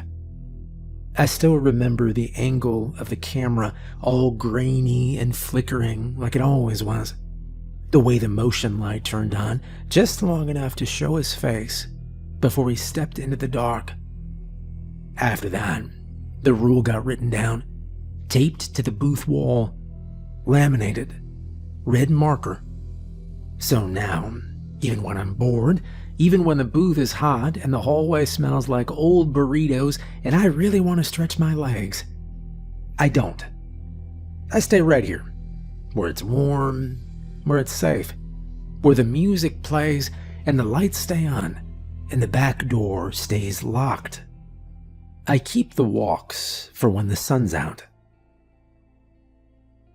The second rule is just as simple as the first. Keep the show running no matter what. If you've ever worked in radio, you probably already know what dead air is. Dead air is silence. It's when the station is live, the transmitter's on, and there's nothing going out. No music, no voice, no commercials, just nothing. Doesn't sound like a big deal, but it's basically the worst thing you can do as a DJ. It means you've messed up. It means you weren't paying attention. And most of all, it means you've made people uncomfortable. No one likes silence on the radio. That's the whole point of the job, to keep it moving. Keep people company while they drive or work or lie awake at 2 a.m. wondering why they're still awake. When it's quiet, people notice. It pulls them out of their lives, makes them start thinking. Sometimes too much. That's why DJs talk so much. Even when we've got nothing to say, we fill the space. Weather updates, birthday shoutouts, long rambles about the history of a song no one asked for. Doesn't matter. It's not about what you say. It's about not stopping ever. We even have an alarm for it. If there's more than 5 seconds of silence, the high-pitched tone goes off in the booth, loud enough to make your ears ring, louder than any fire alarm.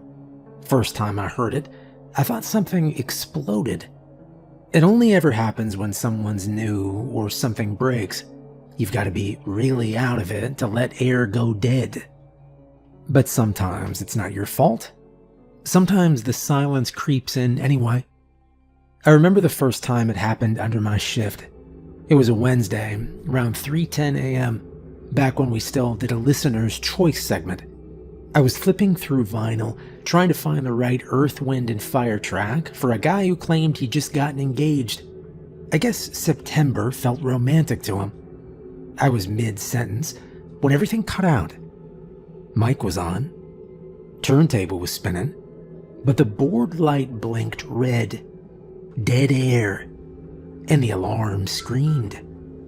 I panicked, of course, hit every button I could reach, switched tracks, turned knobs. Nothing.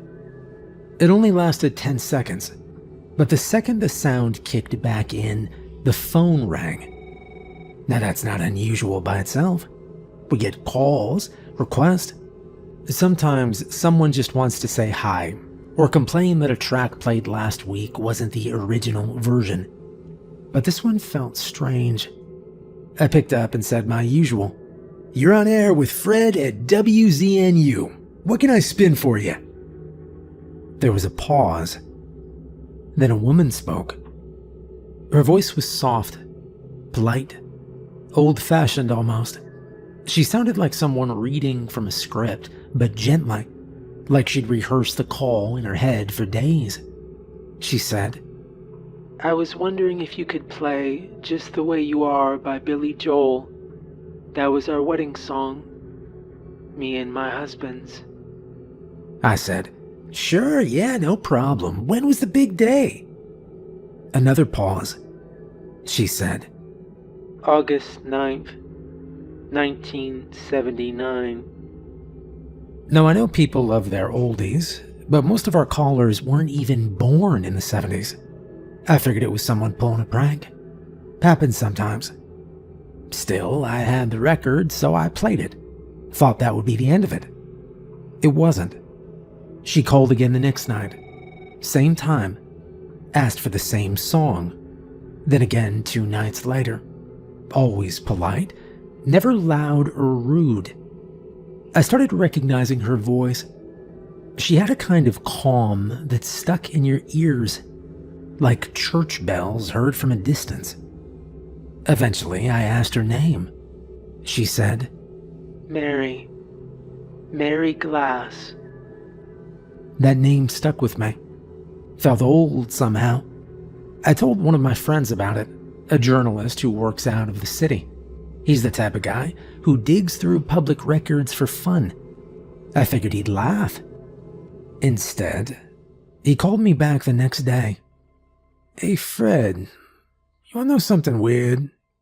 he asked. "Always." "She's dead." "Who?" I asked. "Mary Glass. Died in 1979. Car accident. 3 months after her wedding.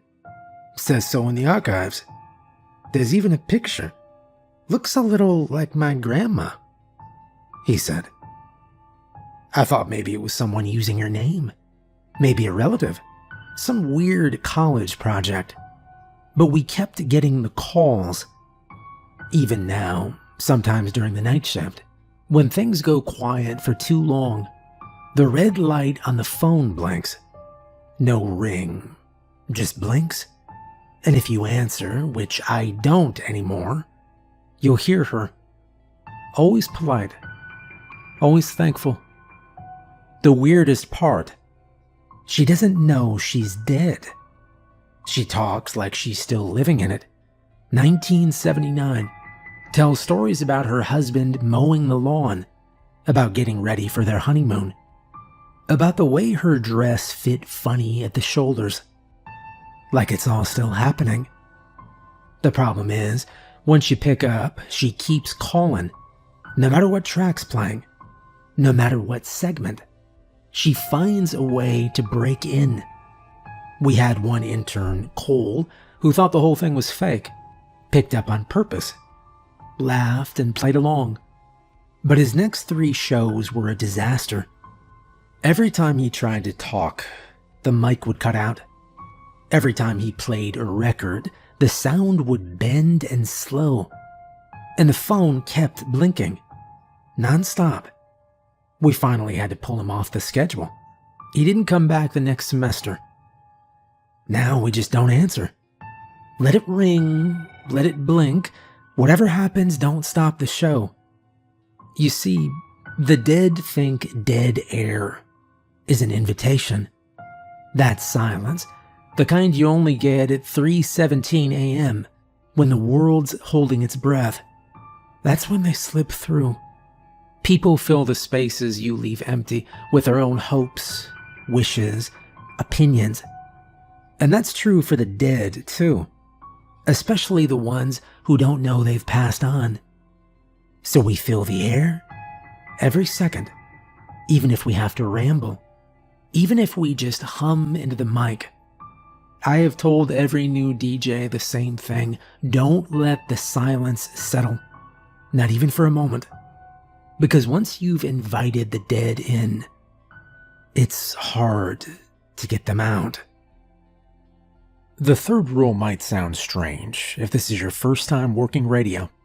Rule number 3, ignore station number 7. You probably don't know what I mean by that. That's fine. Most people don't when they're new to this job. It's one of those things that doesn't come up in normal conversation. But if you spend enough time in this building, working the booth late at night, you'll learn fast. Sometimes station 7 will call. You'll be in the middle of a track, maybe sipping your coffee, maybe flipping through the weather script, and then the phone rings, or the fax machine starts, or your email pings with a subject line that just says Green FM. You'll look at the number. It won't show up like a normal call. No area code, no ID, just a number 7. Sometimes it's written out, station 7 calling. Sometimes it just says 7. Ignore it. Don't answer, don't reply, don't even open the message if you can help it. The first time it happened to me, I was halfway through a Bee Gees set, More Than a Woman spinning on the turntable, when I knocked over my coffee. The mug tipped and clattered against the console, spilling lukewarm coffee across the playlist log. I swore under my breath and grabbed a handful of napkins from the drawer. That's when the phone light blinked. Bright red, silent. Just one word on the screen. 7. I wiped my hands and reached for the receiver, still shaking droplets off my fingers. Before I could pick it up, the light shut off. No ring, just that quick flash, then nothing. The booth felt off after that. I couldn't explain it, but something in the room had shifted, like the moment you realize someone's been standing behind you longer than they should have. The next morning, I told Rick about it. He was crouched at the vending machine, swapping out quarters. He didn't look up when I spoke. "Yeah, I had a call come in last night. Missed it. The screen just said 7. You ever seen that before?" I asked. He paused for a beat, slipped another coin into the slot. He asked me if I answered. "No, knocked over my coffee, barely missed it," I said. He nodded slowly, quiet, and he said that's probably for the best. He fished a candy bar out of the tray, still didn't look at me, and he told me that Station 7 used to be local, and they've been off the air for a long time. That was all he said. Then he walked off. Now in radio, when we say a station's gone dark, we mean it's gone off air. Could be temporary, loss of funding, technical problems, whatever.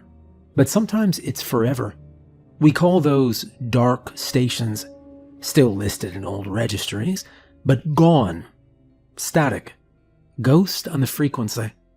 Station 7 was one of those. Back in the 70s, it was a real place. Green FM 95.9. They used to broadcast from a big farmhouse on the edge of town. Rumor was, it started as a hippie operation, all incense and protest songs. But if you ask the older staff, they'll tell you it was something else entirely. A cult. Back then, that wasn't so unusual. New Age stuff was all over the place. Love, freedom, barefoot dancing in the fields. And sometimes, religion. Homemade religions. The kind where everyone smiles too wide and no one ever leaves. Station 7 was popular though. Played the biggest hits. Always had callers. People said the music had this warmth to it, like it hugged you through the speaker. And then one summer, the whole place burned down. No survivors. Some say it was an accident. Some say it wasn't. Either way, the building's still there. Or what's left of it. The land never sold. The town just built around it, like trying to avoid eye contact with a bad memory. And yet, they still call. Station 7 still rings us sometimes. We've got faxes with full playlist, handwritten, neat cursive, with dates from 1974, artists no one plays anymore, jingles that don't exist in any archive. Once, a new intern replied to one of the emails, hit reply all like it was a joke, typed, "Ha ha, you guys still broadcasting from the afterlife?" He didn't sleep for 2 days after that. Wouldn't tell us why. There are other dark stations out there too. Not just here. There's one in Nebraska, next to an old goat farm.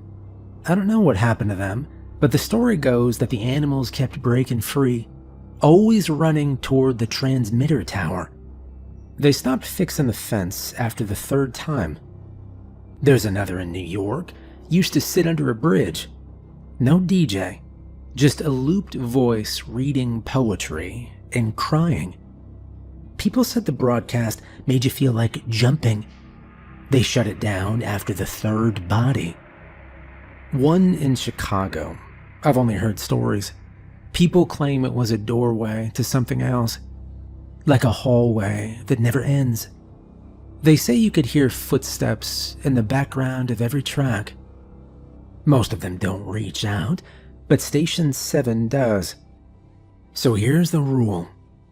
Ignore them. The 4th rule is easiest to follow, in my opinion. Rule number 4. Leave a cup of coffee by the door at the end of your shift. At the end of each night, after the last track fades and the booth goes quiet, we do a wrap-up. It's informal, just whoever's still around. Usually a student intern, sometimes one of the tech guys if something broke mid-show.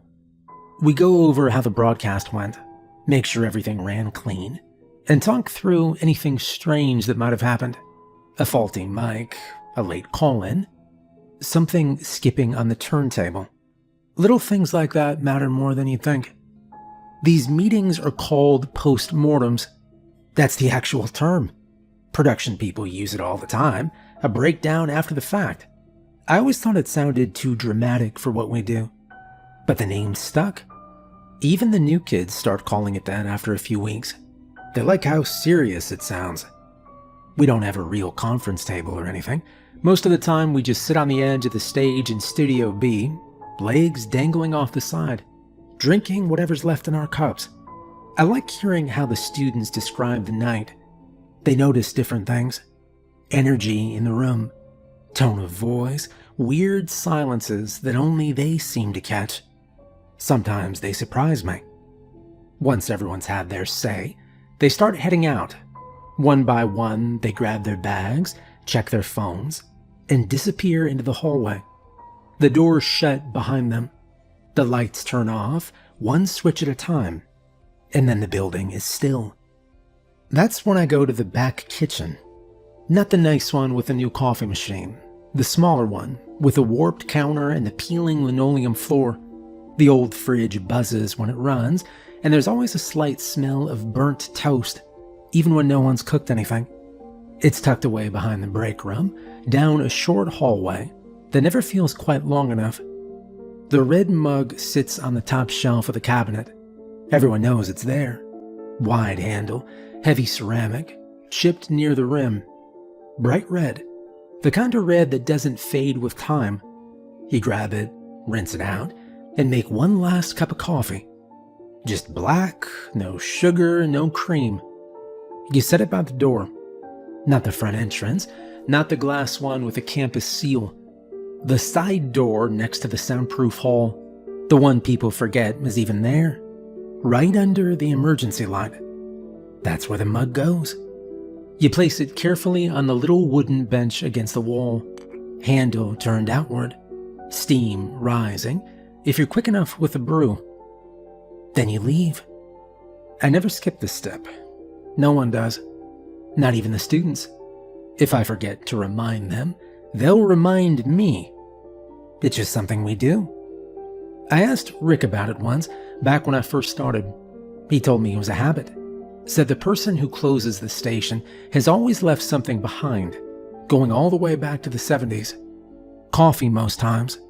Once, he said, someone left a bottle of Coke and came back to find the cap unscrewed and the label peeled off. The red mug became the standard. Rick also said something I never forgot. He told me his grandma believed red was a color that could be seen from the other side, not just noticed, but understood. The color of blood, the color of breath, life clinging to the edge of everything. He said coffee was the drug of the living, and maybe, if the other kind of folks were passing through, they'd see the red, smell the coffee, and move on. Nobody watches the mug. Nobody stands around to see who or what takes it. But every morning, when the first person unlocks the building, the cup is empty. Doesn't matter how early. Doesn't matter if the person opening is a student or a janitor or one of the professors checking in early for a recording session. The cup is always empty. One time, I decided to leave early. Figured the intern could lock up. Been a long night. Didn't feel like waiting around. I skipped the coffee. Told myself it was tradition, nothing more. Next morning, the back door was open. Just an inch. Like someone had pushed it, but didn't step through. No one had checked in yet. I made the coffee after that. Every single night. I don't know if it matters. I don't know who drinks it. Maybe it's superstition. Maybe it's the only thing keeping the walls here from falling inward. All I know is that this place runs smoother when the mug is full and warm before I leave. You don't always need answers. Sometimes you just need to follow the rules. Well, it's been 4 years and change since I first walked into the station. Just meant to be a gig. Few semesters while I figured things out. A pause between what I thought was college life and whatever came after. But I stayed. Some people keep photo albums. Some people keep journals. Me? I've got playlists. Dozens of them. Labeled by date, mood, weather. I can tell you exactly what I was doing on a rainy Thursday 3 years ago just by what track I queued up. The records never lie. I've seen the rules posted on the wall 1,000 times. Most folks stop noticing them after a while. They blend into the corkboard, somewhere between the fire escape diagram and the outdated flyer for improv night. But I look at them every shift. Make sure they're still there. Make sure nothing's changed. Because the rules work. I have followed them, every one.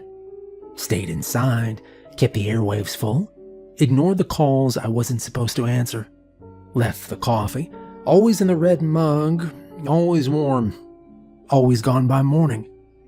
And in return, the station has stayed quiet. Mostly. There are nights the booths feel just a little too still. Lights take a second longer to come on. The mic buzzes faintly, even when it shouldn't. I don't mention those things in the post-mortem. No reason to spook the new kids. They'll find their rhythm soon enough. Rick says he's probably retiring next year. He didn't make a big deal out of it, just mentioned it while cleaning the vending machine. I think he's tired, and I don't blame him. The building's starting to show its age. Carpets worn down to the threads in the sound booth. Ceiling tile over Studio B still leaks when it rains too hard. But the signal's clear. The turntables are still spinning. Last week, one of the students lingered after class, said she liked the quiet hours, asked if I thought she could handle the night shift. I asked if she was good at following instructions, and she said yes. I told her to memorize the rules. She nodded. Some places run on schedules. Others run on people. This one runs on rituals, and they only work if someone keeps them going. If you ever take this job, good luck, and follow the rules.